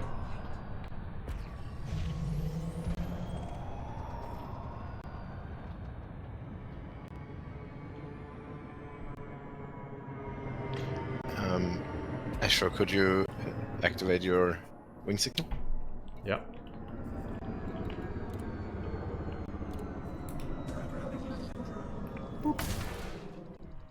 Thank you.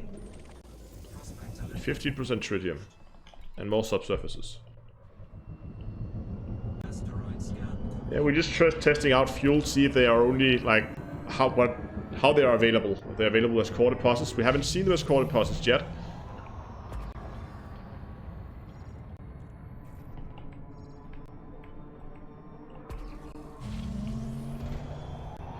Yeah, we're gonna do a quick. Let me just quickly get that rocket there, and then we're gonna head back to the fleet carrier. And on the way, we're gonna talk about how I personally feel about the meat so far. Could be fun to have a little discussion. Oh, this one might actually have coals in it. Well, there's also a bright one behind it. I'm just gonna go for that as well.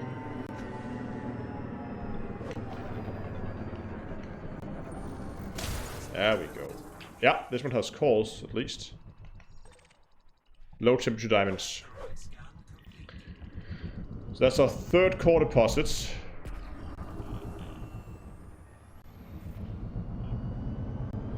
With nothing. Oh well, at least with no... I think this one has cores as well.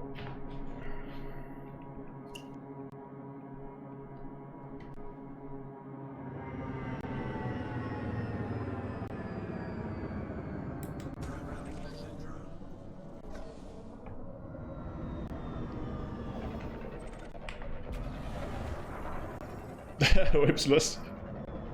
Wow, I did not take any damage from that. Interesting. Yeah, and this one also has core. Okay, so I've been scanning 4 cores now, and none of them has contained tritium, and we're in a tritium hotspot. So I'm not 100% sure, but I have a good feeling that they're not. You said you had scanned, what, 5 and didn't get anything? Yeah, 5 or 6.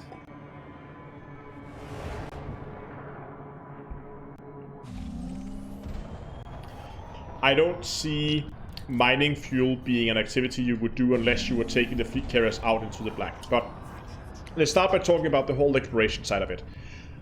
For this to be feasible as an exploration ship, what I think they should do is that they should reduce the cooldowns and spin-up times for the carriers in general to about half an hour. Maybe even 20 minutes or something like that. I think that would be more... make them more usable for fleets, and you would still have the issue with fleet carriers in as exploration ships that you would not have access to universal cartography. You can't sell your exploration data. That needs to change, and you could maybe even, I don't know, give a small percentage to the fleet carrier owner or something like that.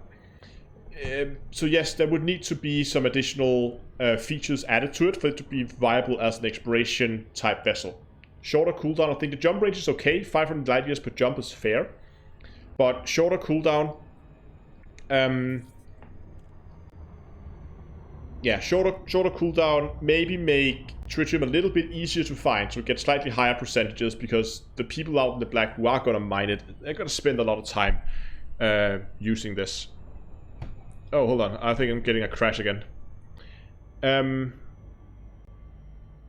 Yeah, cooldown based on jump distance. That could work. So if you're doing a really, really short jump... I mean, the the spin-up time makes sense. The spin-up time is there to give people on the fleet carrier a chance to finish up their business and then get off if they don't want to go along with the jump. So giving them, I don't know, 20 minutes, I think that should be enough. The cooldown time, I like the idea of having it distance-based. So if you're only doing micro jumps in the bubble, well, you have a 10-minute cooldown. If you're doing long-haul jumps out in the bubble, then or outside the bubble, you're getting longer cooldowns. It will still hurt the exploration people, like taking these out for exploring. And I don't think an hour is a little bit too high. I think it should be lower, even for the longest jumps. But I like the idea of having a distance-based cooldown. For more general purposes, like in the bubble, there's a lot of good things here. There is some things that need to change in terms of the UI. Lots of places, like when you have to set prices or stuff like that, when you have to scroll around, that really needs to be more user-friendly, because it's not... The fact that I have to sit and scroll every time I need to set up a market or deposit cash or anything like that, that's just a little stupid. But that is something that I hope they can easily change to make it easier to use. Because that UI is pretty dumb. Other things I would really like to be able to is to go in here. It's fair enough that I can't buy or sell services when I'm not in the system with a service. Actually, I can set it up now. So let's jump into a system with a service in again.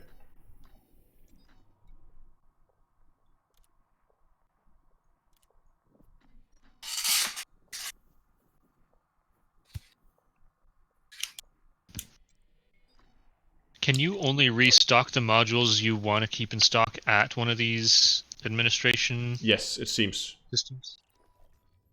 So I doubt it would even be feasible if somebody wanted to set one of these up at like Beagle Point, because then they'd have to jump it back to another system whenever they want to restock. Problem is, if you're gonna run this as a market thing, it's really only feasible to run it in a system where you already, because if I go in here now, you can see I could stock up. I had this mining package, right, where I get 10 units abrasion blasters, both 10 turret and 10 non-turreted.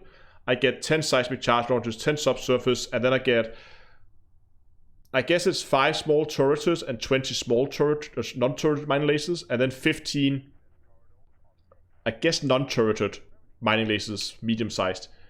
So you get a decent amount, but I can't restock.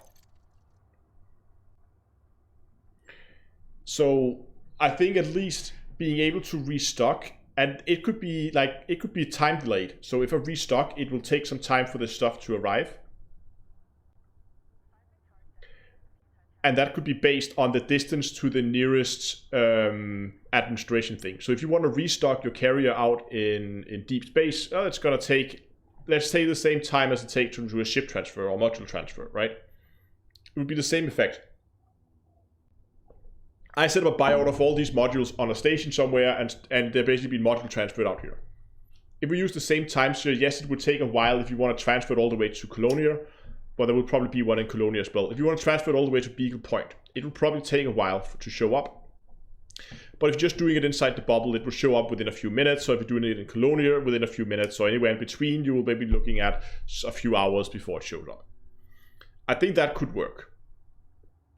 That would allow people to restock, even if they're not at a service. What I also need to be able to is I need to be able to shut down services remotely, or not remotely, right, without being at a carrier service system.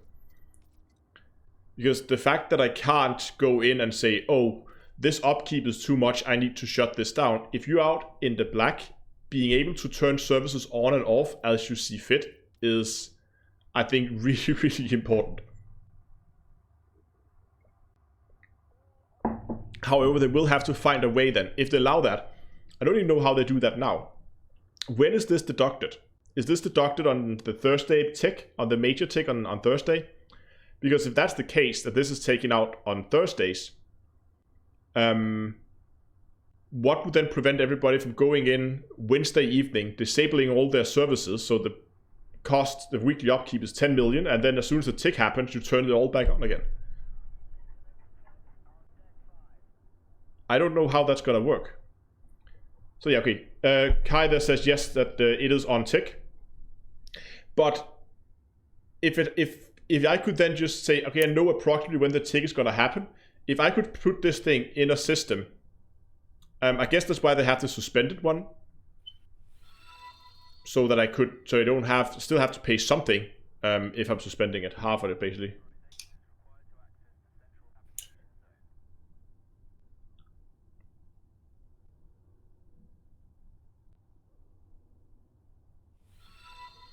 Didn't they say you should be able to take services dormant? Yes, exactly, but I can't suspend. As you can see here, I don't have the options, apart from the UI not loading. But I don't have the option to suspend services. So you can see I've suspended my redemption office right now. But I don't have the option to do that in if I'm not in the system that has the fleet carrier service, whatever that was called.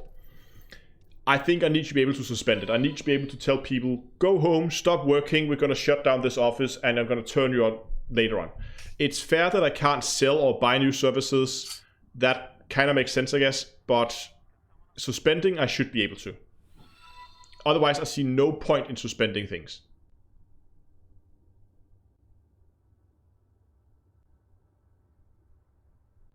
Yeah, I don't see as... If you can suspend services, if they're going to reduce the cooldown times, if they're going to add universal cartography, then I see fleet carriers being able to be a very useful tool for explorers. If they don't do that, I mean, without universal cartographies, you can get repairs, sure. You can get more ships with you, sure. But that is about it. Other than that, you're basically going to spend most of your time mining fuel anyway.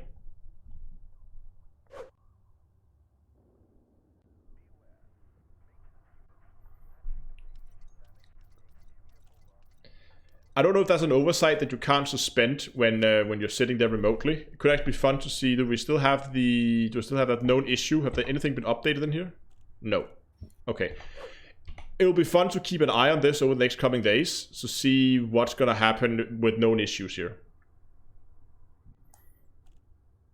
Other than that, there's of course the question about, if you look here at the active cost per week. I mean, just this one alone, just the ship alone is 42 million, which of course you can see up here in the corner, it doesn't add up. So we need to figure out what prices are the correct. Are these prices just placeholder numbers, or are these actually the real numbers?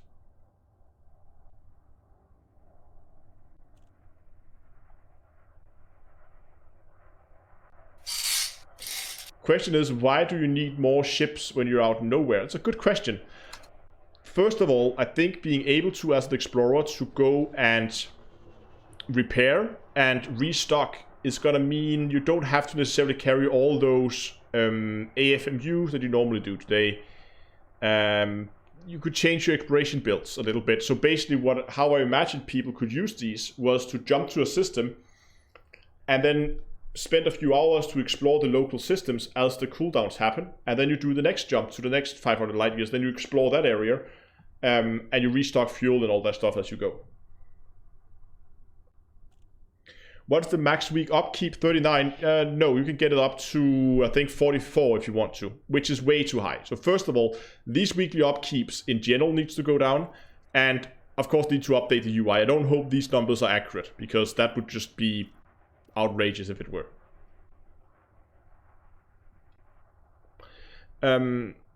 I can definitely see the market here beginning to be useful. Again, the UI needs to change so I don't have to sit and scroll like this insane scrolling if I want to buy something and I sit here and I gotta scroll the price. This doesn't make any sense.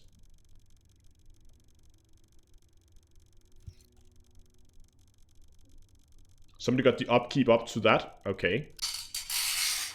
So there must be upkeep from other things than just the services. I don't know if there's upkeeps from storing things or how that works. You know what? Let's just schedule this to jump back to where it actually came from. Because if we do that, then we can begin to play around with it again here. And waste some money. That's fair.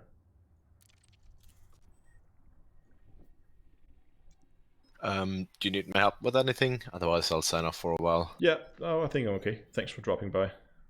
Alright, have fun. So into this whole mess of carriers. I'm just gonna park it. Try to jump it to a station. I know somebody said that would make it crash, but I just want to see what happens. Okay. We should have a jump locked in. Yeah. 1 hour till jump. This carrier has scheduled a hyperspace jump. Please conclude any remaining business in this system prior If you buy it in the beta, does it affect the actual game? No. Everything that happens in the beta is completely separate from the main game.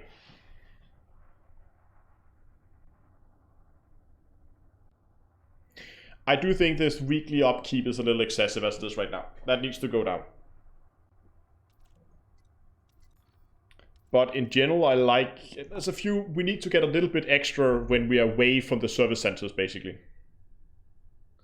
There's a few things that needs to be controlled, but I definitely think the market could be an interesting thing, and definitely something I want to try and play around with.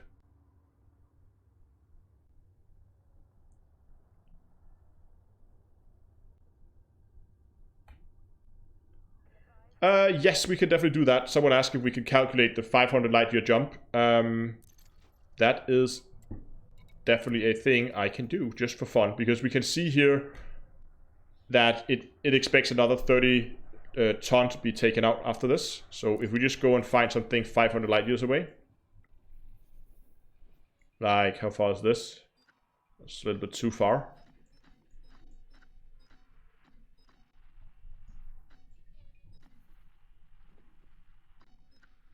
$580, 60, 30, 16, 4, 501.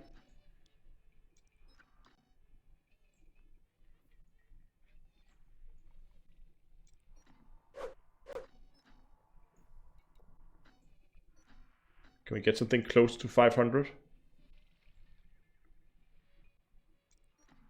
98. 90. Oh, okay. Where's that? Oh, it's that direction there.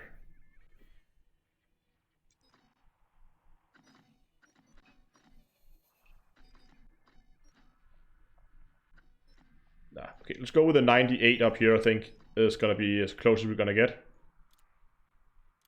So we just calculated the jump to that system.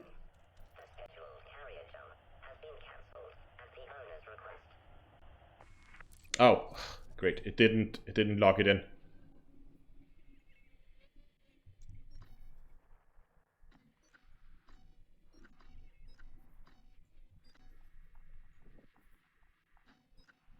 For 60, 75, 96, 96, 97. Oh, that's really close.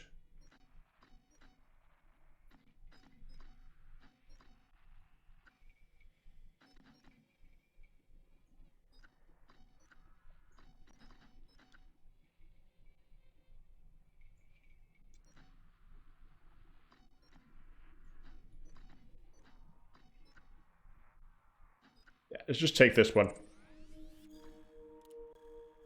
Okay, jump is set.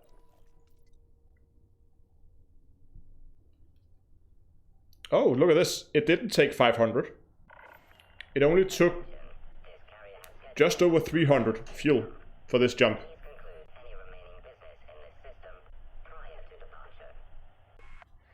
So a full jump of the almost 500 light years.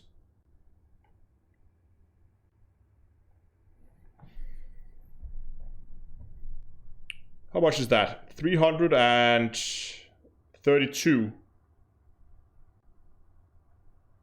I think actually it's not. No, I think it will be 333 if we go full range, maybe. Please add that to the spreadsheet. Yes, sure can.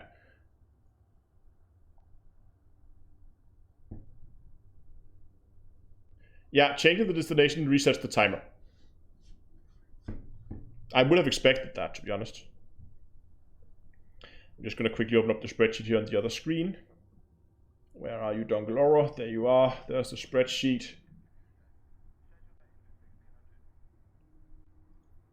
So if I'm jumping from del car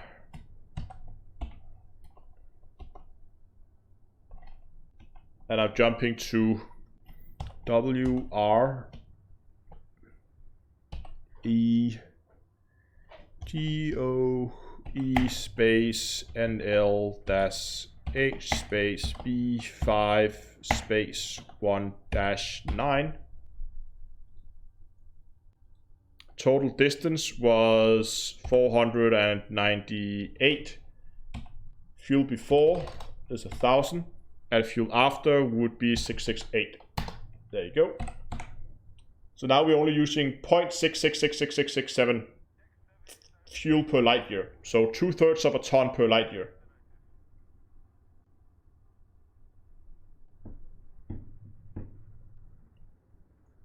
So that's actually not too bad, I think.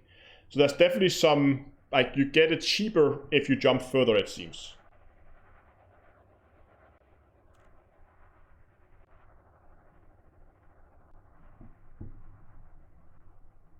What does landing pad lockdown mean? That means 2 minutes and 20 seconds before the jump.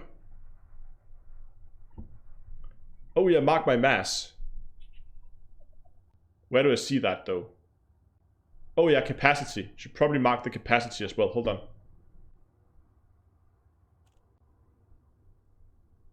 It's a good point. Is that on the spreadsheet?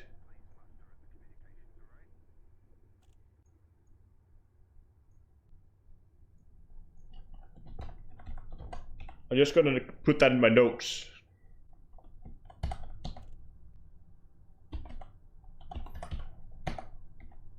Oh.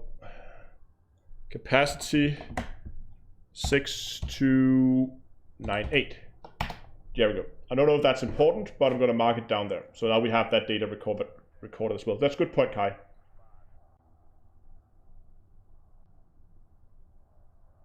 Yeah, we'll do that later. For now, I'm just going to put it in there. I'm just going to quickly set up the destination to our original system so we can go back and actually play with the modules here.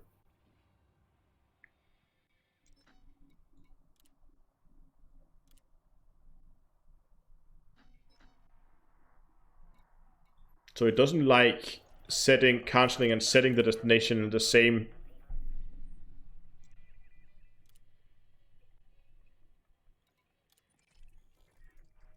So if I just want to jump to the station.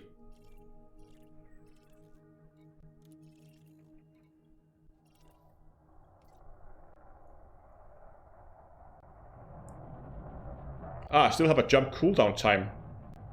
That is weird. I was able to set the destination just before.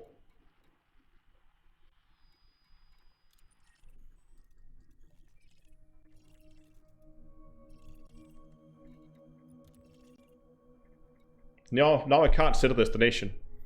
That's...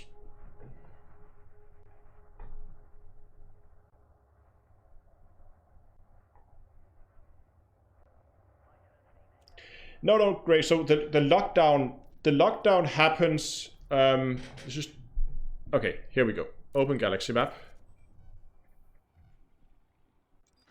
System. Station. Jump. Okay, I think it's set it now. So yeah, here we go. Now it's set. So the lockdown happens 2 minutes and 20 seconds before the jump. Until then, the carrier functions exactly as normal. Other than it giving a lot of notifications and all that stuff. But 2 minutes, 20 seconds before the jump, it goes into lockdown. All the pads are being lowered into the fleet carrier, and the whole ship locks itself down. And then 2 minutes, 20 seconds after the jump happens, you're in a new system.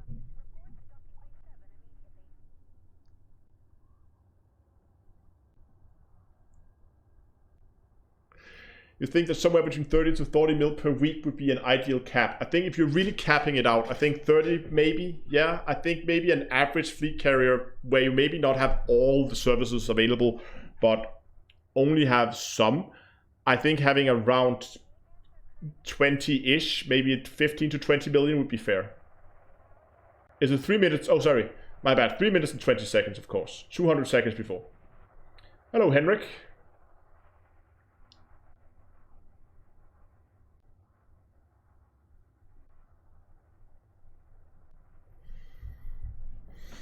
But yeah, right now I can't change any services until we get it, because I actually want to see, with the current setup, if I sell the services that I'm not interested in on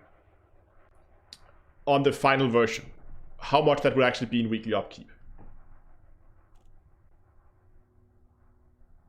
Yes, I think you're absolutely right that the idea is that you don't have a carrier with everything turned on. For instance, I would probably turn outfitting off, because looking at outfitting is one of the most expensive modules, and it doesn't add a whole lot to a mining ship. Sure, it's nice to be able to fit a mining ship, but it doesn't. I mean, you can fit your ship somewhere else. Don't go to the fleet carrier to fit your mining ships. Go and do that in like Shirachara or Ray's Gateway or something like that. So that was definitely something I would probably disable and completely RSL, so we don't have that available at all. Do carriers have defense? Yes, plenty, just like stations. The redemption office is like, I'm a little on edge on that. I mean, it could be a nice additional income. Depend, of course, if I set a tariff. Right now I have set a 100% tariff. Probably wouldn't do that on the live server. I'd probably set that to something lower, but just for testing, just put it up on true 100. The redemption office, basically still a factor where you can sell combat bonds. It's a mining support vessel.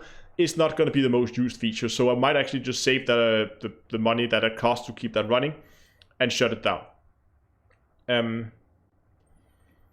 Armory, so we can restock limpets. Yes, for sure. Repairs, yes, we're going to need that. And refuel, of course. So I would keep these three, but these are also relatively cheap at only 9 million. Actually, the redemption office is, okay, that's 12, so about the same as the armory. And I would, of course, keep the shipyard so people can store ships on it. If people want to have a ship stored so they can mine in one ship and then go and swap out for something else, then I think that should be an option for people.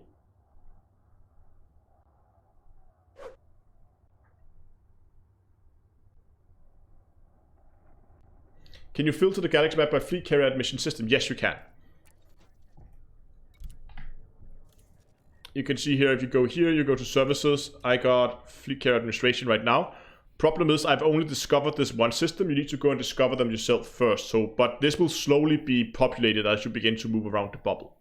Otherwise, I don't think it will be long before you can go into Inaura and search it up there.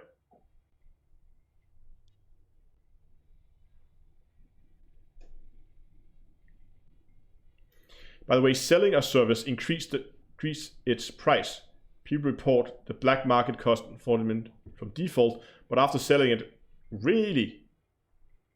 Okay, we're gonna try that again. We're gonna try to like buy and sell the same service a few times, just to see what happens there.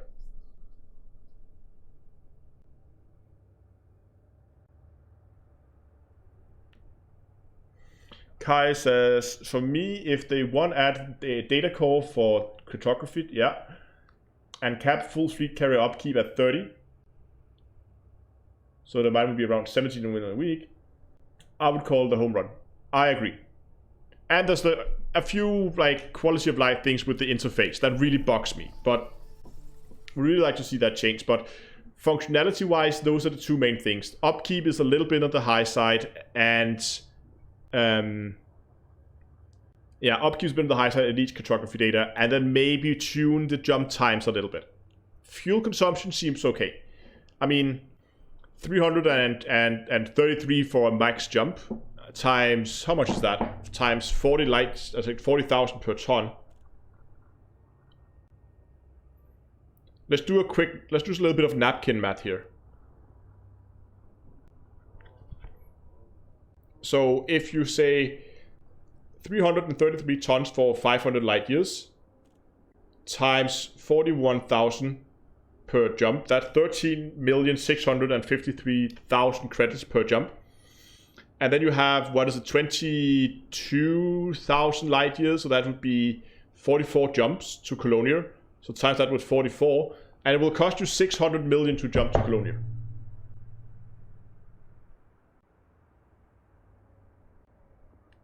That's quite expensive. 600 million in fuel to get to Colonia. Or you just buy a carrier in Colonia, yeah. 600 million in fuel. if you want to buy it off the market, right? And if you're buying at galactic averages, if you're getting, you might be able to get a better deal somewhere.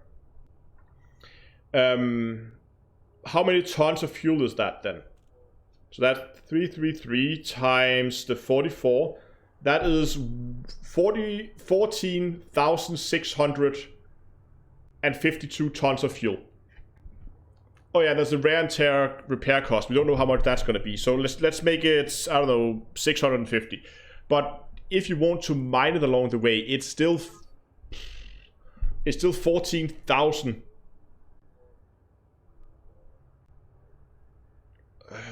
3 times divided by, let's see how much we can have there. That is 77 trips in a Python, in a mining Python. 77 with a full cargo to get to Colonia.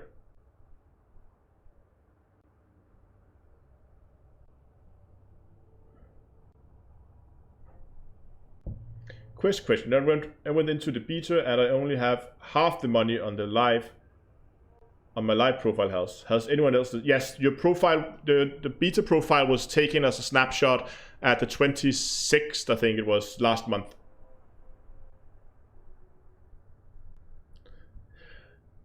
And what was the minimum? Let's also calculate the minimum jump time. How much time would it take you to get to Colonia? So 2 hours per jump times 44 jumps. That's 88 hours. That's just shy of 4 days. So 4 days, no sleep to get to Colonia.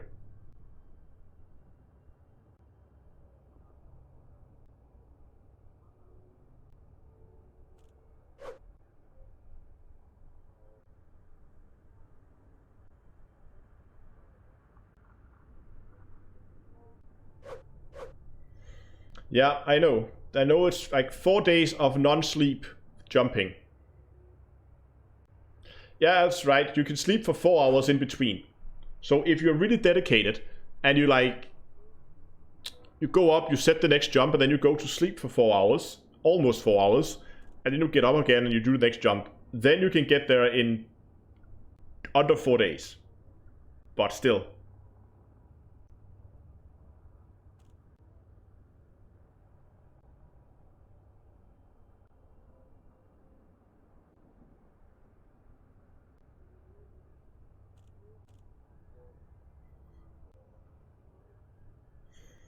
It certainly makes sense at the...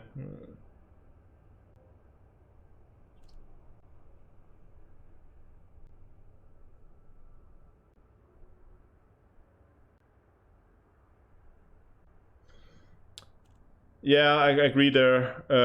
Buddha Cool says that a reasonable number for jumps you could do would probably be 3 jumps a day. Imagine that you get up, if you're really dedicated to it, and you want to run a normal life with a working job and stuff like that. Let's say you get up in the morning and before you go to work, you schedule a jump. That jump will then happen when you come home from work, where you schedule the next jump. Then you eat dinner for 2 hours and stuff like that, and then maybe in the evening you spend a few hours mining fuel and then do a third jump. So yeah, I think 3 jumps a day is, if you want to run a normal life, and still spend a lot of time on League, is probably the limit.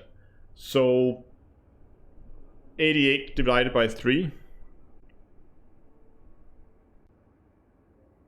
Yeah, that's a month.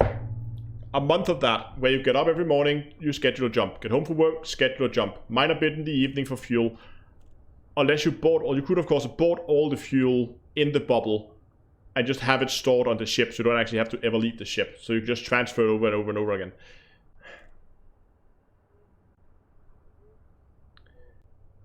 Yes, see, that would be nice if you could manage these remotely, because a lot of the...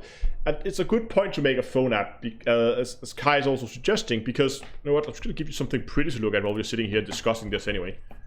So just go out and let's take a look at this thing from afar here. A lot of these tasks... I like go in, click 2 buttons, and then you're done. So a phone app would make a lot of sense.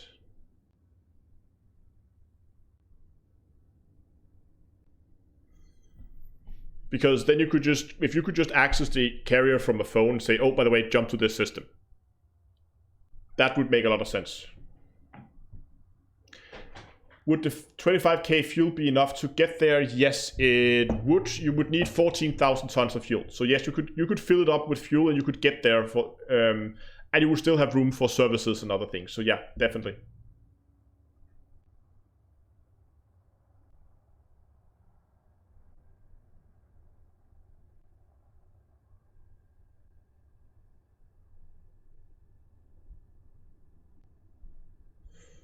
Exactly. 1k in the tank and 13 or maybe 14,000 in storage, just to be sure. Because you're not going to be able to jump in a perfect straight line. You will have small deviations. So having a bit extra fuel won't hurt.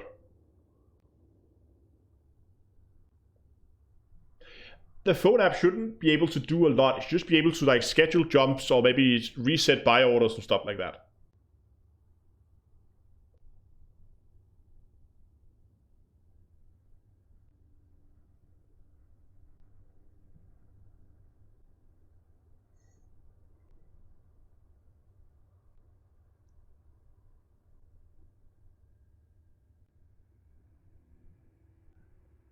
How many carrier designs are there? So when the different stations has different looks, but when you buy them, there's only one. And I think maybe the rest of it is cosmetics we're going to be able to get later for ARCs. I don't know. Will you make a fleet carrier route planner app? Well, that could definitely be done. Do NPCs log in and buy your stuff? I don't think so. I think it's just players doing it.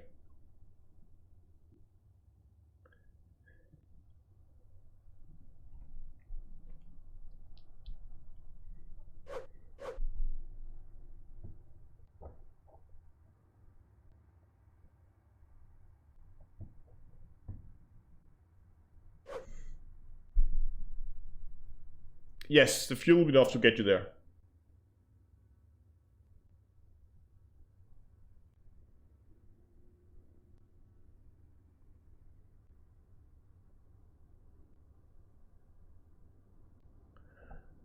What kind of fun stuff can you do in solo? Hold on, I need to scroll up to keep up with chat here. Can use should with transfer service. Can I use transfer services? My ship? Yes, you can use. You can transfer ships. I can show you here. If I go to carrier services, and if you have spent the money to get a shipyard, you will have access to a shipyard here. And here you can see I have access to transfer ships. And as you can see here, I've already transferred a bunch of my ships over to the fleet carrier, so I have access to those. So yes, you can definitely transfer ships.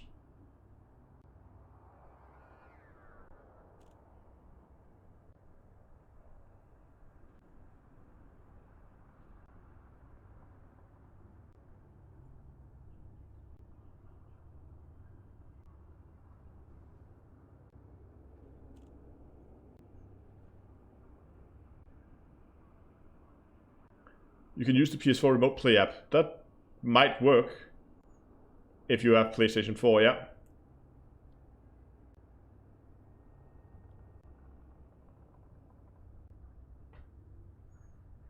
I see I can store... How can I see how many ships I can store? Where does that say?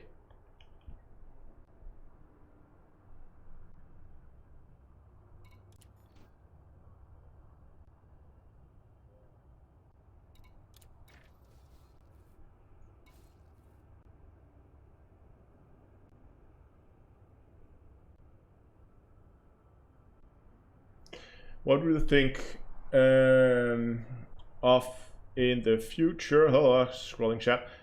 Of if they're making smaller carriers that would have 10k storage, 16 SecretLab, that would be really nice, I think. So it wouldn't be that big of an investment. It says on the module. Okay, let's go into the carrier here. Let's check it in here. Shipyard.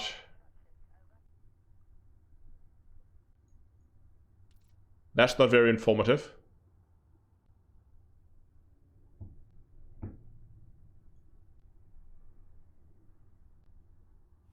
Under the ship graphics. Okay, might just have missed that. Oh yeah, there you go, max 40. So I can store 40 and it seems guests can store 10 each.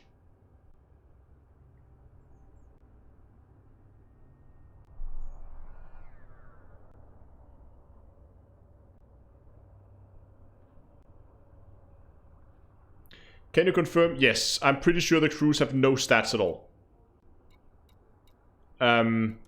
I tried earlier to just, for fun, to recycle them, and I didn't see any change at all. I think all it is just you can get different pictures of people. If you don't like a picture of one of them, you can just get a new one.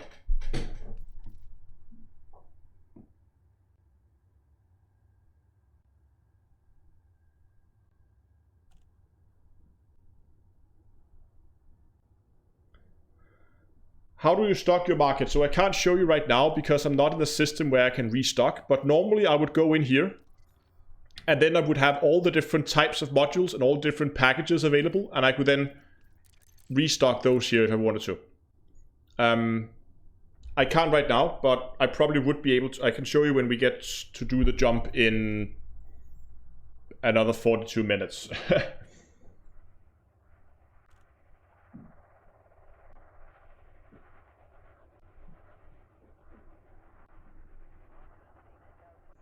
No, the problem with the live stream was they were only showing with like very, very select few commodities up, and only the cheaper ones. When you add all of them, it really adds up.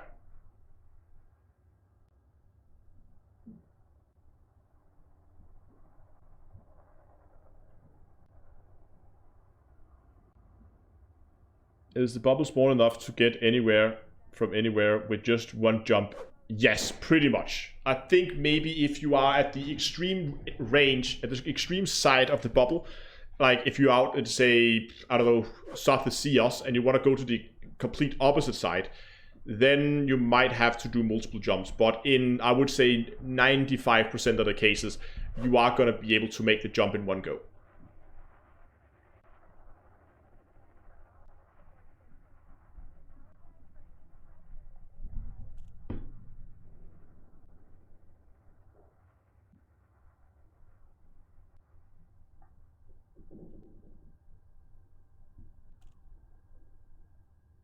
Over Twitch, so if I understand this, need a warp and a cooldown, yes. But you're trying to play this hour long each. Yeah. When you get to the location you have marked on the map later on, you should get out and see if you can find a spot to mine fuel, just to see if you can even do that. Yes, I've already tried that. We've already been out mining. I actually have some in my cargo hold I haven't transferred. We could just do that real quick. So if we go to transfer, you can see here that I have, apart from a ton of limpets, I have 12 tons of fuel. I'm just going to transfer that fuel over and store it, like so. So now I only have my my limpets in my cargo, and I can just take those and get rid of those, like that. Okay, someone doesn't get a hint, apparently. Please conclude any remaining business in this system prior to departure.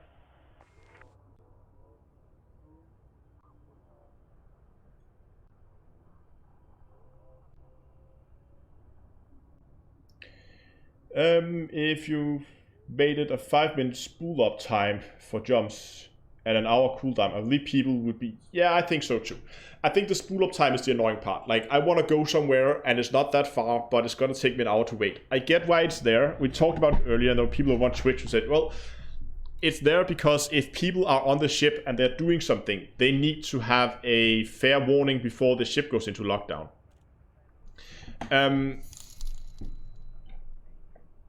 Oh, Snake from the mining. Thanks a lot for the €10 donation. That's awesome. But yeah, I feel like an hour is maybe a bit excessive in terms of warnings. I think people can manage to get their ass off the ship if they don't want to jump with less than that. It shouldn't be like if people go AFK and somebody scheduled a jump and they come back after they've been to the toilet and then, oh, suddenly they're 500 light years away. So 5 minutes, I don't know, give people 15-20 minutes, and I think that's fine. That's manageable.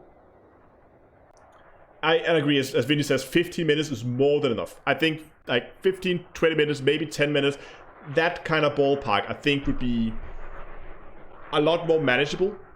And then you can argue, well, what about the cooldown time? Yeah, that would probably have to, because this waiting time is really, really annoying. The cooldown time, I would like to see that go down to half an hour, but it wouldn't be the end of the world if it stayed an hour.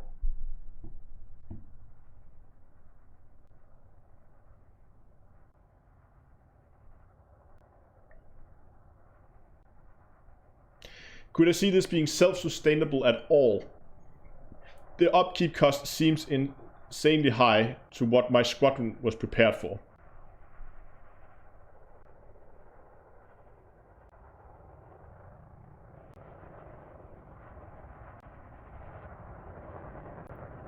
Can you store fuel on the carrier? Yes, you can actually see I have that right now. If I go to my services and I go into... and I go over to inventory and go to transfer, you can see right now the carrier has 512 tons of fuel in storage, while I still have 1,000 storage in the tank. So right now I have over 1,500 tons of fuel. So you can buy fuel in the bubble and then store it in the carrier and just use that to jump.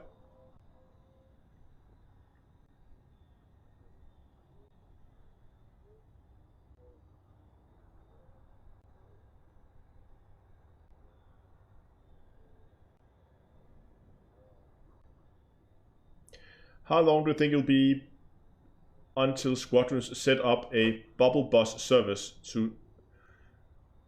for similar ships to jump around and more easily scheduled times? That could work, but again, then the times need to go down.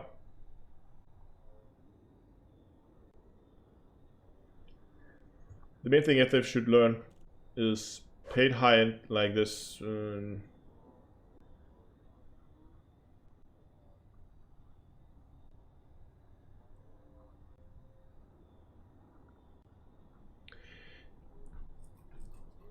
Yeah, I mean, it could also be something like, yeah, I mean, ejecting people if they don't want to go. Maybe if people are, I mean, if people are locked off on the carrier, well, then we're going to jump with them. But if people are active on the carrier and doing something, they should get maybe like a pop-up warning saying, hey, we're about to jump. Do you want to come along or do you want to be kicked out now? Basically giving people like a last chance to get out. Oh, that's one damaged ship over there.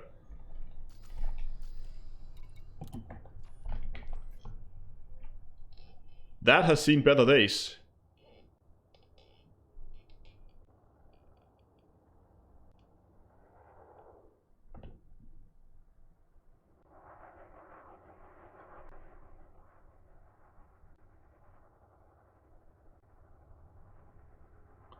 Yeah, oh yeah, a good idea, Matrix. You could make a setting, basically say, I always want to join a carrier at the jump, or I do not want to, never want to join a carrier.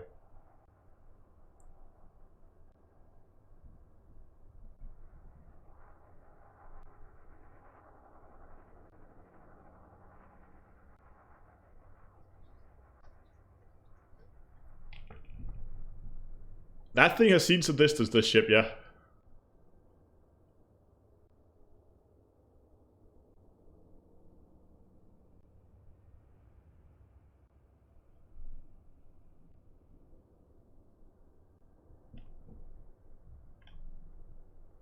And just look there on the wings as well.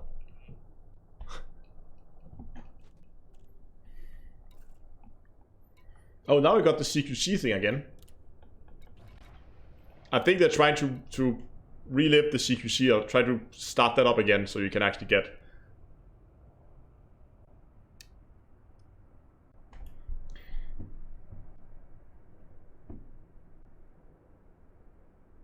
we should catch up with questions here.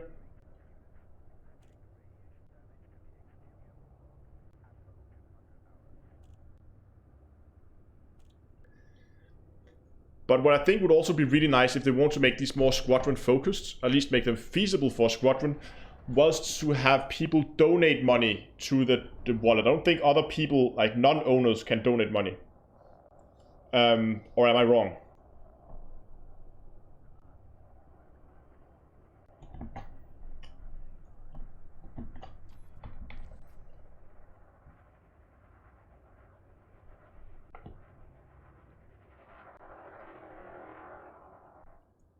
Yeah, exactly. We also discussed this. There's someone, I think it was Matrix, who thought about this earlier. That like have an option where you basically say, I want to jump or stay with carriers as they're jumping. So basically, either you would just be kicked out automatically. So even if you're offline and the carrier jumps, it wouldn't take you with it. A little bit of wear on this one as well.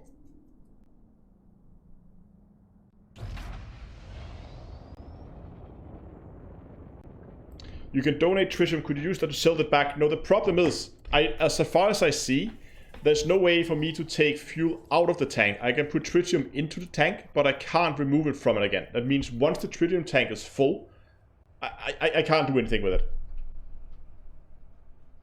Yes, you can jump with the carrier.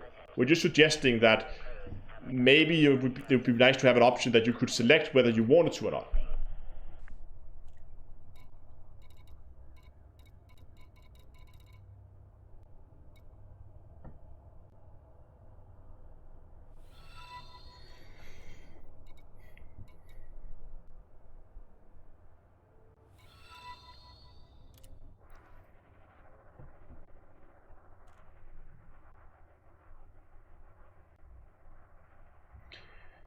Do you think that weekly cost should be changed? Yeah, I think it should. I think it's a little on the high side. In not too long, in half an hour, we're gonna jump into a system we can begin to mess around with the modules again. Actually, you know what? Let's try something. There's a good Mar here just said there's a codex section. So what if maybe that said something about the services and the prices, because that could help clarify what the prices should actually be if that was in there. No, guys, you can jump with the fleet carrier. You can. Like, I can dock and jump with it. Yes, that is a doable thing.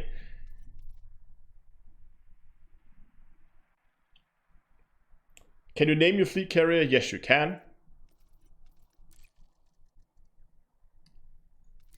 So basically, this is on purchasing it, but it doesn't say anything about the price. It's shown here in the picture though.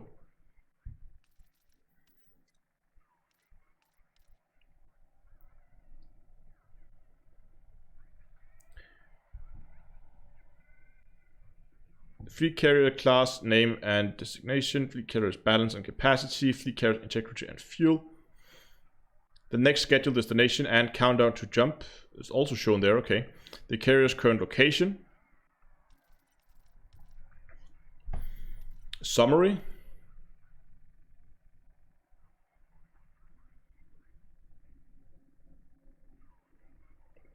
A breakdown of the fleet carrier's capacity, displaying how much space is allocated to various categories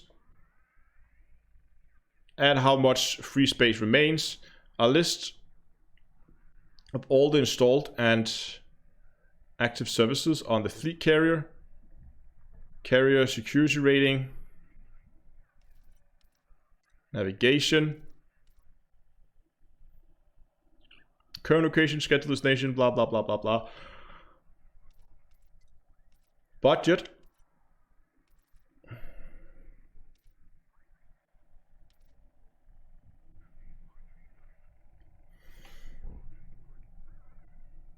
A rundown of the next upkeep payment in details, where the carrier budget will be allocated following. Okay. The carrier owner can set a tariff on services used by visiting pilots. Services such as refueling, rearming, charging a fee that covers their operational costs. The tariff level increases the price of that service with the extra credit. Okay. Fleet carrier banking, commodity trading,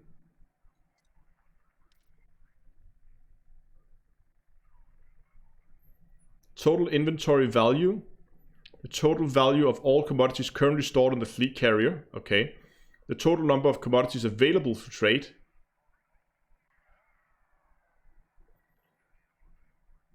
the amount of carrier capacity which is currently being used, the total number of credits earned by the community trading during the carrier's service, all-time trade profit.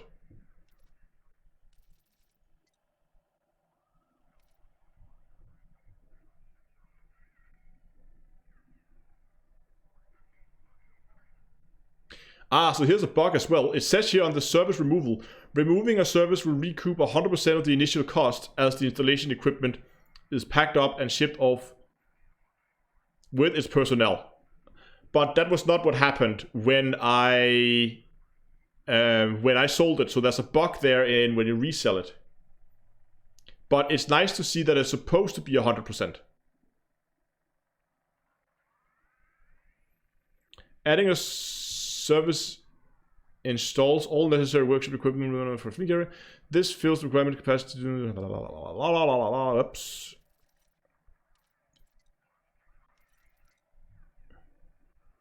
This riddle can be replaced by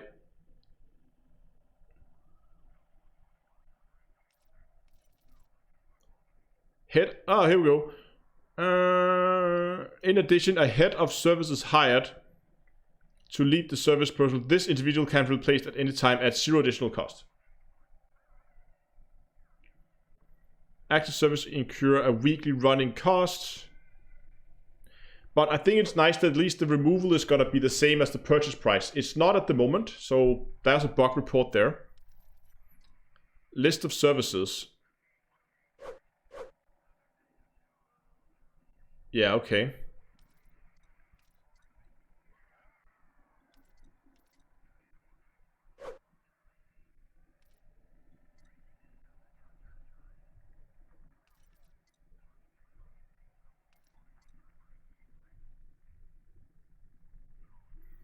Oh, here we go.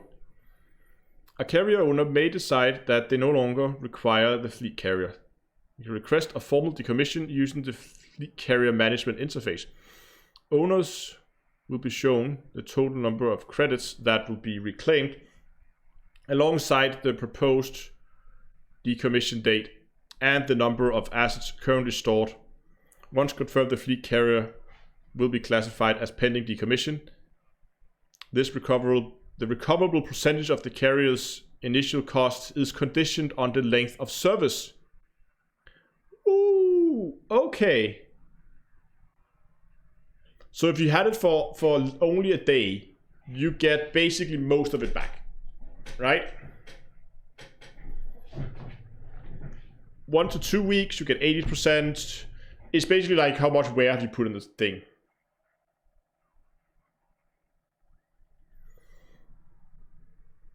But over 3 months, you're down to a third. That's gonna hurt.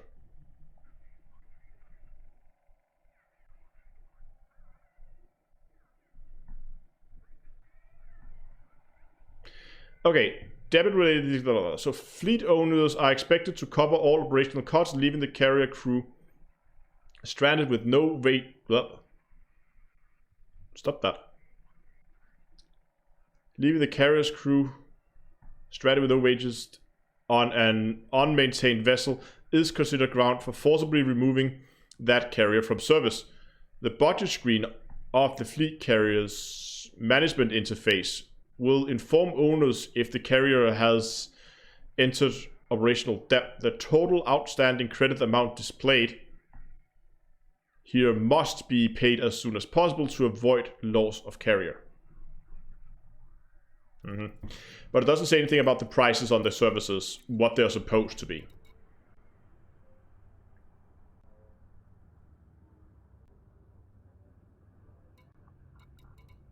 Oh, it said further reduced on that. Hold on.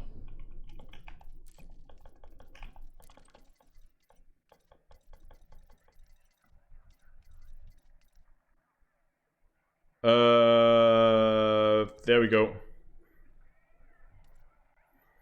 This value is further reduced by the carrier's distance from the nearest carrier construction dock. Wow! Okay, it is recommended that the owner submit a decommission request in a fleet carrier. Okay.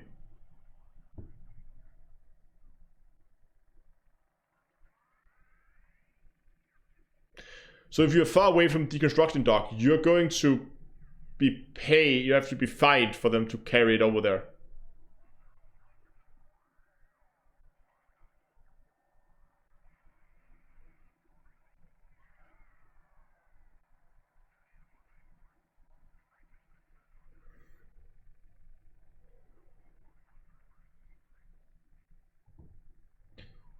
Yeah, you're right. You can make us.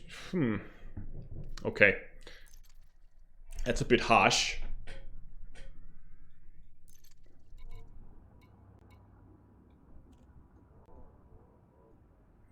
Yes, the support ship has been dropped completely.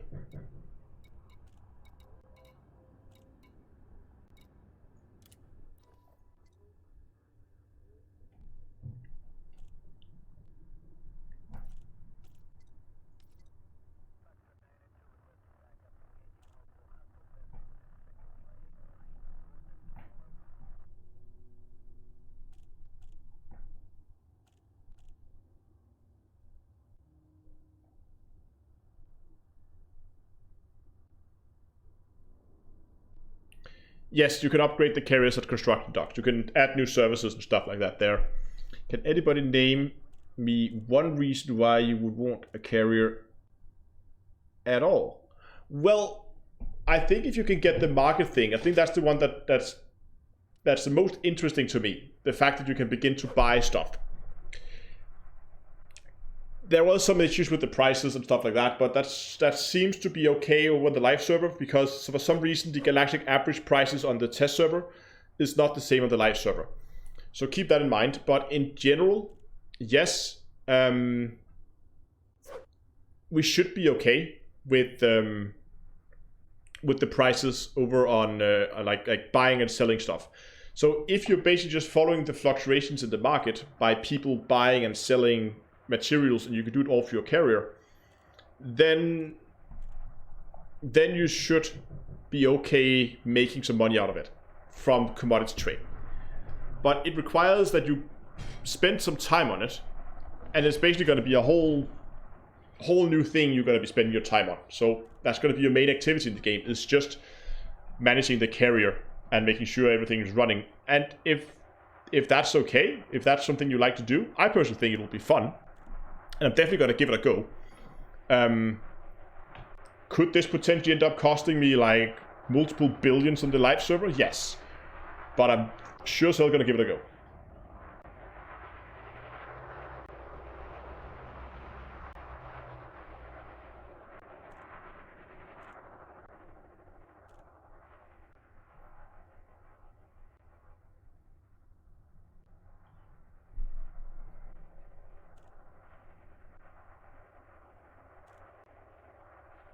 Do they give you credit on the beta to buy if you don't already have it? No, they do not.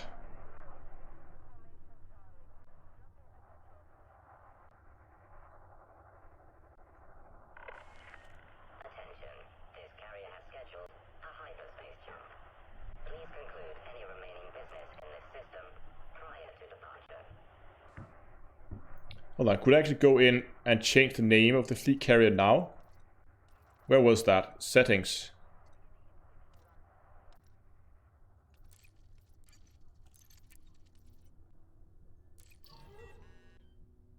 So here we get 3.8 billion back.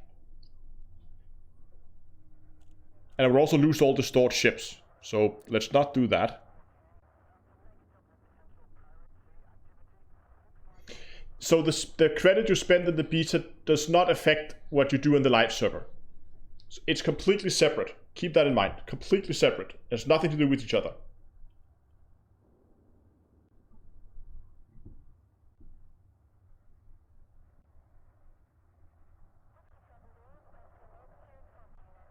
Can you confirm that the limiters for players' freedom scheduling prices is sell for as low as 5% galactic average prices and as high as No. They're over. It's 1,000% over. How low you can go, I actually don't know. But we can test that. So if I wanted to sell some of the tritium I have. Oh, selling. I don't know, selling. Let's try selling. See how far I can go. I know buying, you can buy up to 1,000% above galactic average. Selling, yes, 5% is the minimum. And the max...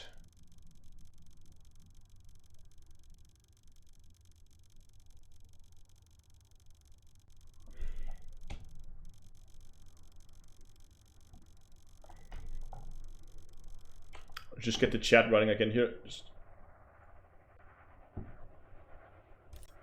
There we go.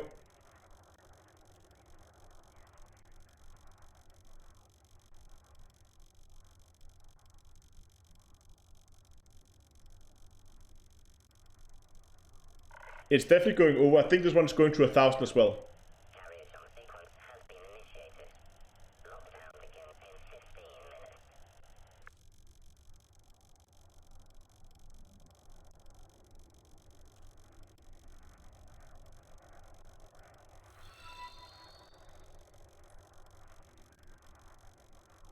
Combat-wise, if you or your squadron tends to push a lot of wars to take over stations, systems like ours, you can hop the carrier in and have a very close support station. Yeah, that's true. Yeah, exactly. 30 years later, this is taking forever. So it seems like the range is 5 to 1,000%, not 5 to 100. So basically you can sell it for either 5% or for 10 times the average.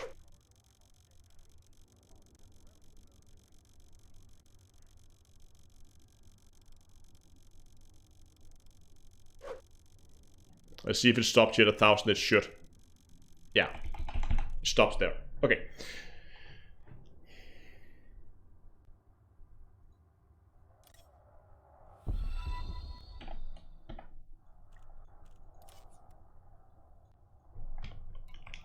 There we go.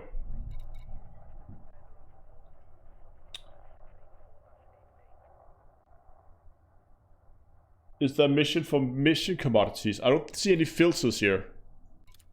Oh, there is filters here.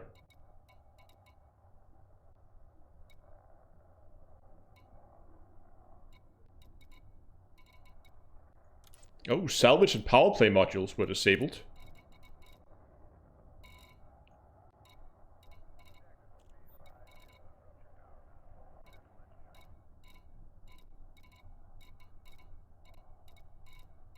Oh, so you could also buy, like, I could set up, if I wanted, like, a Thargoid probe or sensor or link, I could set up buy orders for that as well if I wanted to. That's pretty neat.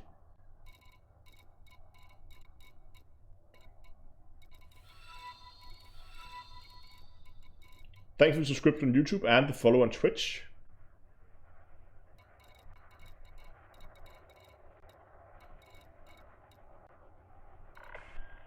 Attention, this carrier has scheduled a hyperspace jump. Please conclude Oh. any remaining business in this system prior to departure.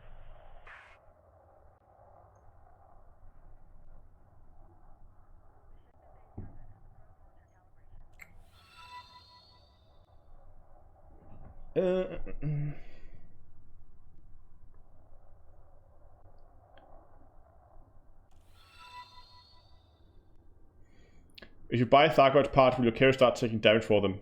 I don't think so, but I don't know, maybe. Thanks for all the subscriptions and follows on Twitch. Time to jump. Jump time is getting really close. We have lockdown in 11 minutes.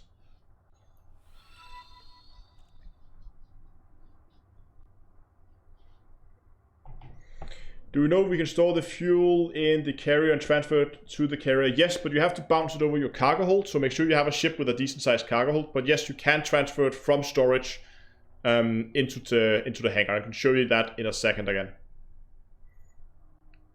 How cheap could you run a fleet carrier, like bare minimum utilities? That would be 10 million a week. If you only... where is it? Here. If you only have the fuel storage, the commodity trading, and the bridge crew to just keep it flying.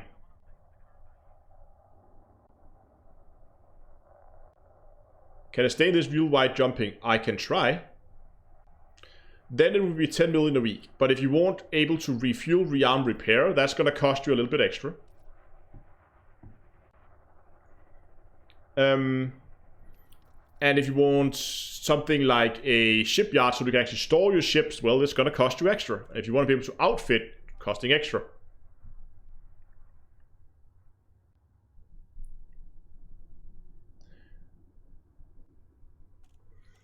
The other aspect it would be very interesting in testing is tritium mining. I just tested tritium mining. 2, doing illegal efficiency. Oh yeah, they said that the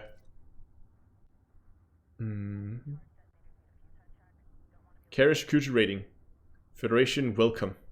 Carrier administration not available in the system. Okay, we are jumping to one that has it. Can you confirm it does or does not cost a fee to store ships for yourself or other players if you have a tariff? I don't think storage has a tariff.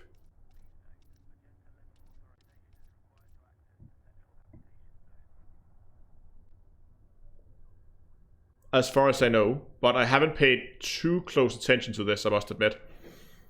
What is the jump time? 12 minutes. Okay, so right now it is... Let's just write this down real quick. I think we can manage to do a quick ship transfer over here from Shinrata. It's right next door, so we can check this. So right now it is 38, 8, 3, 9, 9, 9, 9, 9. Okay, so let's just do that, and then let's just quickly go in here and let's just find a ship like a... an eagle. We can transfer that in 9 minutes. Should we find something bigger so it actually has some... a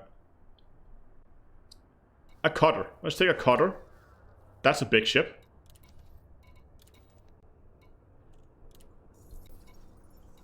Yes, I'm pretty sure this is included in the shipyard, but just to be absolutely sure that it doesn't incur additional charges, we're just going to do a quick ship transfer. 999, yeah, German players are unhappy. I don't think it's gonna change anything, but let's just quickly confirm it.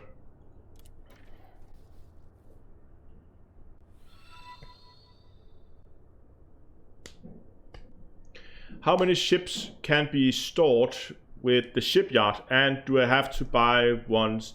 No, so you can.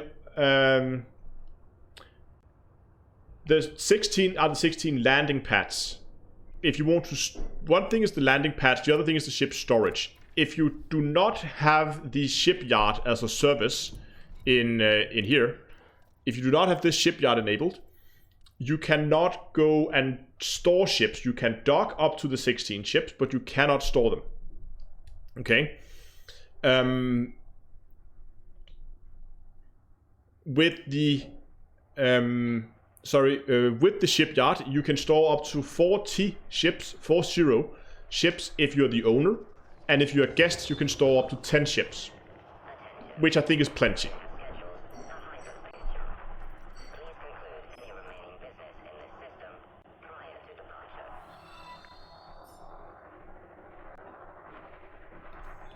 What about a function where if you have a docking computer, you can check a box and it would auto dock just before lockdown? That would be nice, yeah? Yeah, 40 ships is pretty good. I think that's more than enough for most people. And if you have the need to store more than 40 ships of your own private ships, remember that. It's enough. It's not, that's plenty. No problems there. 10 for visitors, fine, I guess. I don't know why people, I mean, I don't even see, how many ships do I even have? I've transferred pretty much the majority of my fleet here now. And I have 7 ships in storage. Even if I were a guest on this, I would still have room to store extra ships. So I really don't see ship storage and it being an issue.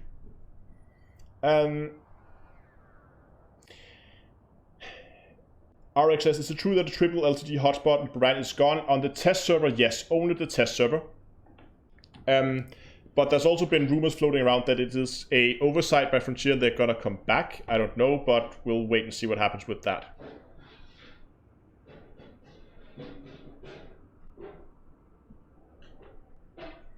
Module storage. Let's check.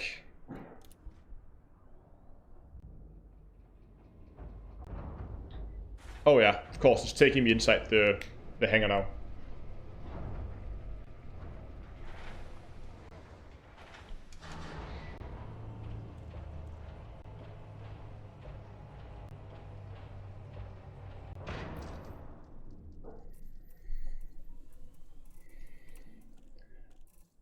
It seems the 120 storage is still the same limit as before, regardless of where you store them.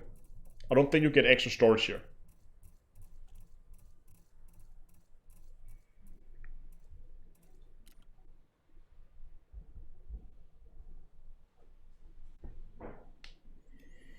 Yeah, exactly, as Notter says over on Twitter, that all hotspots, not just the Baran ones, all of them has been updated so they have new values. That probably means there are going to be new overlapping hotspots somewhere else, so even if this doesn't change, we'll just have to find new ones.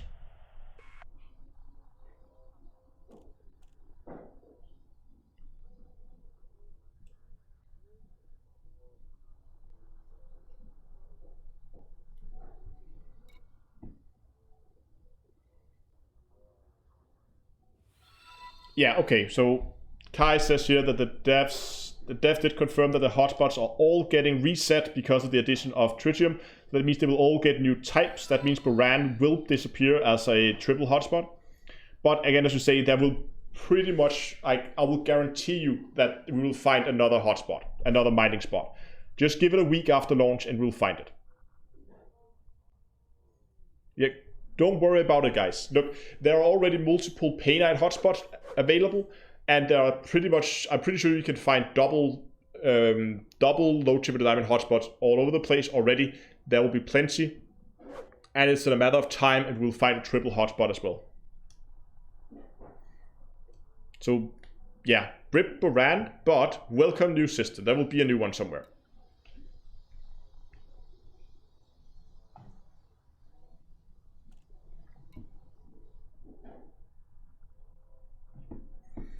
Yeah, so we will have to make a new... yeah, guys, yes, you will lose your low temperature diamond map in Baran, but they will make a new one. Just give it a week and all will be back to normal, but you just have to type in a different system name. It's not a big issue.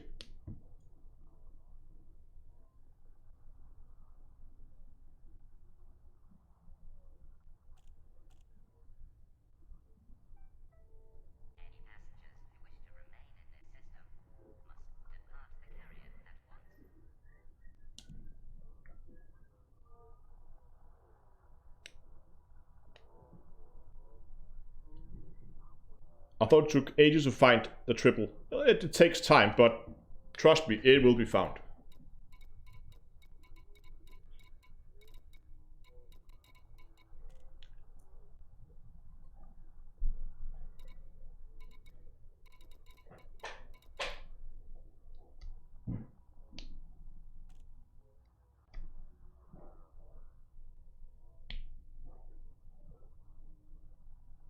What does the engineering icon do? The engineering icon is just remote engineering, just like you have on the stations. And that seems to come for free. It seems to not be a module. Oh, we have 5 minutes till departure, it seems. Yeah, 1 minute till lockdown. I'm just going to turn up game audio for you guys, so we can get a good listen to this.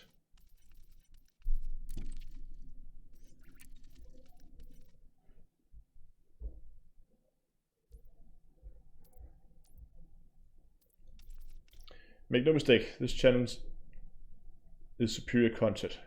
You tell them, D3A. The new Baran will be found, no worries. Yeah, you're absolutely right. And Marvin, thanks a lot for the... Or Melvin, sorry. Thanks a lot for the donation. Just yeah, guys, relax. You have all to wait until June to make all the money you want in Buran. It's not like it's going to disappear tomorrow. You have until June to make all the money in Buran, and then you might have a week of downtime until we find the new hotspot, and then you can just continue in a new system. No worries at all.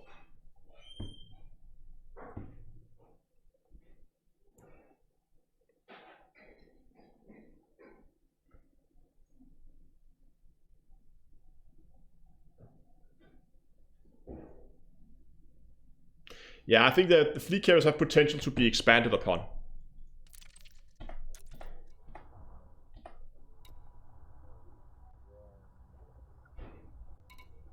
Oh, did the lockdown happen?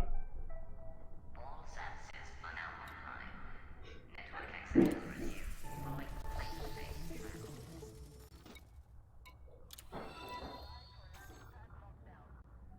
Oh, it suspended the carrier services.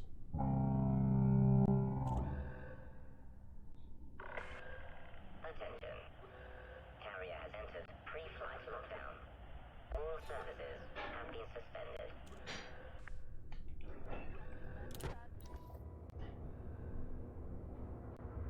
You can see all the landing pads going down now.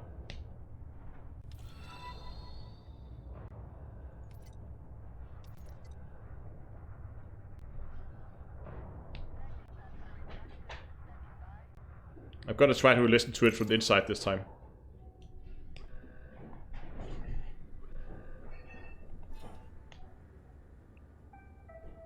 Landing pads retracted. Hangar bay secure.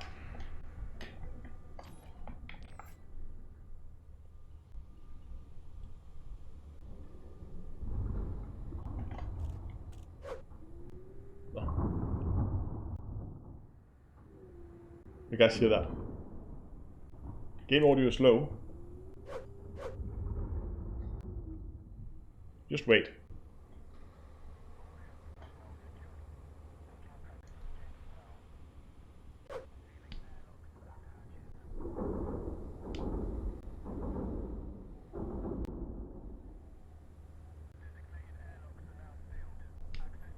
We should jump into phase 2 pretty soon.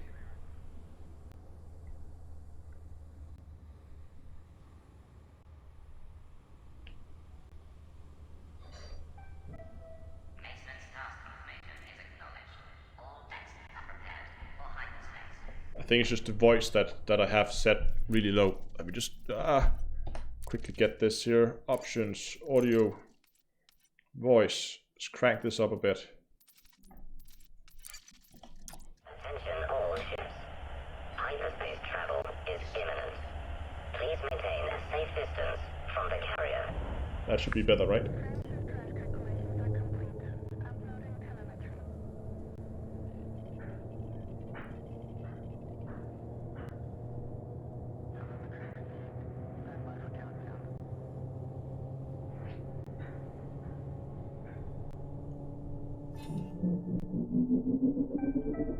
Attention all carrier crew. Frameshift drive engaged. No, we're not gonna go third person. I've already seen a third person. I want to see it from inside this time.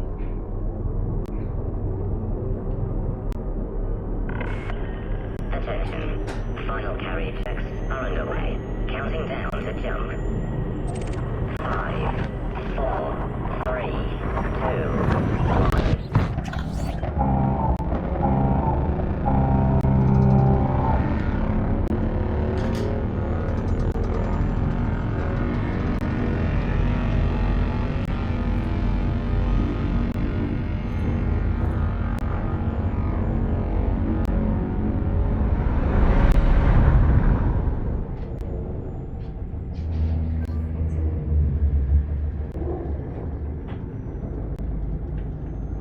I love the sound effects.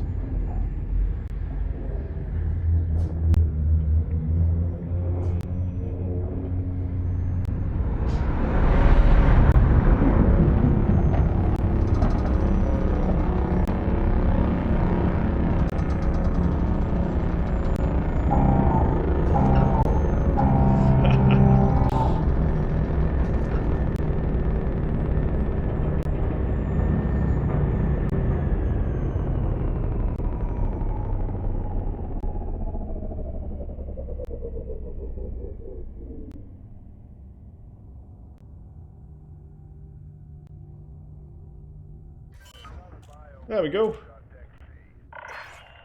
Carrier jump successful. Telemetry checks in progress. Just gonna go and adjust the sound levels back again so we don't have it that high. I'd like to keep that low.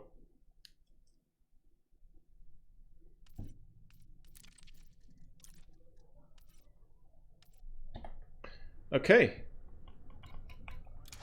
Let's get up, see where we're at.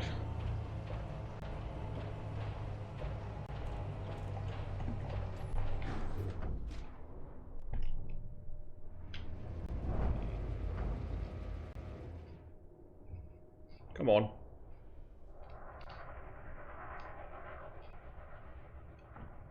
Oh, yeah, right. I jumped to a station.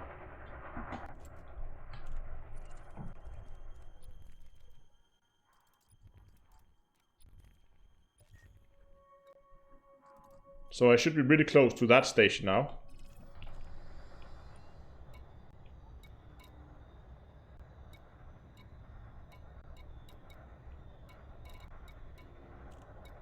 Oh, but apparently it put me around planet... What? Planet 8? It put me down there. That's not where I asked to go. God damn it. I asked to be put at that station, but now it put me down here.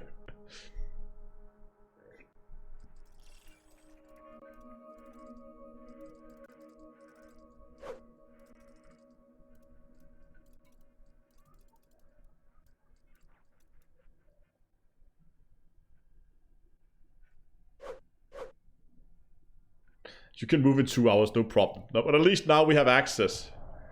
Let's get back in the hangar. Just stay on the surface, actually, that's okay. Now we have access to play around with the services here. So, for instance...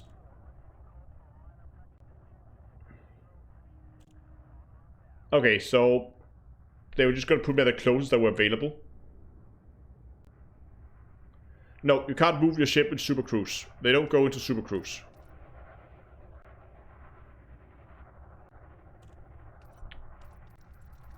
So now we can take the redemption office and we can see... Let's just do a test here, actually. Let's just uninstall this facility.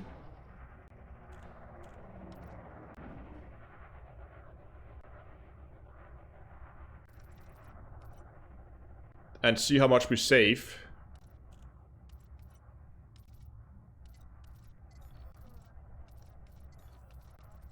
There we go. So that saved us about... Oh, now the question is, if I buy this again... See, I didn't get 150. I didn't get the full price back. As it said in the... I only got a fraction of the price back. As it said I would in the handbook.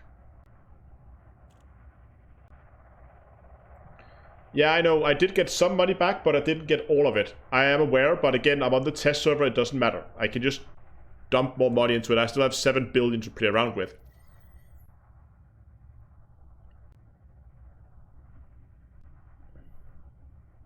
So what happens if I install... If I install the redemption office again?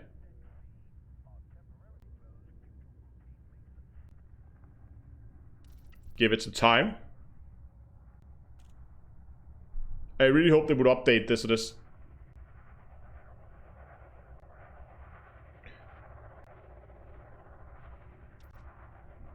But look at that. Now the upkeep is higher than it was before. So by removing it, it removes less. So when you add it, it adds more, but then removes less as you...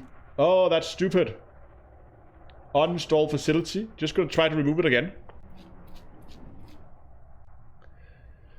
So when you install a facility, it adds to the weekly upkeep, and when you remove it, it removes, but it removes less than it added originally. So if I kept doing this, that's probably what they did on Yamex's stream. Yeah, look at that. Now it's at 37. Oh, that was the same as before. Why was it only 38? Oh, because it was suspended before. Never mind, my bad. Okay, so that does work. It seems.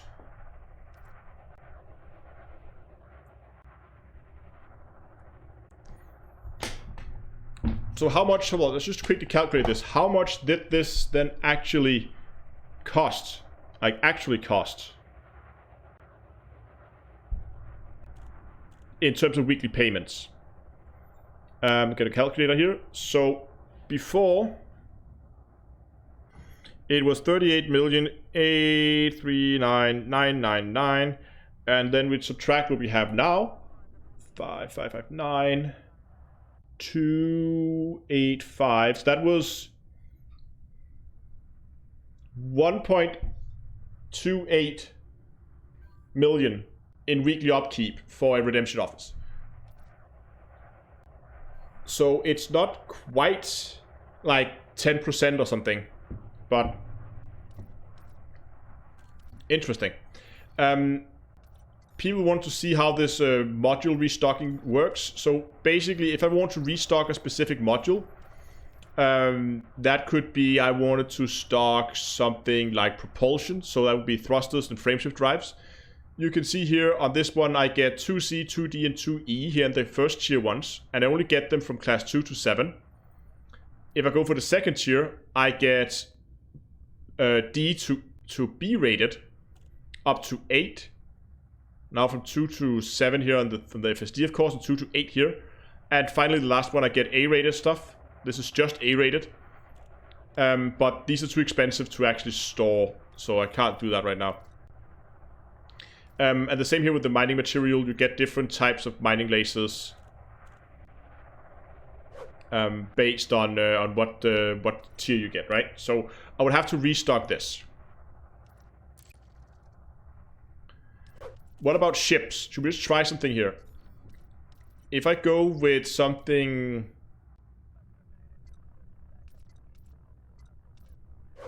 Let's just go with this. Just a few haulers and adders, right? Can we just something that's like really, really cheap? Yeah, let's just go with this one. Haulers and adders. Let's just buy some of those. So now we are offering haulers and adders available to purchase. And as you can see here. So how much is a hauler normally?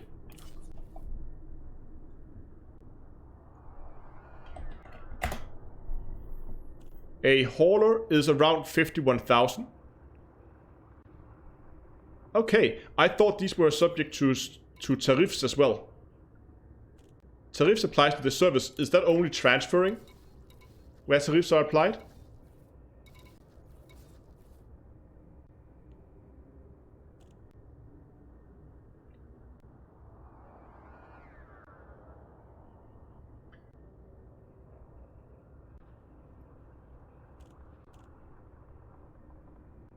Yes, I agree. The problem is mainly the capacity, that they're going to take up a ton of capacity if you want to have those on board.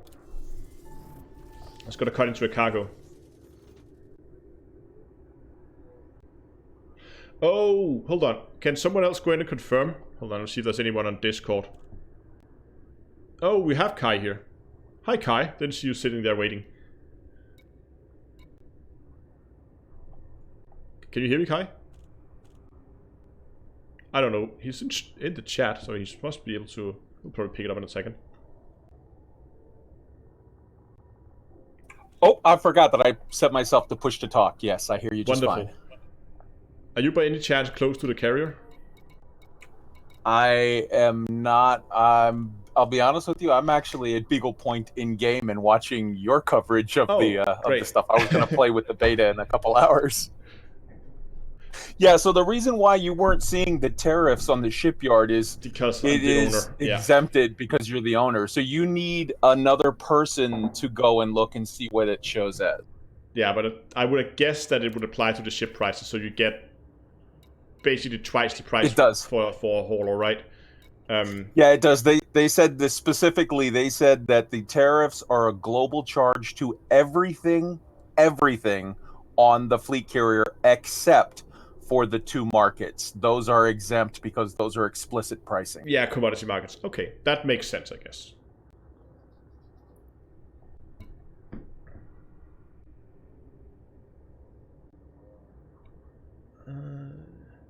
The other thing, because just to address something from the people that were very anxious earlier, that they were like, oh no, Baran's going away.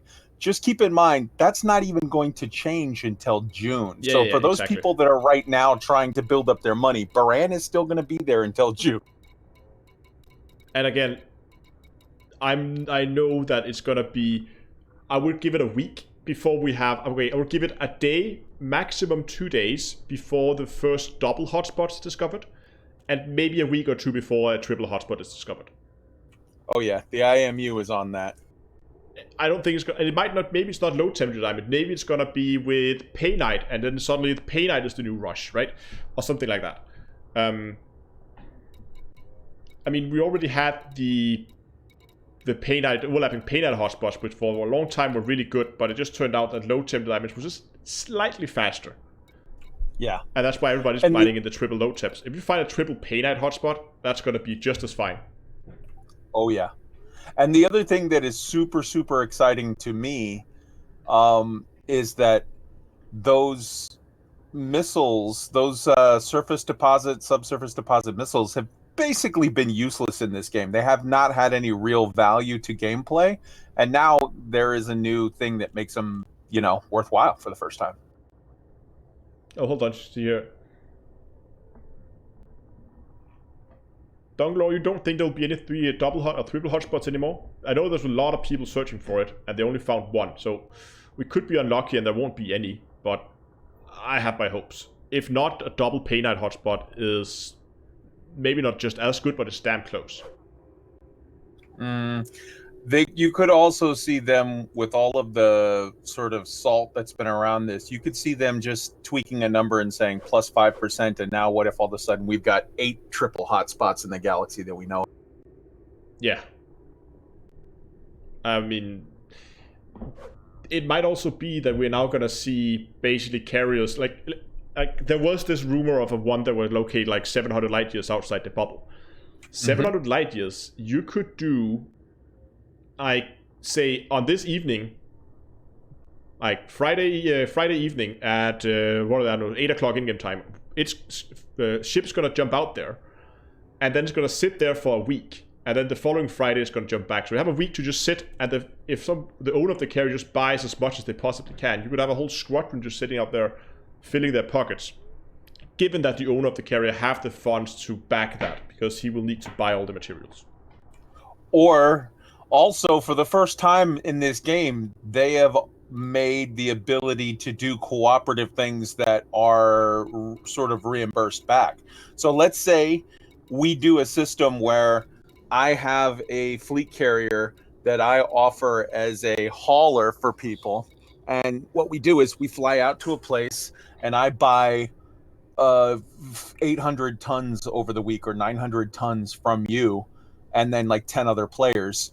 And I keep a ledger. We both keep a ledger and say, okay, it's this much. I buy it for a cheap price. I store it for you. And then when we get back to the bubble, I sell it back to you for the same cheap price, but like with a service fee added in or whatever. And then you turn around and sell it back, so that we could see cooperative groups of like one person owns a fleet carrier with 5 other people that they're not part of a squad or whatever, but they make a contract and they fulfill some form of, like a way to work it as a cooperative. Yeah. I think it could, I mean, the way it's proposed right now, the owner would have to have a significant amount of money. Can you enable the redemption office on your fleet carrier, please? We have people asking if I can enable it. Sure, hold on, give me a second. Redemption office. Insufficient balance. Oh, hold on, I just need to transfer some more cash over. That's also in here. Deposit. Okay, you can keep talking. I have to deposit cash. That's going to take like a few minutes. Sure. So, I mean, there's a lot of things here. There's been a lot of salt where people have been super or whatever. But like, so I think the thing that people should keep in mind, and I'm not telling you how to think, everybody decides for yourself, but every Elite Dangerous is built around a system of checks and balances. You can have the ultimate cargo running cutter, but the thing turns like a stuffed pig. You can have the ultimate PvE vet, but the thing gasses out if you try to jump it more than 50 yards. It's like, I can't do it. Like, everything is checks and balances. So with these fleet carriers, you're talking about a massive city floating in space that you can take anywhere in the galaxy. You can use it to rearm and refuel and change ships and do stuff like you've never done before. You can use it now to do player trading in ways that we've never done before.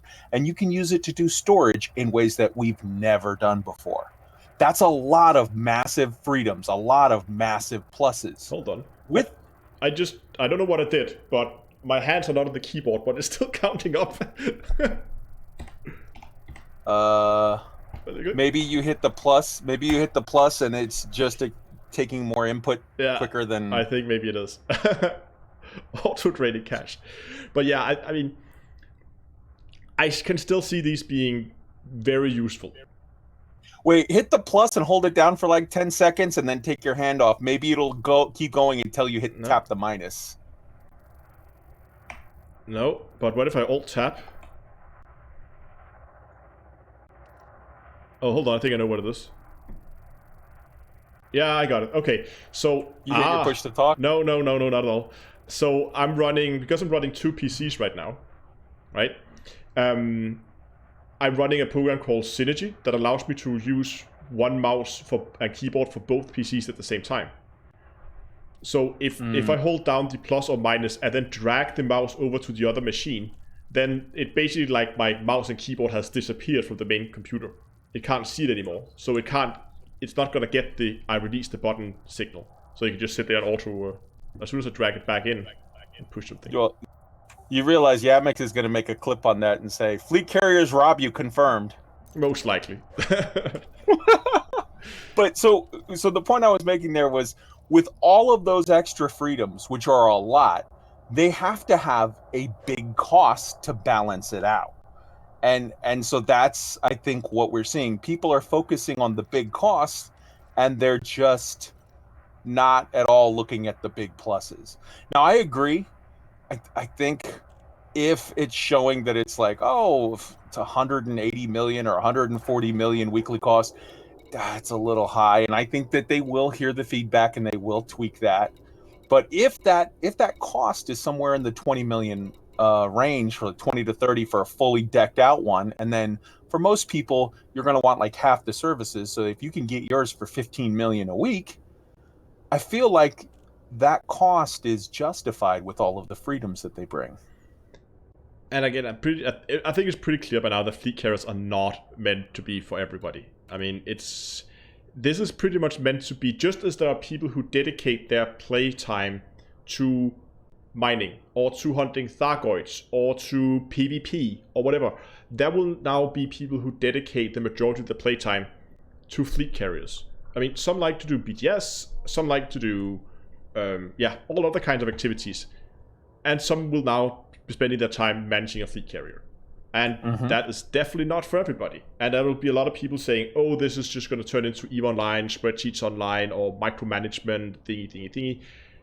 Sure, and if that's not your cup of tea, well, you just got a whole lot of extra stations that could potentially give you better prices than any NPC stations would sell. And if you do enjoy that kind of gameplay, well, congratulations, you have something new to do in Elite. Also, if you look at it, I think there's a lot of features that are introduced here that are sort of like a 6-month-long beta test for Frontier to look at, and they say, okay, we've introduced a new commodity, tritium, for the first time that players can see everything that we've ever farmed up so far, low temperature diamonds or void opals or painite, everything that we farmed up so far. The only reason why I would possibly want to sell it to you, or you would want to buy it from me, is the purpose of hauling it somewhere else and selling it for a better price, just arbitrage. But for the first time now, we have an actual market where it's like, here's the thing that I want to buy from you because I want to use it. Yes. And I think that with the storage, with the player markets, these are all things that they're going to take notes on over the next 6 months of having it be in the game, and learn from it and figure out where people break it and where people make dupes to cheat the system. They're going to try to close a bunch of these loopholes. And I think what you're going to end up seeing in December is that fleet carriers are the beta test to bring storage and markets to everywhere in the game, so that it's not just the rich people that can get them. But I think what you're going to see, probably, if the rumors are correct or the leaks or whatever, and the new era has base building, probably when you buy the new thing, everyone's going to get a free building, like a house, a little one. And say, oh, well, now you can store in your little house that has zero upkeep. It's not expensive. It's just a free thing for you. In the little one, you can store, 300 tons of stuff. And you can, in stations everywhere, not just fleet carrier people, but in stations, people can put in market orders to buy and sell stuff. And I think we will see, sort of along the lines of Eve, we will see maybe Jameson's will be the new Jetta, where, like, okay, there's a lot of stuff being bought and sold by people here.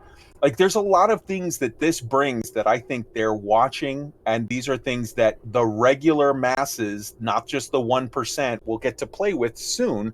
They have to work it out in a smart way, because if you go from no market to full market with the flip of a switch without any forethought, you can really screw stuff up bad. Okay, we have Vinny in chat. By the way, Dunklore, I just pulled you in, so we have Dunklore with us as well.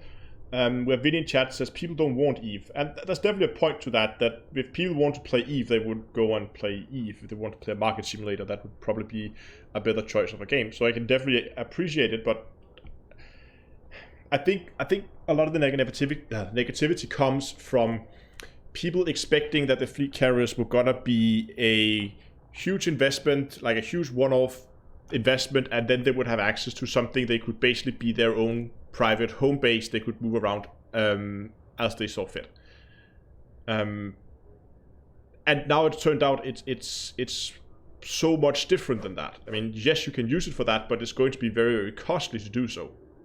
I think if you want to run a fleet carrier, you need to run it with at least a small income from it that can cover some of the weekly upkeeps. Not necessarily make a huge amount of money out of it, but at least a small income from it.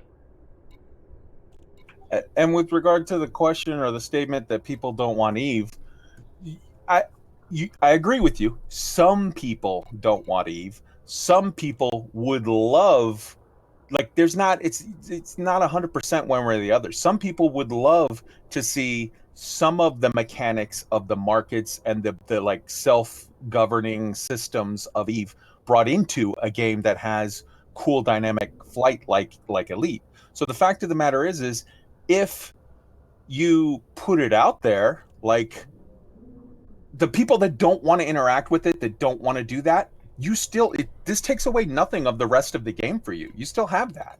Yeah, exactly. This is a free update, so it's not like you'll have to buy it and then feel you get nothing for it to continue playing or anything like that. There's also the point that... Oh, I forgot it. Someone made a comment in the section I wanted to comment on. Where was it again?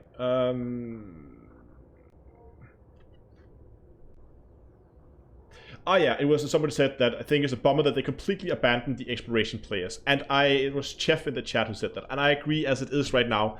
This could be an amazing tool for explorers, and in its current state, it's not. However, the upkeep is too high for explorers. That's not feasible. The upkeep is too high, and the the time between jumps is too long for this to be feasible for explorers. But we need to keep in mind, this is day one of a 2 months, at least 2 months beta period. Give it time. We're gonna see in about a month's time when it comes around for the second time if they haven't added cartography as a service that you can activate on the carrier. I'm absolutely sure Frontier goes over a balance pass for cartographic, fuel per jump, upkeep cost. Yeah, exactly. I think they even specifically said it when they announced the beta that this was gonna be hot numbers that could be changed. Yes. Kenny Ray, thanks a lot for the donation, and I'm really glad you are enjoying the stream. That is awesome. It's very generous. Wow, awesome, Real Kenny. So I think that Universal Cartographics was not added on. It's obvious these guys are smart guys. They didn't just forget about it. They didn't include it because, to their mind, there's a balance in the exploration gameplay and that the sort of the balance of it to them is you have to go out, you have to get the information, and you have to bring it safely back to civilization, or you get nothing. So I think that the workaround compromise that I think will be enough to make a large percentage of the exploration community happy, and still not the full you just go to cartographics and sell like it a there at the storage for station, data storage would be a data core that you can store your stuff. So if you want to live out there for a year or whatever, you can do all kinds of stuff, and you can come back every week and sort of store your stuff to save it. And then you have to still at some point make the run back to civilization to sell. That thing would be a good compromise if you didn't want to just be able to sell directly. If they don't want people to do that, I can see the point that if people could just go to a fleet carrier and sell it, that maybe it would take a little bit of it would take a little bit out of the exploration and the feel like you are always so far away from home if you always have the fleet carrier around you. But I still think the jump time needs to be better, and the economy of it a little bit more manageable for explorers, so they don't. I mean, I've never been a fan of when you introduce a new game mechanic that forces people into another game mechanic, right? So you could say in this, like, if let's say they didn't offer tritium as a commodity that you could buy on the market, then by having a fleet carrier, you were forced to go mining.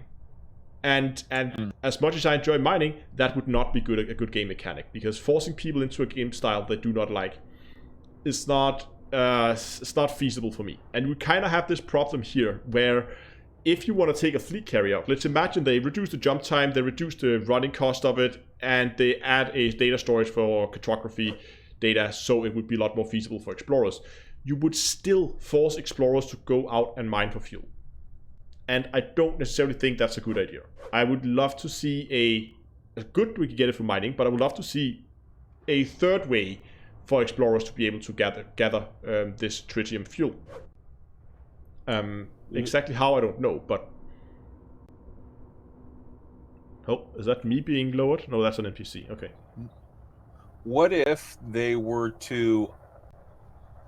If they, let's say they didn't change the jump spool up and spool down time, and I agree that I think it should kind of get tweaked a little, but let's say for just for the sake of example or a thought experiment, let's say they did not, but what they instead was put in a mechanic where you could sort of book you could schedule a series of jumps into like a good bit into the future, like 20 jumps, 30 jumps, whatever, and then a second mechanic that allowed you to pull from your storage into your fuel tank whenever your fuel tank was empty.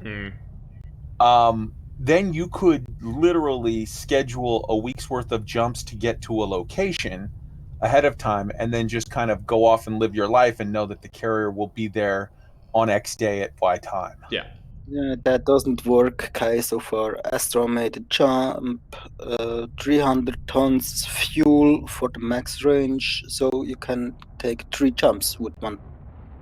Yeah, 1500 light years range. Yes. So what I'm saying is, if they were allow you to schedule, say, 40 jumps, and then just have a mechanic where anytime your fuel tank is at, say, 10%, like you could actually just set it. If my fuel tank is under 20%, fill it up to 70% from using the storage amounts or whatever. If they were to add new mechanics that did those two things, so the main thing is, you're not going to use a fleet carrier for exploration in the sense of like, I'm jumping out there. It's a ship is far better for that. But the point of it, I think, is more, I'm going to jump a fleet carrier 40,000 light years out that way.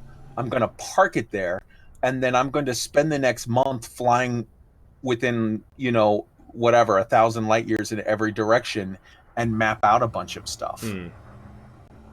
And then come back a week later and say, okay, I've kind of mapped out this whole area. Now I'm going to jump it 500 light years to the left and spend another month out there.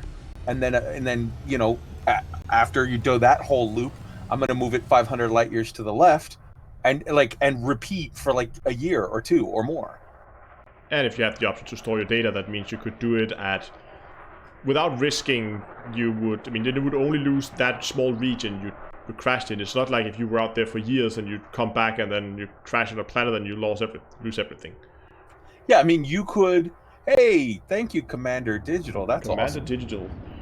Long overdue donations for all the valuable content you provided. You are very, very welcome, and thank you for the donation as well. You could then, as a player, you could set your own level of comfort, where you could say like, hey, no, I'm super, super careful guy. I come back and save every day. Or you could be like, nah, I'm a little more casual. I come back and save once a week, whatever. But you could save your data at a rate that you're more comfortable with, which I believe would lead to more people being more free with their exploration. It's like I'm literally in the system. I'm staring at the Beagle Point marker right now. So for me, in my little Asp Explorer, I'm not landing on any high G planets. There's certain things that I'm forcing myself to not do because I don't want to risk it. But if I had a fleet carrier that was, 5 jumps away, I would be more likely to land on high G planets and get into more little adventures. And I think that could be cool. But unfortunately, while this is my idea, the data core sort of as a like a middle ground. Unfortunately, the thing that I'm scared of is that does not address the sort of concerns of the DCCA community, the guys that from the Galactic Mapping Project, that they had worked out a whole big system where what they were planning on doing is stationing one carrier in, like, they were going to divide the whole galaxy up and say, okay, we've got 100 people with carriers. We're going to put one carrier in every sort of quadrant, and we're going to divvy up the map, and we're going to make it to where they're listed on the EDSM, and they're listed on EDDB.io, and they're listed on Inara, so that people know you can, from anywhere in the galaxy, you can put in the name of your system and find out, okay, there's a fleet carrier, 8,000 light years that way. I'll go that way, and I'll like stop and repair, refuel, whatever. But for those guys, the data core idea doesn't work because exactly. They're getting nothing out of it. Whereas if you were to put in there, say, a universal cartographics with like maybe a 20 or 30% tax rate or something, Oh, Astro, can you quickly look at the spreadsheet? One entry more. Someone had below 0.6 tons per light year. Okay. That's do interesting. We know their tonnage, like their capacity? Yeah, he used for 84 tons. 140 light years jump. Let me just quickly find the spreadsheet again here. That's interesting. Distance 140. Fuel used. Oh, but I thought his capacity, like how much did he have in the ship? Yeah.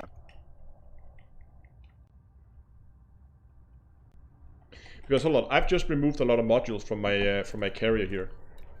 So my tonnage has gone down. I would try to go... As soon my game stops crashing at start, I buy a fleet carrier and jump and do some research. That is why I made the spreadsheet. Because I'm now down a little bit in terms of services. And I can actually go down even further if I just... Oh, that's okay. I'm just going to try to see if I do a similar jump out, 500-ish. No, I can't do that for the normal galaxy map. Then if it's still the 332 thing, that could actually be interesting to see if I go here and I go here and then I just go like, whoops, 1, 2, 3, 4, 5, 4, 8. Oh, there's one. That's pretty close. Let's try to just set destination to that. I don't know if that's set the destination. Oh, I can't because of the stupid cooldown timer. Did someone... Hold on. Did someone donate fuel to this again? Or did I just not use any fuel doing this jump? I hope someone donated fuel, otherwise I just jumped for free.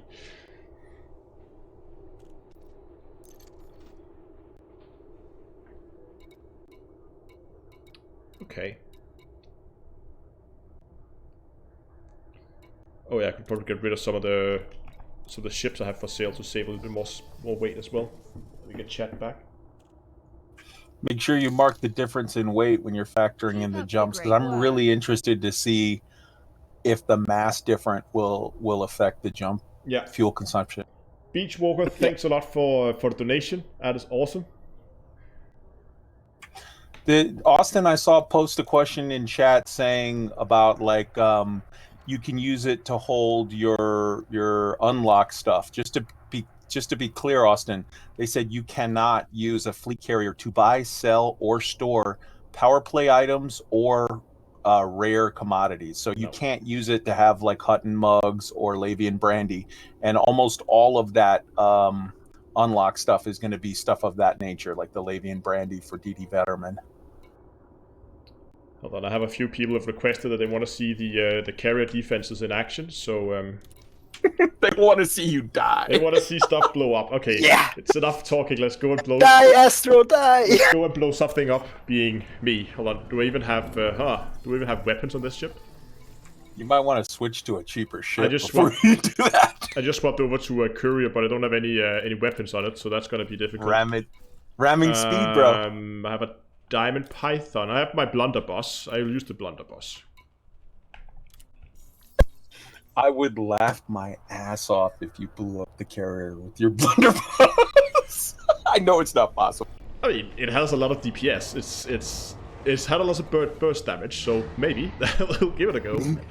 Yeah, well, but it's still the indestructible carrier, so. Okay, let's get this thing in the air. Let's go and see. Maybe it's gonna be a little bit less harsh since I'm the owner. You definitely need to clip this as a separate video that you post, like a 1-minute video, blunderbuss versus fleet carrier. Everyone will click on it. So, any particular spots on this that would be good for targeting it? I guess the bridge. Yeah. Let's get some ship lights on so we can actually see what we're doing. I forgot I have a key binding for it. What is this? There's a highway here. It already gave me a warning saying... Oh, hold on. You know what? What I just realized? The number of NPCs going in and out of the fleet carrier is actually quite significant. Right now I have 4 high wakes around me. Make that 5 now. And they're all pretty damn close, like within 5 kilometers, most of them. This could be good. And they're actually landing? Yeah, NPCs are landing and going away, but... you remember that outbreak systems got really, really rare? That means you couldn't find the distribution centers for scanning wakes to get wake data. So now we always go to Jameson's Crash Cobra, but with this amount of NPCs, just going to a fleet carrier seems to be enough to actually generate a decent amount of wakes. Okay, but I'm stalling here. Let's see what this thing can do. Oh, is this an escape hatch? Oh, it's a control point. People, can I remind you, please give the stream a like and subscribe. Oh, I got a fine for shooting my own carrier. Maybe I wasn't close enough.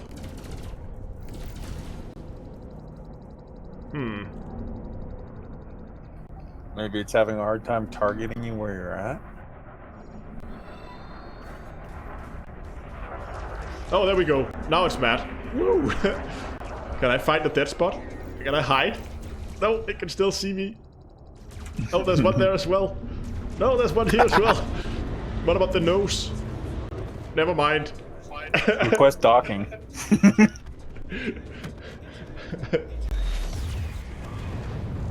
Oops.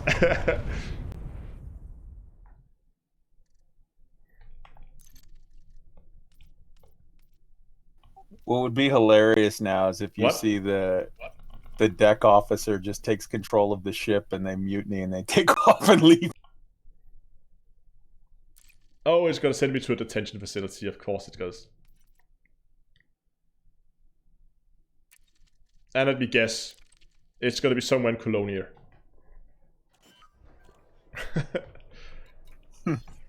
I kind of like this new interface, though I would really wish they would put the station services above all the refuel, rearm, repairs things. I guess it's just muscle memory, but...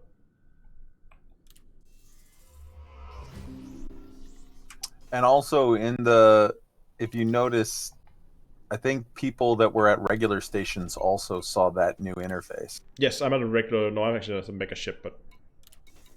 Well, do I have any? Yeah, it's really good. Anything outstanding right now? Ugh.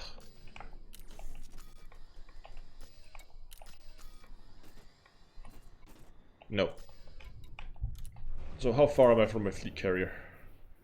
Oh, it's not too bad. 53 jumps. No, 53 light years.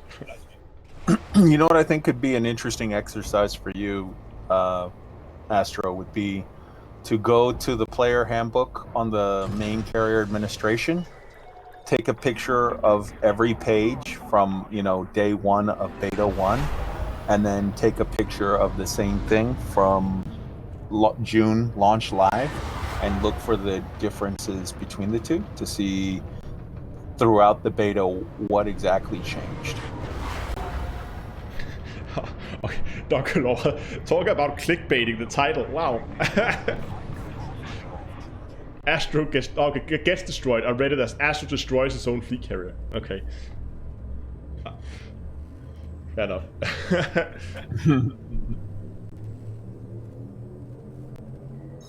Yeah. Sounds good. Yeah. Did I get money in the fleet carrier for fines?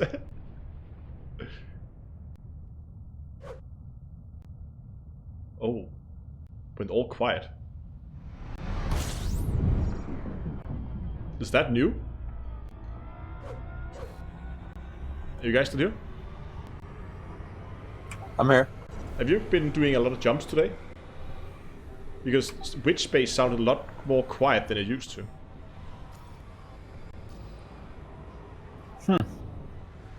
I had not noticed, but I've been, you know, I've been doing many jumps, so I don't know.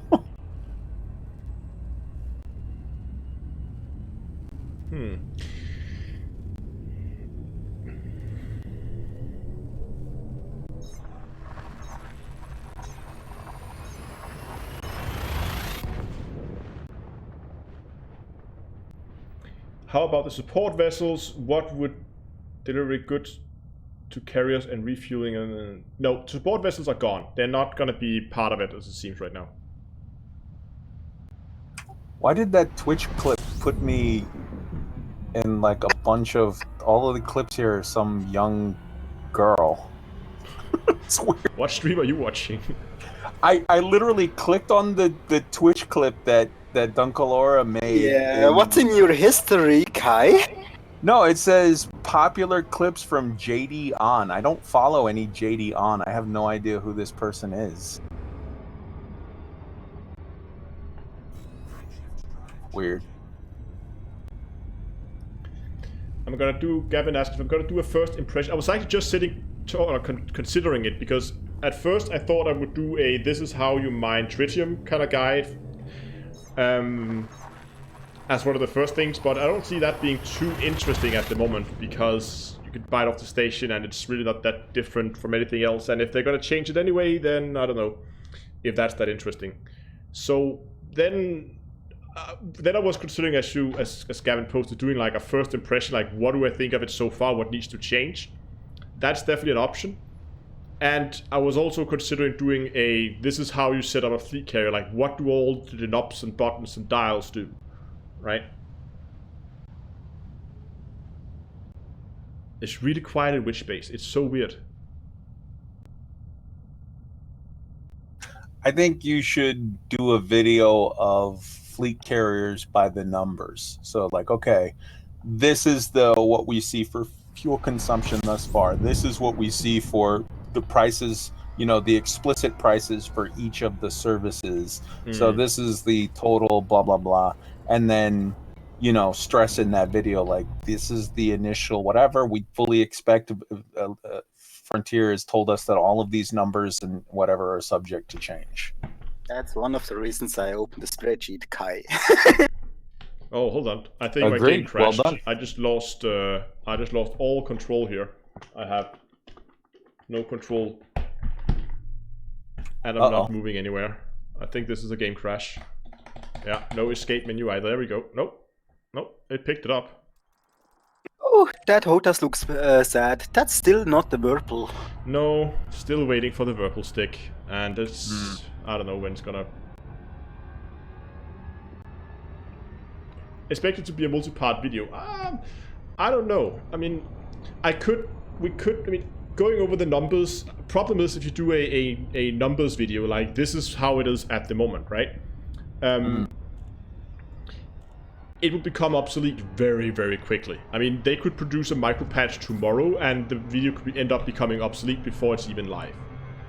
But if you did a numbers video that was like labeled as this is as of build 1 of beta 1, then that could actually be an interesting thing to contrast with the numbers video of when it goes live in June and say like, well, here's what we've seen change throughout the process. You could go over both in one video. It would be longer. I could probably squeeze that into like 14-15 minutes, I think. If you want to go over all the different modules, what they do, what they add, and what I would have to do would be to calculate the actual upkeep that it adds compared to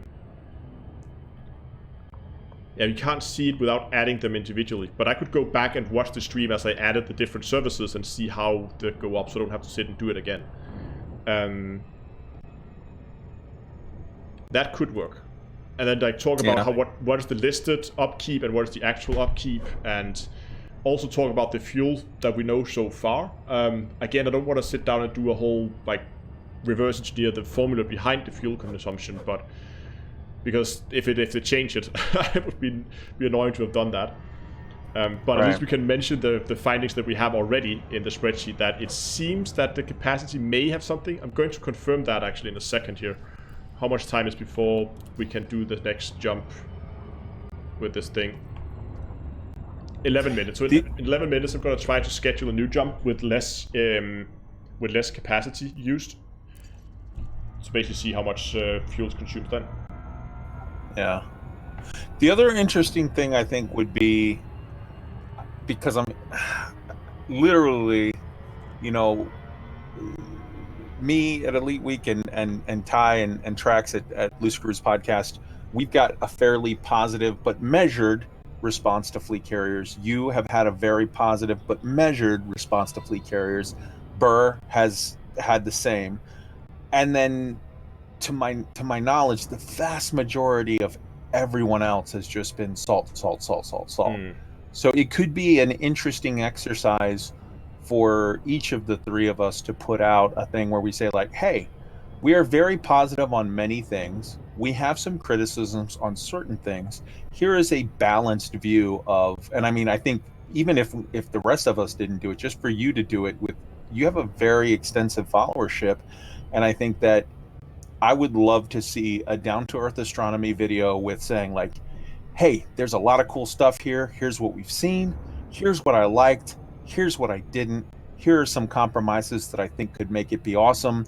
And that's my thought. So that the people on the forums or the people reading or the people that are playing the game, I feel like a lot of people are just going to get massively bummed out because they're stuck quarantined at their house and they're freaked out about life in general right now. And then on top of playing with fleet carriers, but now, yeah. And then, you know, on top of that, there's so much salt coming from certain quarters, from certain groups, that it would be nice if they had like, hey, Down to Earth Astronomy put out this video that has a balanced look and has like, you know, hey man, there's some stuff that I really think that Frontier should look at and change here, but it's not all bad. There's some good stuff too. I definitely think I'll try. I mean, I must admit, after the launch today, I'm a little bit more reserved with the fleet carriers, but I still think they can add a lot of positivity, and 2 more months of development and fine-tuning and balancing passes on top of this. I think you can get really close to something that could actually be very useful and hopefully also to explorers. Hold on, there was a question I just wanted to answer. Somebody said, How long will it be before somebody parks a fleet carrier next to James Memorial? A very long time. You can't jump into never. You can't jump into a permit lock system. Not even if you have the permit, because otherwise I could take people with me into Shinrata Deshra without them actually having the permit. Can you sell corrosive items to it or set it up that way? I think you can. Yes, I think you can sell dark materials. I don't know if it will affect the fleet carrier. Even if it could, you can't UA bomb a fleet carrier because, well, you could in theory if the owner helped you out and put in purchase orders for those items. But you would have to. The only thing that you can sell to a fleet carrier is something that the owner explicitly puts out a call for. So you can't just UA bomb it. Okay, something different. I see for me the fleet carrier as a thing. I can storage, let's say, 20,000 tons basic medicine and other stuff to support our BGS faction, and have the fleet carrier parked somewhere in the middle, that I don't have to source everything all over the place. Yeah. And it could mean let's imagine a BGS situation where you're trying to get into a system where there may only be a small landing pad. And you don't want to fly too far with your ships to pick up the cargo. So what you could do was to speed up the process. You could have 1 or 2 guys in like cutters with huge cargo, bringing in cargo and selling it to the fleet carrier, and then it would then be set for sale, and then you could other people could then take smaller ships, or you would have to then be able to buy and sell at the same time, but you can't. You could only buy or sell. That's pretty stupid. Oh well. Yeah. I am with you saying that you're like a little more reserved now. I'll be honest with you, I was a little surprised by it seems like the upkeep cost went a little higher than I was expecting. That is also my main concern. Yeah, but I feel that with you, if you look at the mountain of salt coming from the unreasonable people who are saying that 20 million is stupid, you got to make it 0 upkeep or never ever is it worth it. I feel like Frontier is definitely going to walk back the upkeep cost a little bit. I hope if they walk it back to the 20 million range, honestly, if they walk it back to the 20 million range and they add a data core for cartographics data, and they maybe do a little tweak to how the jump, spool up, and spool time is done. With those 3 changes, I think that this is like a 9.8 out of 10. I think this is a home run. Yeah, exactly. It's phenomenal. Without those 3 changes, it gets a little more rough. It gets a little more whatever. And I actually like that you can't make a fleet carrier, but you can. If you want to make a fleet carrier that can just do everything, you have plenty of ships for sale, all the modules you could want, you are buying, you are selling cargo, and you have like everything running at the same time. It's going to be a very expensive thing to run. But if you specialize it, you can, I think, hopefully with some tuning, you can keep the prices reasonable and manageable by a single person. Mm-hmm.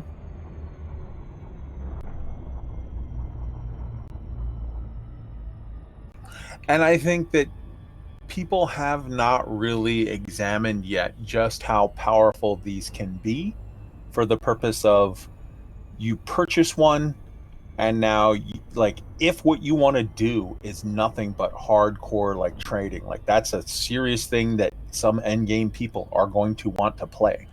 You can really do a lot with this from the purpose of for the extent of purchasing 25,000 tons of a very expensive commodity, jumping it in 2 hours, jumping it in an hour to a place 400 light years away, that you can sell it for a lot, and then like just back and forth, unloading. And you can even sort of manipulate to a certain extent the whole cargo tax way of it, because you can put it into a Python where you're holding 100 tons at a time and taking it in. Now you talk about trading, I just thought, have any of you guys, what is the galactic average on pay night on the main server right now? Any of you guys remember? We can pull it up on Anara, right? Yeah, hold on, I actually have Anara. No, do we have Anara open? I do have something open. Yes, I have an arrow open. Commodities. Because I noticed that obviously the galactic average on low temperature diamonds were really, really low. And that puzzled me a little bit. Come on, game. Oh, these test servers. I was just wondering if they finally nerfed the low temperature diamonds, the prices on those. Or if it's just the market that's a little weird from being sitting with no players in it for like 2 weeks. To be honest with you, I think when they nerfed everything else, they didn't really nerf LTDs. And I think that they left that doorway open on purpose to sort of be a little boost, a little help to players who were trying to farm like crazy to get money for a fleet carrier. I think that it's artificially high. And I think what I would like to see, honestly, I would like to see the price of low temperature diamonds crash. And then what I would like to see is an actual true dynamic market where this week or today, you know, oh my God, Rudum Splite is worth a ton of money. And then tomorrow, Alexandrite's going for big money. And the next day, like I would like to see the Holy Trinity die for forever. I would like to see it actually be that various markets are good at different times. And if that were the case, then you would actually see you know, you would actually see fleet carriers be worth a ton because you could stock up on, you know, 1,000 tons of 20 different commodities or 25 different commodities and then sell them when the price is right. I wouldn't mind seeing like as you say that instead of it just always be low temperature diamonds, that if you have the market that fluctuates, so that would always be at least one or two materials. As long as it's not gonna hurt the total profit too much. I mean, mining is by far the most profitable activity in the game right now, and I just lost control of the fucking game again. What's happening here? Have you guys had this issue?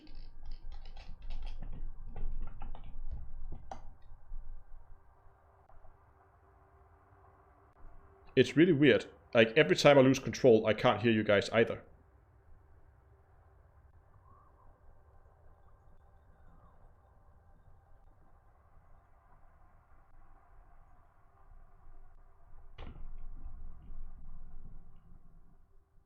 Every time I lose control of the game, I also lose voice on Discord for some reason.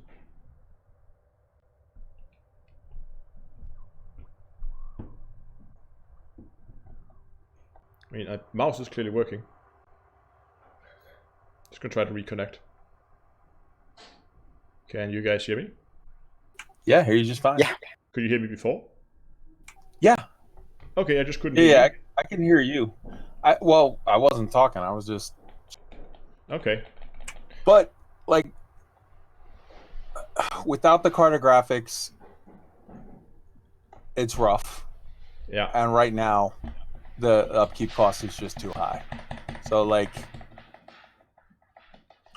I don't know. For the people in the chat that are like saying that I'm being a fanboy, I'm saying what it could be good at if they made some changes. If they don't make those changes, I'm not really... I see it being a very, very small niche of people that are going to want the stuff. Yeah. Rax asks if it's related to my dual PC sharing setup. Maybe. I haven't had the issue on the live server ever. It's only been on the beta server. That's why I think maybe it's something to do with that. But I don't know. It could be the sharing setup that's not playing nice. Could be you lose control while the carrier loads in. Maybe. I mean, as we can see here, I have a quite long loading screen right now, so servers are definitely under pressure at the moment. But I just wanted to get back to the fleet carrier. Yeah. But yeah, I can definitely... Oh, gonna wait for this to connect as well.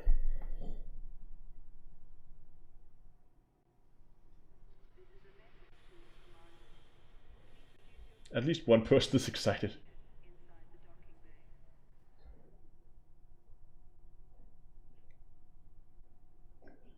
Beta server are currently loaded. Everything using the...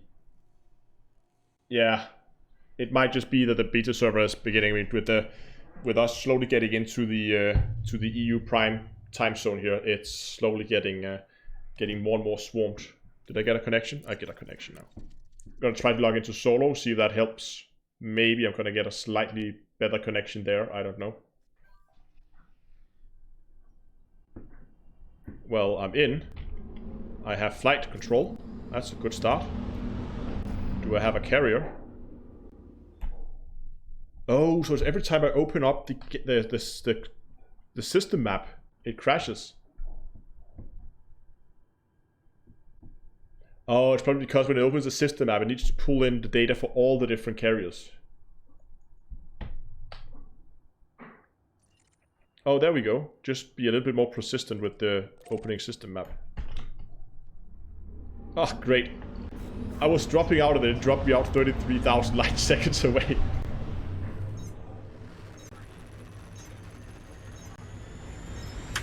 So, Astro, I ran through the things that I think sort of need to be fixed or whatever, and that it would be good if those things were changed.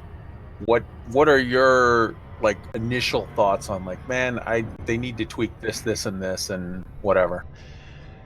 At the first, I was a little surprised about the initial purchase price of the individual services. They were quite more expensive than I originally thought. But that's a one-time purchase, so that's doable. I mean, we're already paying 5 billion, so if I have to pay another 1.5 billion just to get the services online, well, fair enough. So I don't see that as a huge issue. However, they do need to fix, as it was, either they need to fix the handbook or they need to fix the game, because right now you're not getting the full amount back when you sell a service, whereas it states in the handbook that you will. Astro, did you scroll down? Is there not a fine if you don't sell it back in the system you can buy fleet carriers? No, not the services. It didn't say anything about that, I think. I'm just going to check to be absolutely sure. Services have to be bought and sold at the, I fleet can't. carrier. Yeah, that's right. The only way that you can sell it back or whatever outside of that is if you decommission the carrier altogether, but you take a hit on that too. It says here, services removal. Removing a service will recoup 100% of the initial cost as the installed equipment is packed up and shipped off with its personnel. This frees up carrier capacity for use elsewhere. So what about service suspension? Can you do that outside of an administration zone? It doesn't say specifically. Services, that would be a good thing to test. Yeah, it would make sense if you could.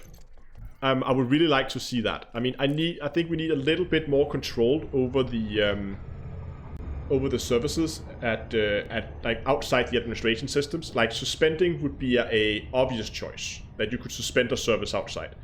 I mean, I'm not physically removing it from the ship. I'm just asking people not to work and I'm stop offering the service. So it makes sense there are still a small upkeep. I mean, the people who are there... 10%. Yeah. I mean, right now it's half. Whether it should be a quarter or 10% or that... That's super weird because in this stream, in the live stream that they showed when they demoed it, it was 10%. So that's really weird that it's half now. Yeah, that's probably, again... 10% would probably be fine, I think, if you could suspend a service. And I don't know if you... I mean, what they need to avoid is people, as I talked about earlier, suspending a service just before the server tick, like the weekly server tick on Thursdays, to reduce their weekly costs, right? So that would be an argument why you would have, like, you make it a little bit more difficult for people to get access to suspending services, but overall, I think, especially for explorers, being able to turn services on and off to save costs would be really nice. I don't see that suspending it before the tick should change anything. If you have it active at any point for that tick, you pay the active cost. If it's inactive for that entire tick, you pay the inactive cost. Or make it, instead of being per week, so being per hour kind of thing. But then people would That be could more. work. That would people would be more reluctant. I mean, be more not reluctant. People would be turning the modules on and off all the time. Yeah, they would exploit it. They would leave it off and then like turn it on. See, right now I need this, so we're just going to turn this on, then we're going to turn it off. So by week makes sense, I guess. But at least make a system so that you, when out remote, would have the option to go and turn the suspend services. I thought that was the whole point of suspensioning a service. Yeah, what if you did that, but you just prorate it for the day, so that if you have it active at any point in that day, you pay for the full day, but it doesn't, and then it's each week's tick is 1/7 but it doesn't, of the total. It doesn't make any sense either, because if I can only suspend a service in a administration, and if I'm supposed to get the full price for the service if I sell it back, why would I ever suspend? No, agreed, but that's different. I'm saying in this, we don't know if you can or cannot suspend it elsewhere. You should be able to, in my opinion, suspend it anywhere. If they didn't include that, that's a miss. Okay, as someone says here that they mentioned in the stream that you can suspend it everywhere, but right now, as it is on the beta, okay, so that's just an oversight. So let's say that they fix that so you can suspend things now when not in an administration. That would be really nice, and that would make perfect sense for a suspension. Whether it should be half the upkeep, 10%, 25%, I would probably think like a third, 25% or 10% would be more fair than half. Half seems a little higher to me, but around that I would like to see that rebalanced. Yeah. I wish they had said that on the stream. They did not confirm either way on the stream. That was one of the questions that I specifically asked. Okay. At the end of the stream. So, but I can confirm that on the live stream when they showed it, it was 10%, because they literally showed that they had purchased one of the things and that it was taking up 10% both. And this was weird. It was taking 10% of the weekly cost, and it was taking 10% of the capacity. The weekly cost going down, I see, but the capacity going down, that seems a little weird, because it's like, well, where does all that stuff go? Yeah, that's weird. Okay, I'm just going to try to plot a route here to another system, almost 500 light years out, and look at the fuel consumption. Oh, it's less, so it is dependent on your capacity. Interesting. So then the interesting thing is when you factor out what the fuel consumption rate is for per light year, you're going to have to do that based off of benchmarks of capacity. Yes. Yeah. And I would probably guess that a fully stocked ike with all capacity used would probably be around the 500.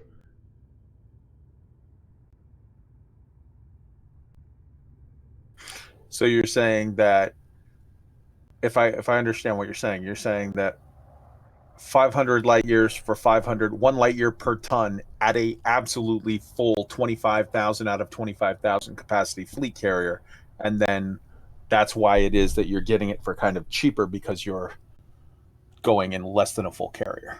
Yeah, you don't have everything on board. Makes sense.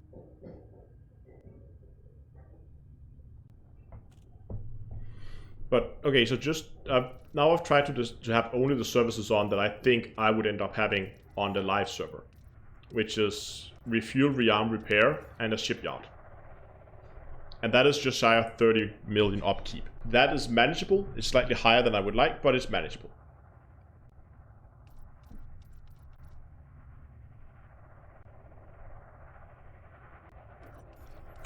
I wish honestly that they had said, instead of saying you get the commodities market for free, I wish they would have said you get one of the things for free, because I would not have included a commodity market in mine. Mine would have repair, rearm, refuel, skip the commodity market because I'm not interested in buying and selling crap. Skip the black market because I have no interest in buying or selling crap. Skip the... what is it? What is the name of the thing where you can turn in your bounty vouchers or whatever? Because I have no interest in that. Yeah, the redemption office. Skip the outfitting because I have some interest in that, but not for the cost. Oh, exactly. It's too and expensive as include well. the shipyard. Include the shipyard so I can get my 40 capacity, Yeah. you know, for free, and then just have 40 up to 40, realistically, you know, 30, whatever, pre-fit ships that are like, I have two cutters. I have a just full-on cargo capacity cutter, and I have a just full-on mining cutter. Mm-hmm. I have, you know, 2 or 3 pythons. I have a mission running python. I have a surface subsurface deposit core hunting my python. I have, you know, just a dozen ships that are all completely pre-fit, and try to just see how low with just repair, rearm, refuel, and shipyard, how low I could get the cost But upkeep. would maybe actually be nice if they would reduce the prices even further, like the prices, the weekly upkeep, and then make it more customizable. Like as you said, like make the commodity market into a separate service. Make the remote engineering, which seems to be enabled on all fleet carriers by default, make that a service. Then you could, if you want just a bare bone carrier, you could basically maybe remove the weekly upkeep altogether, and then say, well, if you want a commodity market, well, there would be some. I mean, you would need the tritium deposit, and you need the bridge crew. So let's say the upkeep would be 2.5 or 5 million instead as a base, and then you could then add a commodity market as a separate service, or a remote engineer as a separate service as well. If I could get repair, rearm, refuel, and shipyard, I would even without the data core, and it would hurt my soul a little bit, because I think that just Frontier are wrong. It should have a data core at a minimum. But if you were to be able to get repair, rearm, refuel, and shipyard, I could outfit mine. I could send it out to some quadrant sort of between Colonia and Beagle Point, but just pick my own way, go out there, do my own thing, explore, have fun doing my own shit, and then come back, you know, to sell data every month or two. And when I come back to sell data, spend 4 hours, you know, 5 hours doing mining, just grinding out mining for the purpose of paying for the service of having my own floating city in space. Yeah. Would it be ideal? No. But I could easily do that. If they keep it with like sort of a little, what I feel is a little overpriced, it makes it you can still do it, but it makes it feel less fun. Now, somebody asked in chat what I think the fully fitted upkeep price should be. In my opinion, I think around the 30 million that we have right now for a fully kitted out should be fine.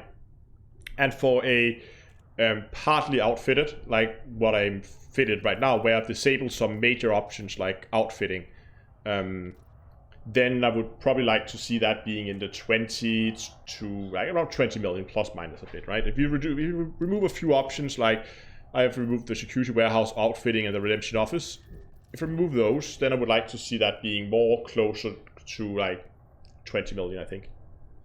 Yeah. I would include outfitting if it wasn't for the fact that I think that the prices are just a little bit too high. I would include the outfitting if that was the case. Secure warehouse, I would never include, because literally secure warehouse is just buying stolen goods from other people.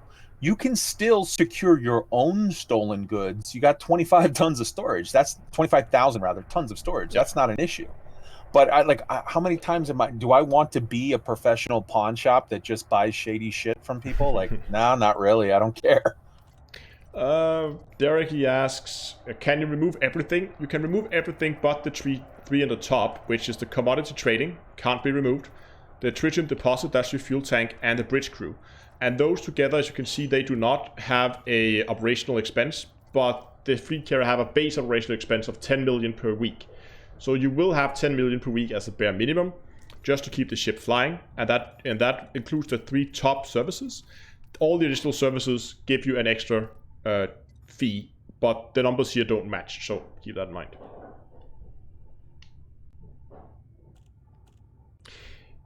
Anyway, you know what? I'm coming up on 6.5 hours of live streaming now. I think I've got to get out of this chair and relax for a bit. I think it's been fun taking a look at this, and I'll definitely be posting some videos on this in the not too distant future. And of course, I also have the Sidewinder to Fleet Carrier series going on, with the next video coming out.